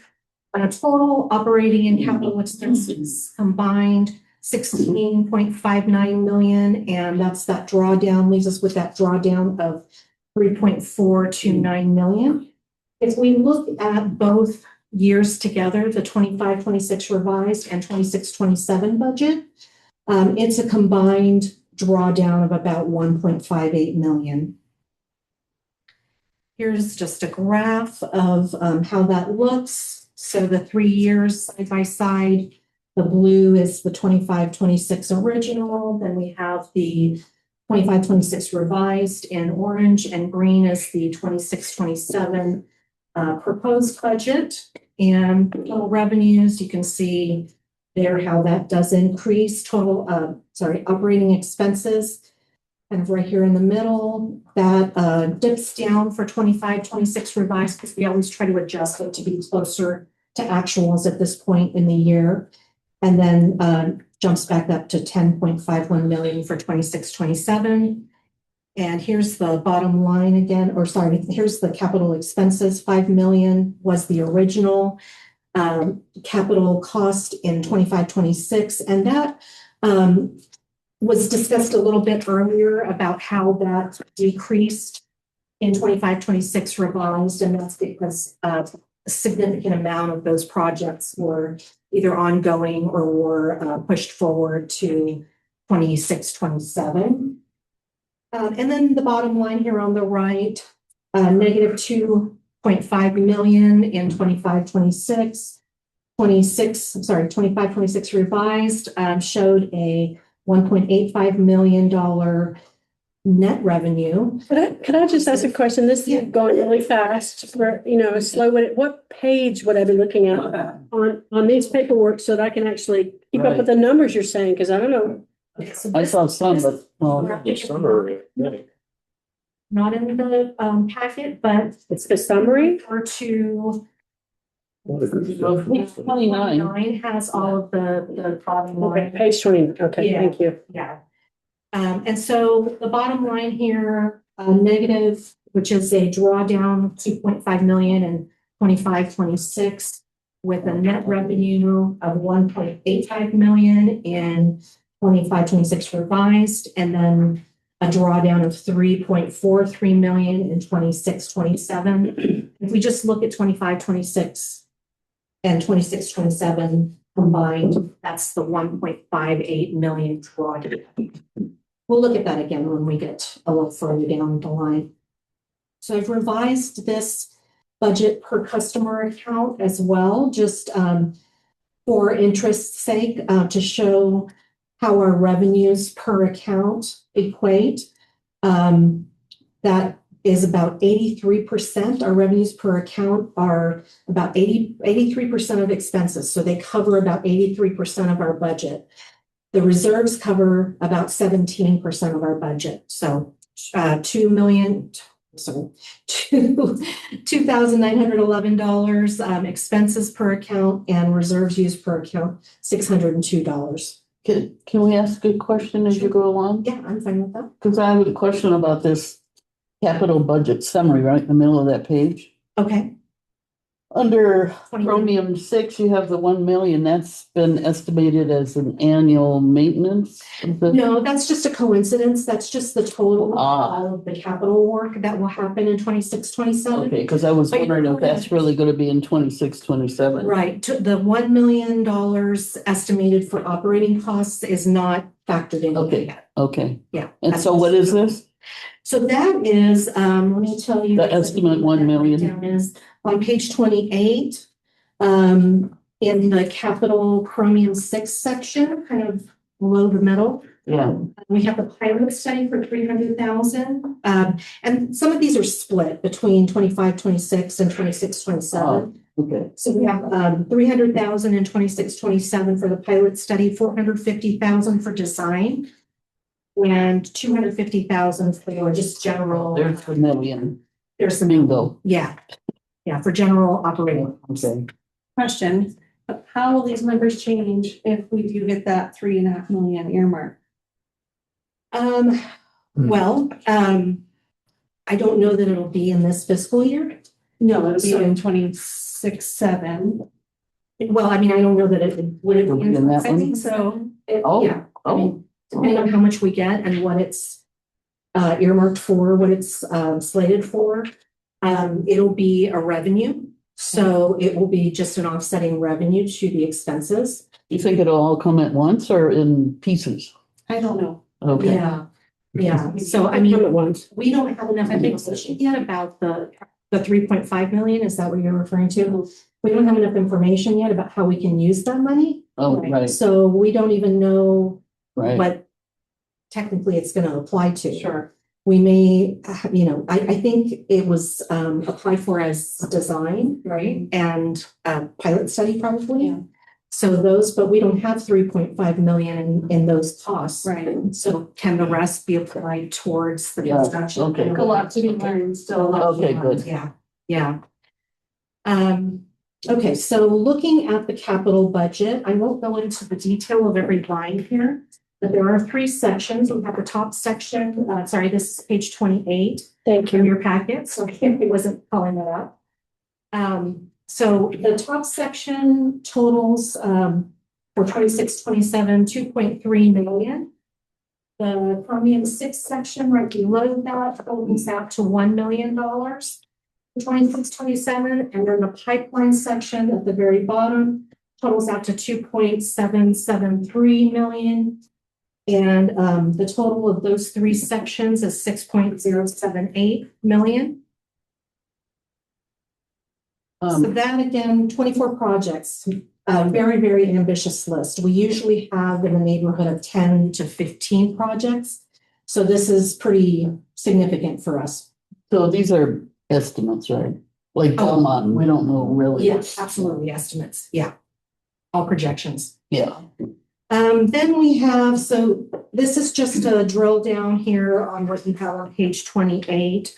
Not all the projects are listed on my screen because there were too many, but you can see some of the major ones there that we all talked about earlier. The ones that were of particular interest, I thought, were the storage container, the emergency storage container with the offsetting $8,000 grant that we will hopefully receive. And then the Vermeer vacuum excavator with a potential trade that we're hoping to be able to utilize. We're still waiting on legal advice as far as any constraints on our agreement, our loan agreement. It's not paid off yet. Then we have these particular items that are on the, they're in the capital other section, but I wanted to mention these in particular because the pressure reducing stations, booster pump rehabs, motor control centers, and the emergency repairs up or cap. These are listed in the capital budget. However, they could end up being operating. So generally we don't switch projects back and forth between the operating budget and the capital budget, but we don't know. Some of these may be more repairs than improvements. So they may end up having, those budgets may end up having to be moved to the operating budget later, once we know more about the details. We don't have that detail yet. So other projects total 1.2 million in 25-26 revised and 2.3 million in 26-27. And then moving on to the chromium related projects, we have the pilot study, 50,000 in 25-26 revised and 300,000 in 26-27. We've already brought a contract to the board for FiberTech for the pilot study. The Chromium 6 design, 450,000 in 26-27, and Chromium 6 general. So these are just any other miscellaneous costs that we may run into along the way. We have 100,000 in 25-26 revised and 250,000 in 26-27. So that's a total of 150,000 in 25-26 revised and 1 million in 26-27. So you're telling us then that you actually spent 50,000 on the study? Yeah. It's a revised budget, so it is a projection. Oh. We're talking about all projections. Okay, I thought the revision was closer to reality. It is. It's Okay. closer to what we expect. So it doesn't necessarily mean if it's been spent. We haven't spent it We have yet. a month to spend it? We are still negotiating the contract that should be done this week. Oh, okay. Yeah, some of these, it gets really tricky at the end of the fiscal year trying to time these out. And so we often find that we end up having to adjust from one fiscal year to another after the fact, but we try to get it as close as we can. We've already been out and done all of our site visits too. Oh, okay. All right, then we have our pipeline replacement. New phasing, priority 1, phase 1. So we're calling this priority 1, phase 1 for Belmont. This has a bid / construction support / design component. And that is budgeted for 31,500 in 25-26 revised and 73,500 in 26-27. And the West Coast Civil contract for this was already board approved. Belmont priority 1, phase 1 pipeline installation, 16,000 linear feet, 100,000 budgeted and anticipated in 25-26 revised and 2.65 million in 26-27. And then we have the center pipe replacement. Oh, I don't have Cactus on here. wait, is this cactus? No, this is center. So we have center in 25-26 revised, and then in 26-27 we have cactus for 50,000. Didn't make. Center's done then too? You're saying center's done then too? Center's supposed to be done? Yeah, we're waiting for some, we're waiting for some vendor insurance to be in place so they can do the hot tap and then we can. Okay. And there are two centers, there's an avenue. Well, exactly. Oh, Oh, is that the deal? I was wondering what that was. it's on the Street, like right here, street. Center Avenue is. Under 14 is. Street, you know which one it is, Frank? Street. It's street, okay, Okay. street. So it's How about you? Sorry. Yeah. So the total for the pipeline, 231,500 in 25-26 revised and 2.77 million in 26-27. And then here's a little more detail about the Belmont pipeline replacement project overview. See, it doesn't work. And this will be posted on the web, right? So Yes. even if we can't see it, we can see it later. Oh, okay. It's a nice looking slide. Yeah, Sarah made that.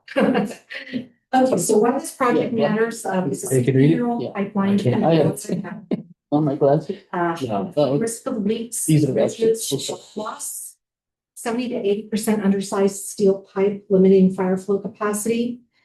The total project consists of approximately 45,000 linear feet of pipeline to be replaced in phases.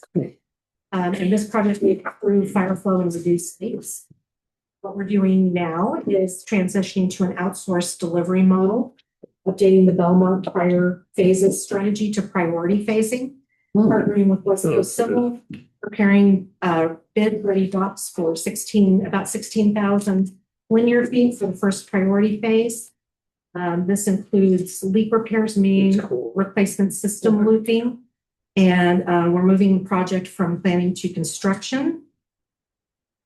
Project impact, let's see, okay. So improves fire flow capacity, reduces leaks and water loss, accelerates project delivery, shifts from planning to construction. And again, the estimated cost for the first priority phase, 2.65 million for construction and installation, and 104,000 for 15 for engineering and construction support. Any questions so far? It's a question. Do we have a estimate on when we're breaking ground on this project? Well, it is split out, so the design is happening this 25-26 and then flows into 26-27. So, but I don't know, because there's 100,000 in 25-26 for the installation. It's gonna be next fiscal year, do you know that? Okay, so we may have to adjust that then. Oh. Because I thought they put the shovel in the dirt back a while ago. Me too. We In did, Belmont. we began the project Yeah, we did. in-house, and then we had to pause it Right. because of the Western Joshua Tree Act. And Yeah. Oh, yeah, that too. I kind of probably. it will be, Thank God. it'll be in July. I Okay. don't know off the top of my head which meeting will be bringing the documents to you, but right now we're in negotiations with Department of Fish and Wildlife, the permitting for Okay. Joshua trees. Okay. All right, page 30 of the packet, this is the projected reserve usage and balances. So this just goes through the individual replacement reserves. So things like the reports and studies reserve, the equipment and technology reserve, meter replacement, Chrome 6, and capital. So Chrome 6 is our new one. Oh, This is on page 30? It looked different. page 30, yeah. Now this matches. Oh, okay. Yeah, so this just shows us where those reserves start with their balances, and then Oh, yes. the new funding that is designated by the rate study, assuming that all budget targets are met, and the amounts for each project that we at this point can identify we think would be eligible for one of these reserves funding. And, you know, we bring those transfers usually in October or November to fund out of those reserves once we've come compiled everything for the fiscal year, but so we're looking at, for 25-26 revised, the AWIA Risk and Resilience Plan and Emergency Response Plan. That has a $25,000 budget in 25-26 and 40,000 in 26-27. We have a urban water management that's done already. Well, it's paid already. 30,000 for 25-26 that we intend to use out of the reports and studies. For 26-27, we do have the water master plan / CIP capital improvement plan, 250,000 that we anticipate being able to come out of that reports and studies reserve. And we have the water rate study starting in 26-27 for 30,000 that flows into the subsequent fiscal year, but this is the amount for 26-27. We have the SCADA upgrades for 75,000 in 25-26 revised and 30,000 in 26-27. Admin office emergency generator, we have that in at equipment and technology. Actually, I think that might be wrong because I think we split that after the fact. So I think the admin generator splits out. Find it.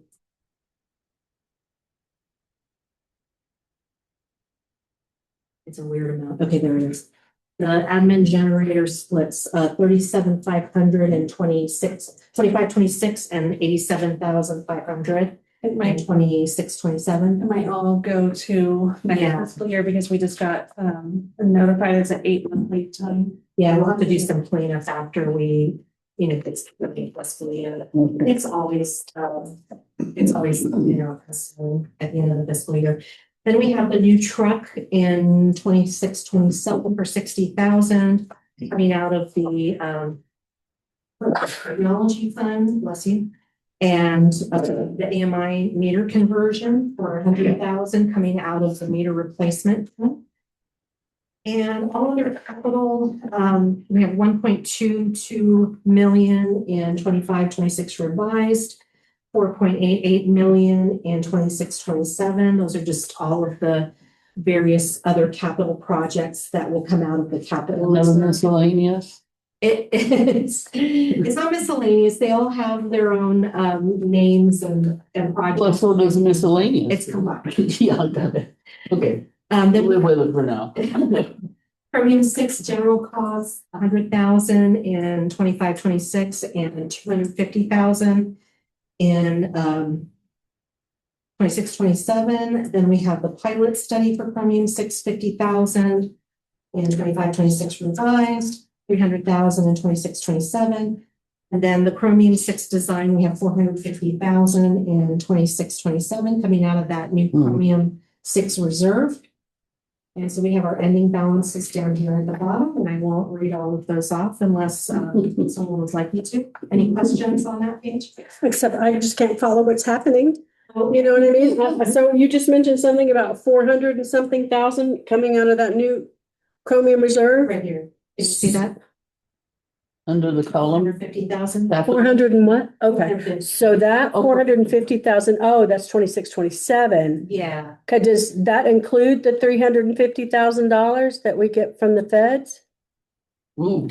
3.5. Oh, yeah, sorry. No. No, obviously it doesn't. Yeah, that would be a I haven't had enough protein today, so That would anyway. be a revenue, so it wouldn't, these are costs that Yeah, we're looking at here, so it wouldn't be reflected on this screen, on this page. Okay. Director Fick?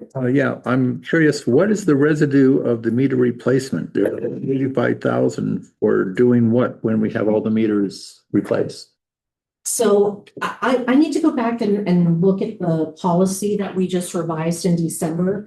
I need to look at that again, but my memory is that we were reserving it for AMI conversion, so we don't know yet exactly what that's going to cost until the propagation study is done. So we put 100,000 in the budget for 26-27. It could be more. I don't know. Could be less.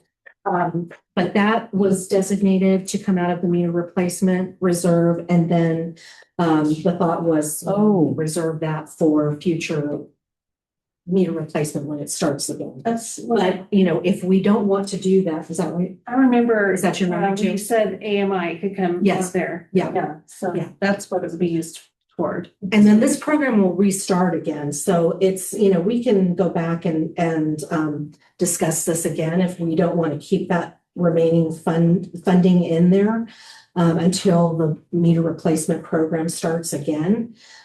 The board can choose something different with it. But that's how the reserve policy designates it, if I remember correctly.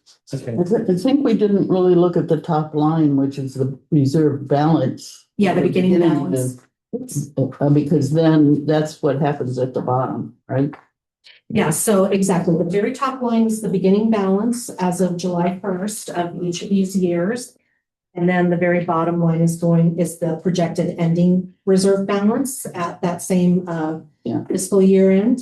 So is that a good reserve to have at the bottom? I'm sorry? Is that a positive reserve to have at the bottom? Yes. Yeah. What does that question mean, Jane? What do you mean? Well, we're using some of the reserve and then we're supposed to have a certain level of reserve left after we've done it, after we use it. Well, these are the individual reserves. Right. And so they don't have, so I think you're referring to the cash flow reserve and the operating reserve, Okay, which requires 6 months of yes, operating expenses Yes. be set aside. Those aren't This is reflected. different. Yeah, okay. those aren't reflected. These are the ones that we use for these projects. Okay, so I have several questions. You know, this is blazing past me. I'm really tired after all this. You know what I mean? I wish we didn't have to do this right now. It makes it very difficult. And I feel very like I'm not serving the ratepayers by doing it. But, you know, I'm going to try my best. So if I keep asking stupid questions, you know, laugh behind my back later. So when it says that Chrome 6 is new and it's got the little rabbit ears things up Yes. there, does that mean that's a new fund that we call that, or what does that mean? Yes, correct. It's So a new reserve fund. We You just- guys started that, or did we approve that? It or- was in the new Okay. reserve policy that was approved in December. Okay, And we just funded that from the cash flow fund, which had extra funding in it. And so Okay. we wanted to designate that for something and we had this I'm need. just not used to saying Chrome 6, so that's. Yeah. Okay, so then when you say the second line, new funding provided from approved rates, and it has an asterisk. And it says when budget targets are met. And so at the very beginning of all this, and the slide blazed past, it said 8%. So, but these numbers, that's 25, 26, that's as it is. But then 26, 27, there's 225 for reports. That's new funding from approved rates. That's new funding that's designated in the rate study. Okay, If everything goes according to plan, okay. then the rates should generate that much money to go into those reserves. The 4%. No, not the, Okay. the 4% is an escalation of costs. On that slide way back in the beginning. Right. Oh, It's the okay. escalation of costs assumed by Okay. the rate study. These are actual specific amounts that were projected that we would have a need for. And so they're put into the rate study as if they were costs, but they're designated to fund the reserves for future costs. The thing that's confusing with the reserves is that we're putting money in and we're taking money out within the same year. So there's this rotation that's happening, which is why, you know, it gets kind of confusing. But that funding from approved rates only can happen if there is the level of revenue that the rate study assumed and the level of expenses that the rate study assumed. So now we know the rate study assumed 4% escalation in costs, but we're seeing an 8% escalation in costs. So right there, we're already falling short a little bit from what the rate study projected. Okay, so that's what I have a question about. And again, we blazed past it, but you said that the 8% came about from the $100,000 that we're going to spend on the attorney. We were at 6 point something and then 100,000 added to that took us up to 8%. Okay, so because that, to me, makes it look like the only thing that brought that up there was that hiring a lawyer at 100,000 when I hadn't understood that we had it in the budget. We do have it in the budget. Okay. I mean, we have it in the budget now, but the numbers that I reported last time Said 6 were point. at 6%.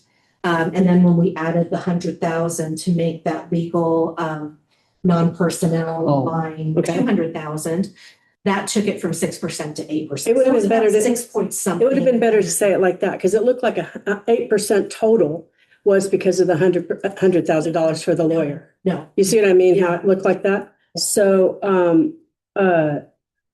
and that 8%, what number is that? What does that represent?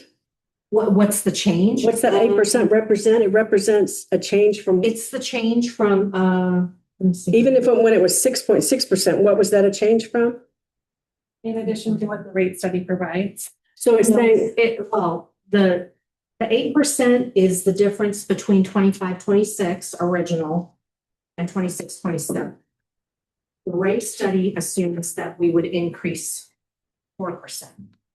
So the original number. and that money's coming from the revenue, from the reserves. Well. The difference, yeah, the difference. Yeah, the difference will Okay. come from the reserves. Okay. Yeah.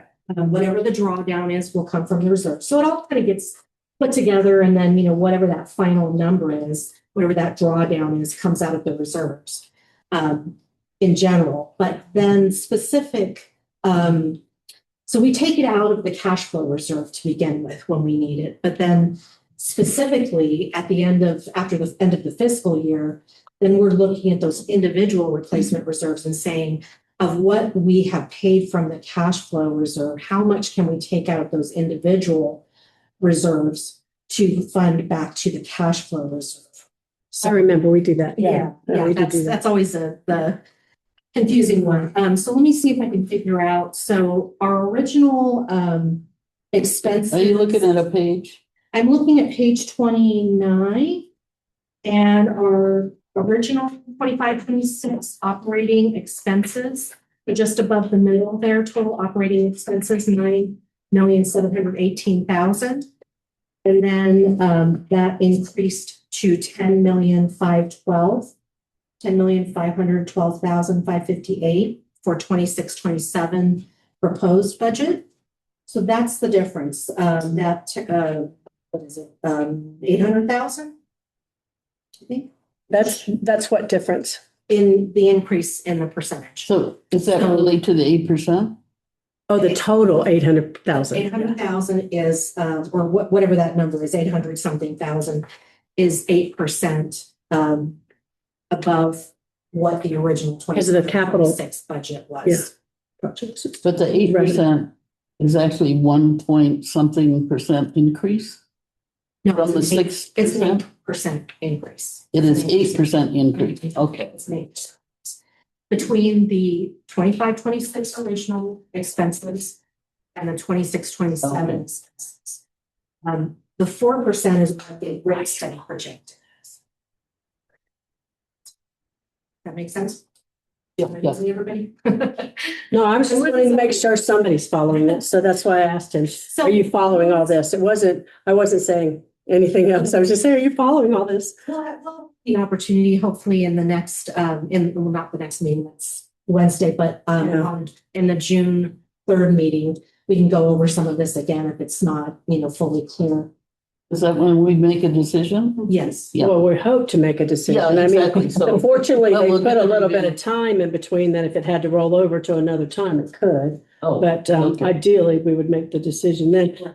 Yeah, Okay, but we'll do a final review before. You know, all these documents to take with you, study, and bring back your questions for June Yeah. 3rd. Yeah, okay. Yeah, and then I just put in this slide about CAP because we really didn't get to talk about this last time, but I mentioned it earlier. So the Customer Account Assistance Program, which is our LEAP assistance program, essentially, just highlighted that there for you. Let me zoom in a little bit. So this is what we call, so we have metered water sales. Those are revenues that we earn from our water consumption. And then under that, we have a contract account, which is called allowance for CAP. And it's a negative. So you can see our revenues shown here as a positive. And then this is an offset or a negative against that water sales number. So just increasing that from 12,000 to 20,000. And, I had heard some board discussion about wanting to potentially expand that CAP budget. Let me know if you don't. But I recommended and plugged in 20,000 instead of 12,000. So, and again, the details of that program will come back later this year. So it seems to me then that that CAP expansion should be on this list of projects right here. It is. It is, Yeah, we because did. then that increases the work, right? Okay, because there's more work associated with it. Yeah, that's the one I got. That's when we talk, I thought we were just I got talking it. about it as a, I'm thinking camp, but it's. I thought we were just talking about it as a, an agenda item. The review. So that's number 8, right? That's the review as opposed to it. So that debating, yeah, we may bring back some policy. Yeah, it says policy. It doesn't say Yeah. program. So that is different, isn't it? When it just, They're related. We can get it figured out. okay. Yeah, this just pertains to the budget. I think what David's going to be working on for qualifying Right. and whether there should be any maximum, perhaps that was suggested. Yeah, I understood that. What I meant was if it's going up to 20,000, there's going to be maybe, I guess it'd be the same number of people using More it. people? It doesn't mean more people, does it necessarily? Right, okay, that's where I was confused. Okay. Right, Yeah. you thought the same thing, or that it wasn't just me. Okay. That met the criteria. It's a matter of how far that budget stretches. Okay, then page 29, we have the projected cash balances. These are at the very bottom. And starting at 24, then 817,000. We have that 2-year decrease, which is a drawdown of the reserves of 1.58 million. That would put us at about 23,235,000. And remember that of that, 5.8 million is restricted, legally restricted, and capacity charges and consumer deposits and CMM restricted accounts as well. Mm.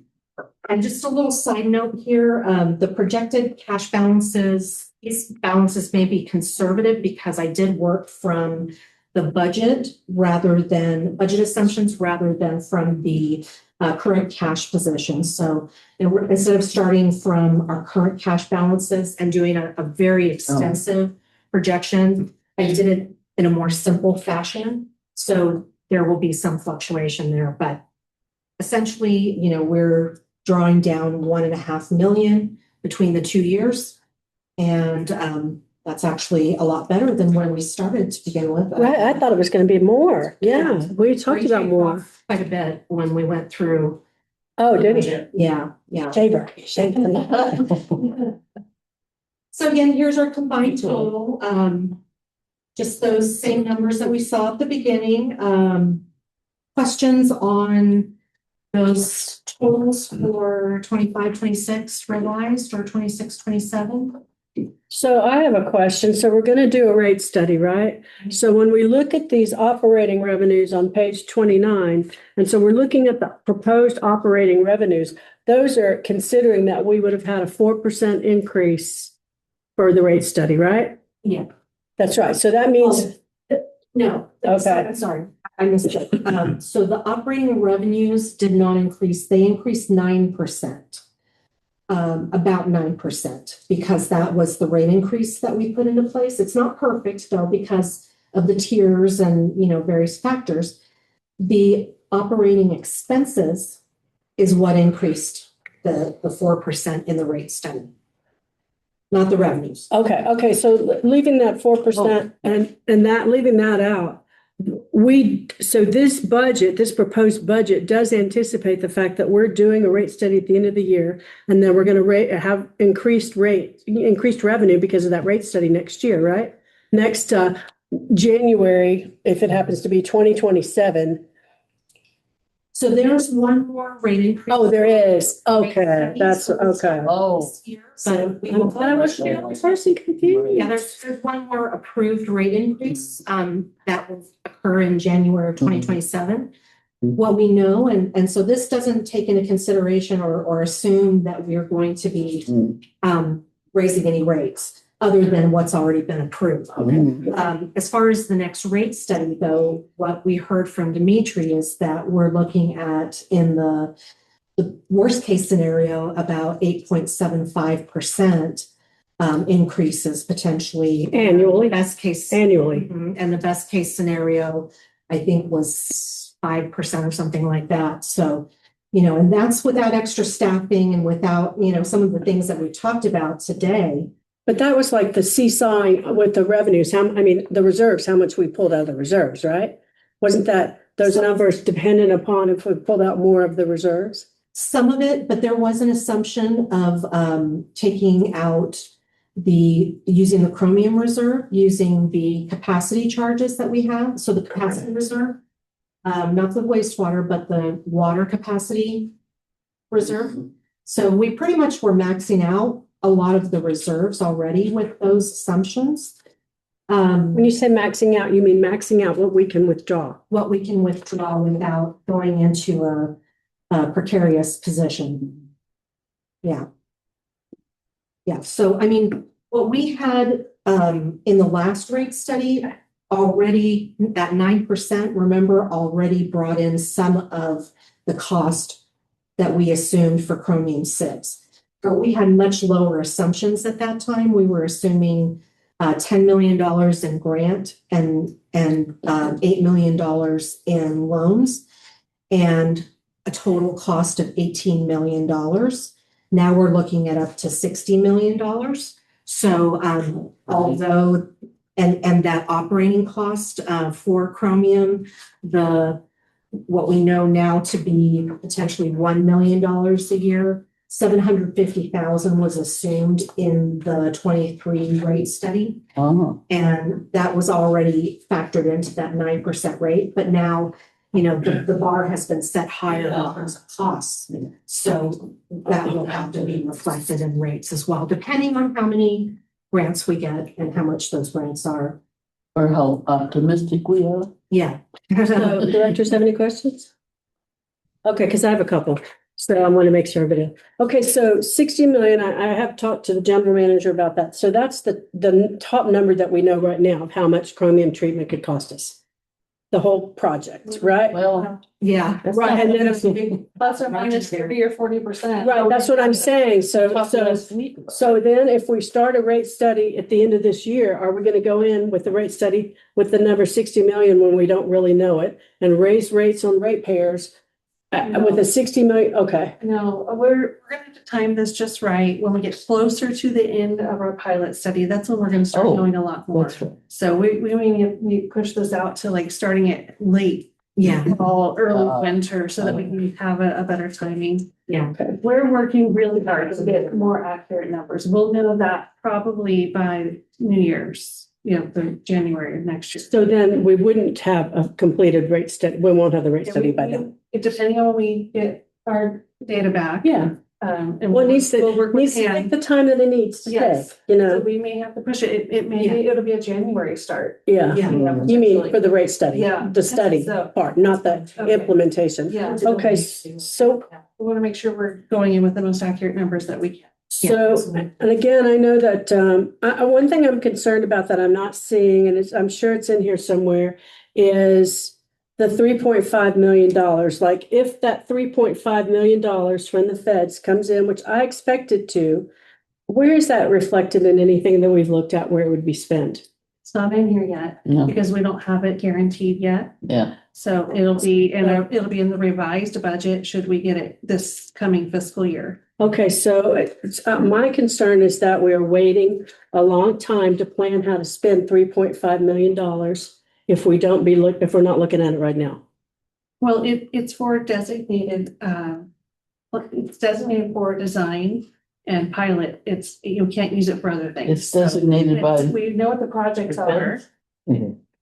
It's designated by the Fed. Yes. So So if we we're know gonna it, ask them to use it for, because we know 3.5 is gonna be more than the design, we're gonna ask them if we can use it for engineering as well. And Hmm. start going, it's all chromium though, nothing else. I understand, I know we're not gonna be able to buy everybody ponies for Christmas or anything with it. No ponies. But to me, I'm just gonna say it again clearly, really, really clearly, because I think that we're waiting too long to try to figure out how to spend that. And I don't know if, West Coast Civil or who would be involved in having some of that so that you're ready to go and it's not all of a sudden rushing around trying to figure that. Well, we know how we're going to spend it. It'll be on design and hopefully it'll be on engineering. So for Chromium. And will Right, that- but we don't have the design and we don't have the engineering because we're waiting for the pilot. Some of the pilot project? Yeah, because Okay, because I didn't see that number. I saw much smaller numbers. Where's that? Well, we have the design, we have the pilot study, if you look at page 28, right below the middle, there's a section pilot study in there for 300,000 in 26, 27. Right. Okay, wait, okay, 28 and Chromium right there. Okay, yeah, I see that, And the 100,000. Chromium 6 design for 450,000. Uh-huh. It'll And be then, over 2 fiscal years, I imagine. So Yeah. it'll be in 27 and 28 for the difference. So it's not in here. Yeah, it's right there. 450,000. 0.5 million. Where's the 3.5 million? Yeah. It's not there. And we don't have a commitment on that yet. That's official. The 3.5 million is not in here. Our costs associated with what we're going to apply toward that earmark are in here. Right. So we're planning to spend it, but we have not added the revenue yet because we don't have a guarantee we're going to do. And chickens before they hatch. Yeah. I understand all that. Yeah, I just know that, But the they pilot did But study, the project's there. I see the it. Yeah. pilot study cover some of that, what you're talking The about? goals, it will cover the pilot study, the design, and any of the funeral, so that $1 million. And we expect that the design will overlap over 2 fiscal years. It'll start next year in calendar year, go into the following fiscal year. So that number of 450 will probably increase. And then we know if there's engineering costs. Well, I figure the numbers increase, but you feel confident that you're ready to, when the $3.5 million drops, that you're going to be ready to spend it and. We're spending it if the money doesn't drop at all. So yes. Yes. That is likely That's going another to be a reimbursed grant, so we will have to spend the money first. Oh, That's why I'm concerned. That's what I'm Yeah. concerned. The project. That you have to report on it. That's what I was concerned about, is the reporting on it and being able to, but if you guys have it under control, I flagged it and we're good. I'm worried that we're not gonna be able to spend it fast enough in that. That's why I'm saying something about it. That's why I'm But we know concerned. what the projects are. We're clear on what the projects are that we'd apply to it. I don't know that $3.5 million for design, I don't think we're gonna have a $3.5 million design. Okay. I think it's- See someone shaking his head. Yeah, but, agree. yeah, no, I heard you. I knew you were agreeing that we're not going to spend that. I'm hoping that they'll let us then Oh, bring it right, into right. the engineering, which is going to be Right. next. right. So, Yeah, okay. Yeah. All right, okay. but we know what the projects are. We're ready to spend it as soon as we get it. But we're gonna spend it before we get it. Pay us back. I go real quick question. Wait a minute, I forgot. It'll come back. Hold on, You got it, you got it. Even for, yeah. I have a question. Oh, Director Fick. Okay, you had per account costs and they were costing us $600 this time. Has In there been, reserves. what? In reserve, $600 in the reserve funding. Yeah, okay, if we went back 10 years, most of the time I said, because we have reserves, I assume that we were ahead on the revenue as far as expenses go.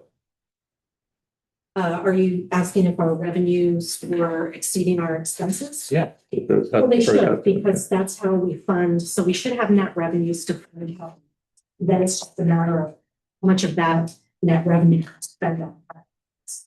So you do want to have the revenues exceed the expenses. Yeah. If they're not, then you have a deficit and, Well, assume the previous 9 years or so, we've always had revenues above operating expenses.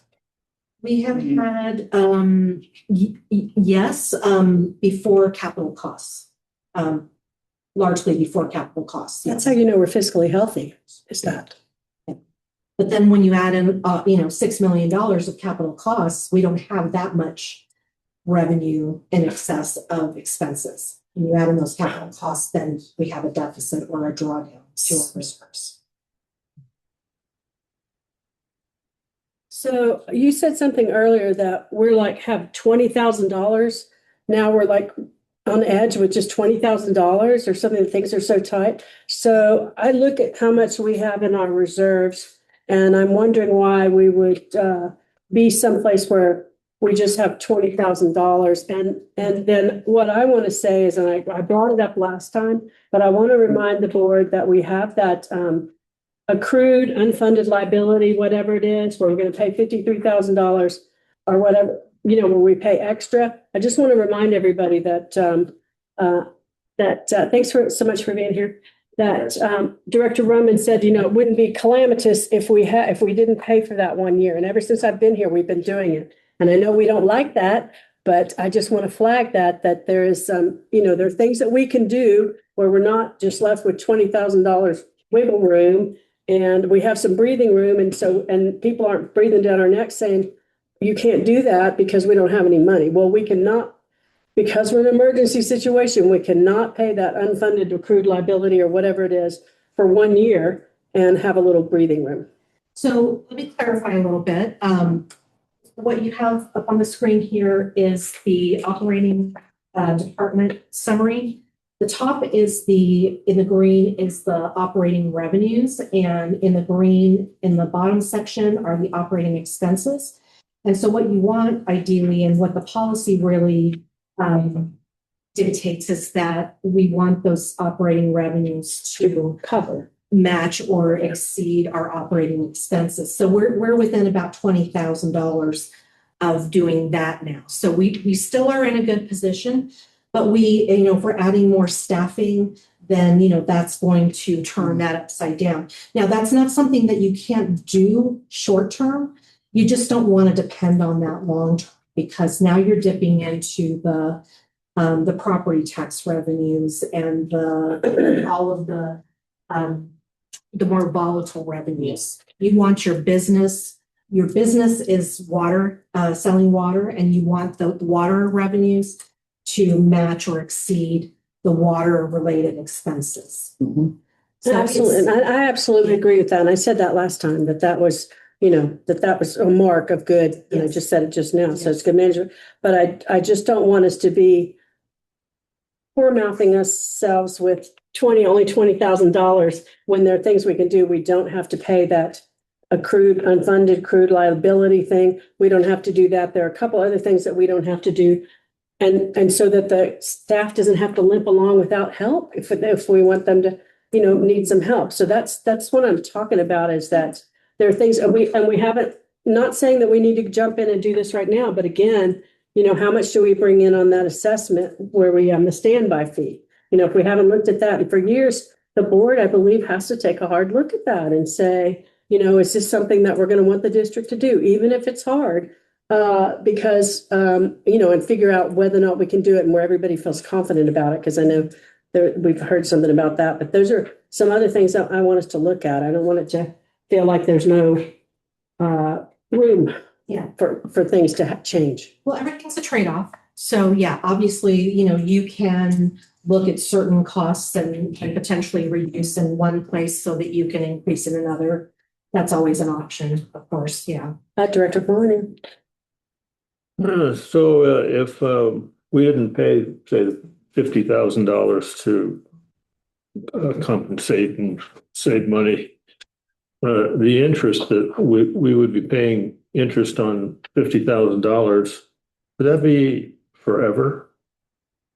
No, it's probably about would cost us, so over 10 years, we're saving 150,000-ish in interest, if I remember correctly. And so, 15,000 for each year that we're applying the extra payment. So, we would not be saving 150K if we didn't do that. Right. So I recognize that when I said that, but I also think, we're in a really special situation where I don't want people to, I don't want us to be pound wise and penny foolish, or penny wise, pound foolish, whatever. Do you think that not paying that is going to make the situation easier or more manageable?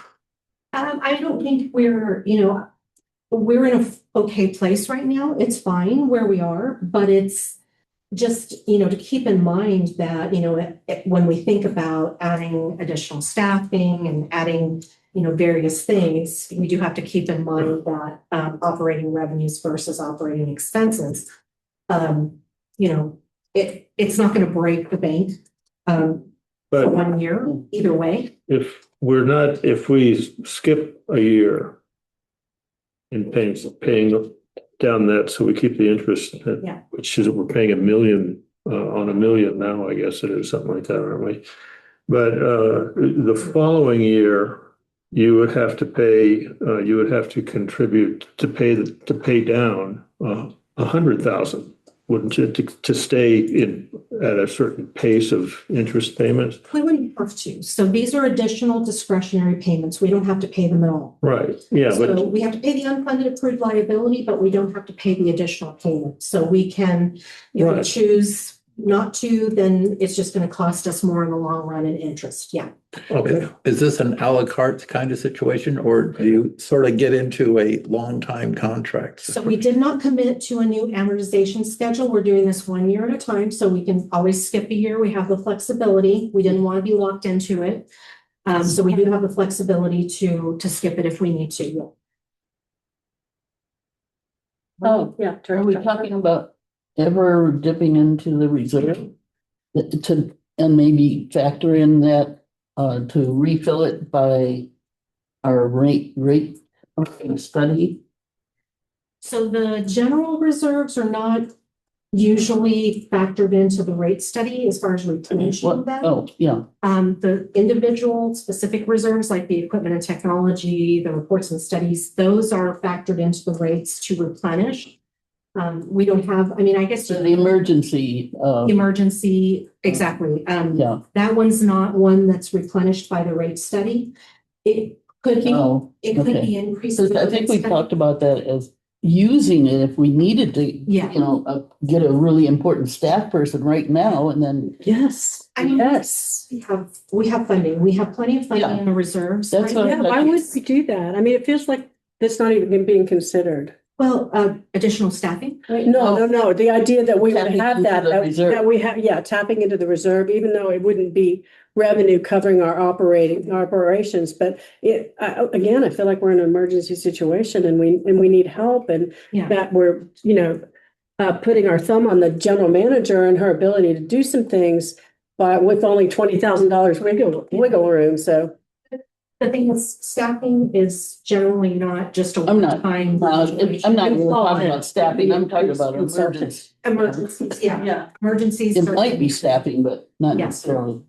Yeah, so I mean, for an emergency, we could certainly use that, but for staffing, that's an ongoing cost. no, consultant was what I was thinking. Consulting. Yeah, That's what I something like meant. that. We Consultant. built in some of that. We built in, we have one staff position that we have some flexibility with. We built two. We built This coming fiscal year, we built in. Yeah. the extra help. Since we Right. met last time, or no? No, it was there. It was there. No, right, so it hasn't changed since we met last time. So there's two, and that's what we feel like we manage this coming fiscal year. I don't want to add 5. There's not enough people to Right. train them and supervise, so. Yeah. And nowhere to put them. So we have one is an engineering tech-ish, we don't know what the name is yet. And then one is the extra help position. And then we also have extra budget in the engineering contract services. Yes. We have extra budget in the audit, accounting and audit services Yes. for, I think, We haven't even gotten to those pages. Well, we looked at them last time. looked at them last time, yeah. Oh. I mean, that's okay. typical. You guys usually have the finance, you usually have some finance help, don't you? Well, good, but I mean, that's typical, but what I'm saying is it's atypical. I want to feel like we're managing this well and that people are getting the help that they need and that we're not, we're really figuring it out and thinking about it creatively. And, if it's a consulting firm that needs to come in and be an assistant general manager for, 8 months, 9 months, let's do that. Let's figure that out. Well, I'm not saying that, we're not in a position to do that. Okay. We also added temporary labor for the office. There was a little bit of that added because we anticipate we're going to need assistance with managing the grants. Right. So, there have been things that have been Okay. lines that have been increased to try to accommodate that, You're thinking in a manner in which we feel like we can manage. Yeah. Okay, I just hadn't heard that word yet. Tapping into the reserves. Oh, yeah, absolutely. But remember, what we use out of the reserves now is not available later. for- Exactly. That's what I'm saying, that why wouldn't it then be factored into the? Yeah, and so what I thought was gonna happen, and again, you guys, I'm tired and I feel frustrated that I'm not even supposed to be asking any questions because we're tired and it puts me in a terrible position, but I'm gonna have to ask them. So I thought that we were gonna be bringing down the reserves more than we did, right? So, and I know that there was some ways that you were managing the money, we didn't have to bring them down so much. So then I'm like looking at how much we have in reserves, and I know that maybe it's in that 10-year study that Dimitri did, right? That shows us how we will be taking that out, correct? But and that includes the rates. I'm just concerned about going to the ratepayers and saying, yeah, we have to raise rates on you, and then the chromium doesn't cost us that much, and we haven't taken things out of reserves. And here we are, bringing in all this money that we maybe didn't really need. So I hope that we're going to find a point for that. Give it back? Yeah, Yeah. it is a delicate balance trying to project costs for the rate study and for the budget. It is, it's a challenge, and trying to get that, trying to find that sweet spot. It is always a challenge, but you will certainly, the more data that we have, we will certainly try to incorporate all of that into the rate study. And the more we know about what kind of grants we'll be getting, that will be incorporated as well as soon as we have a commitment for those. So with the rate study, we can project it without that, but again, it's just as good as the projections. So I understand what you're saying. It's about having the balances and.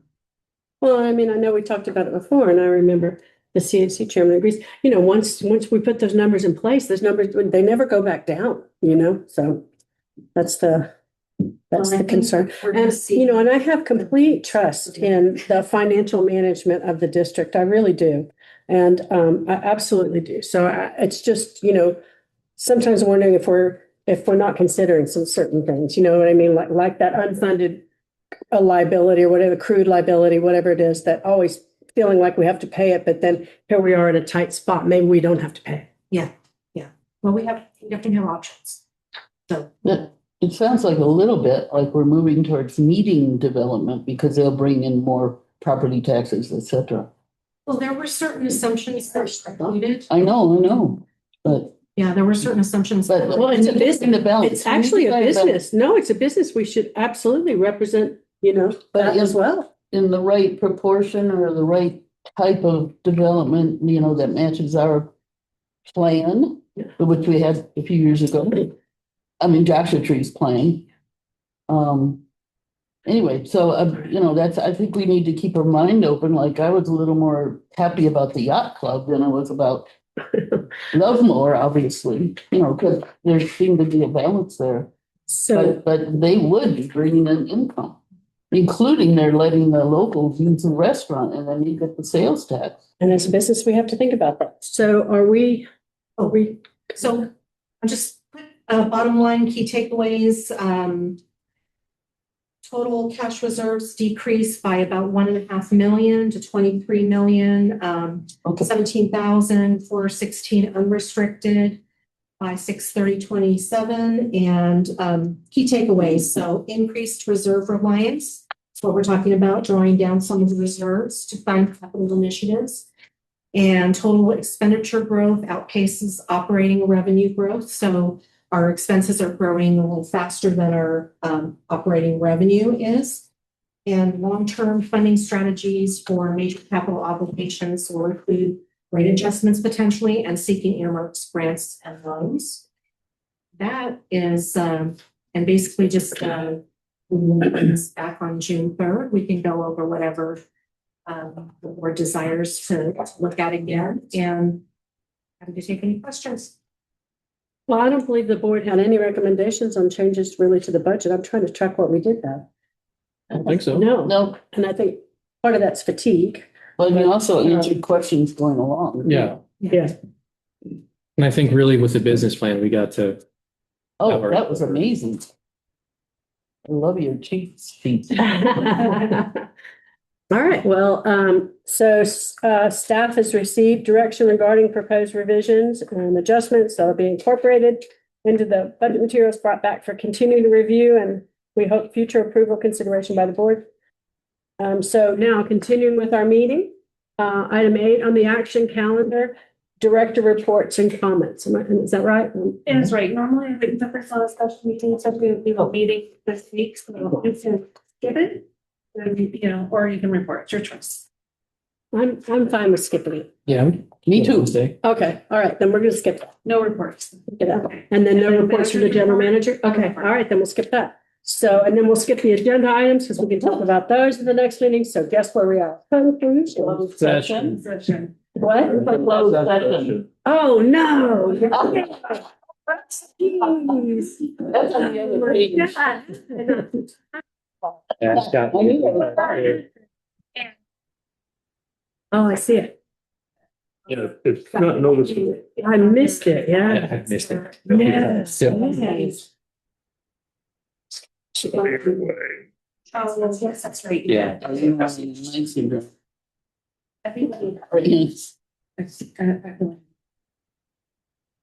we need to adjust it in the meeting on Wednesday. Okay. I'm talking about, oh, you're talking about, it's not the closed session. No. Okay, all right. So, this is the time, we're gonna have council? We're gonna council. Okay, all right, so this is the time where we're gonna, pause the meeting for a closed session. And, A brief closed a session? brief closed session, and then we will return. All right, we've returned from our closed session where we can report no reportable action. So moving on in our agenda, is now the time for adjournment. Do I hear a motion to adjourn? So moved. Second. All in favor, say aye. Aye. This meeting is adjourned at 6:34 PM. All right, see you at $3. Yeah, I know.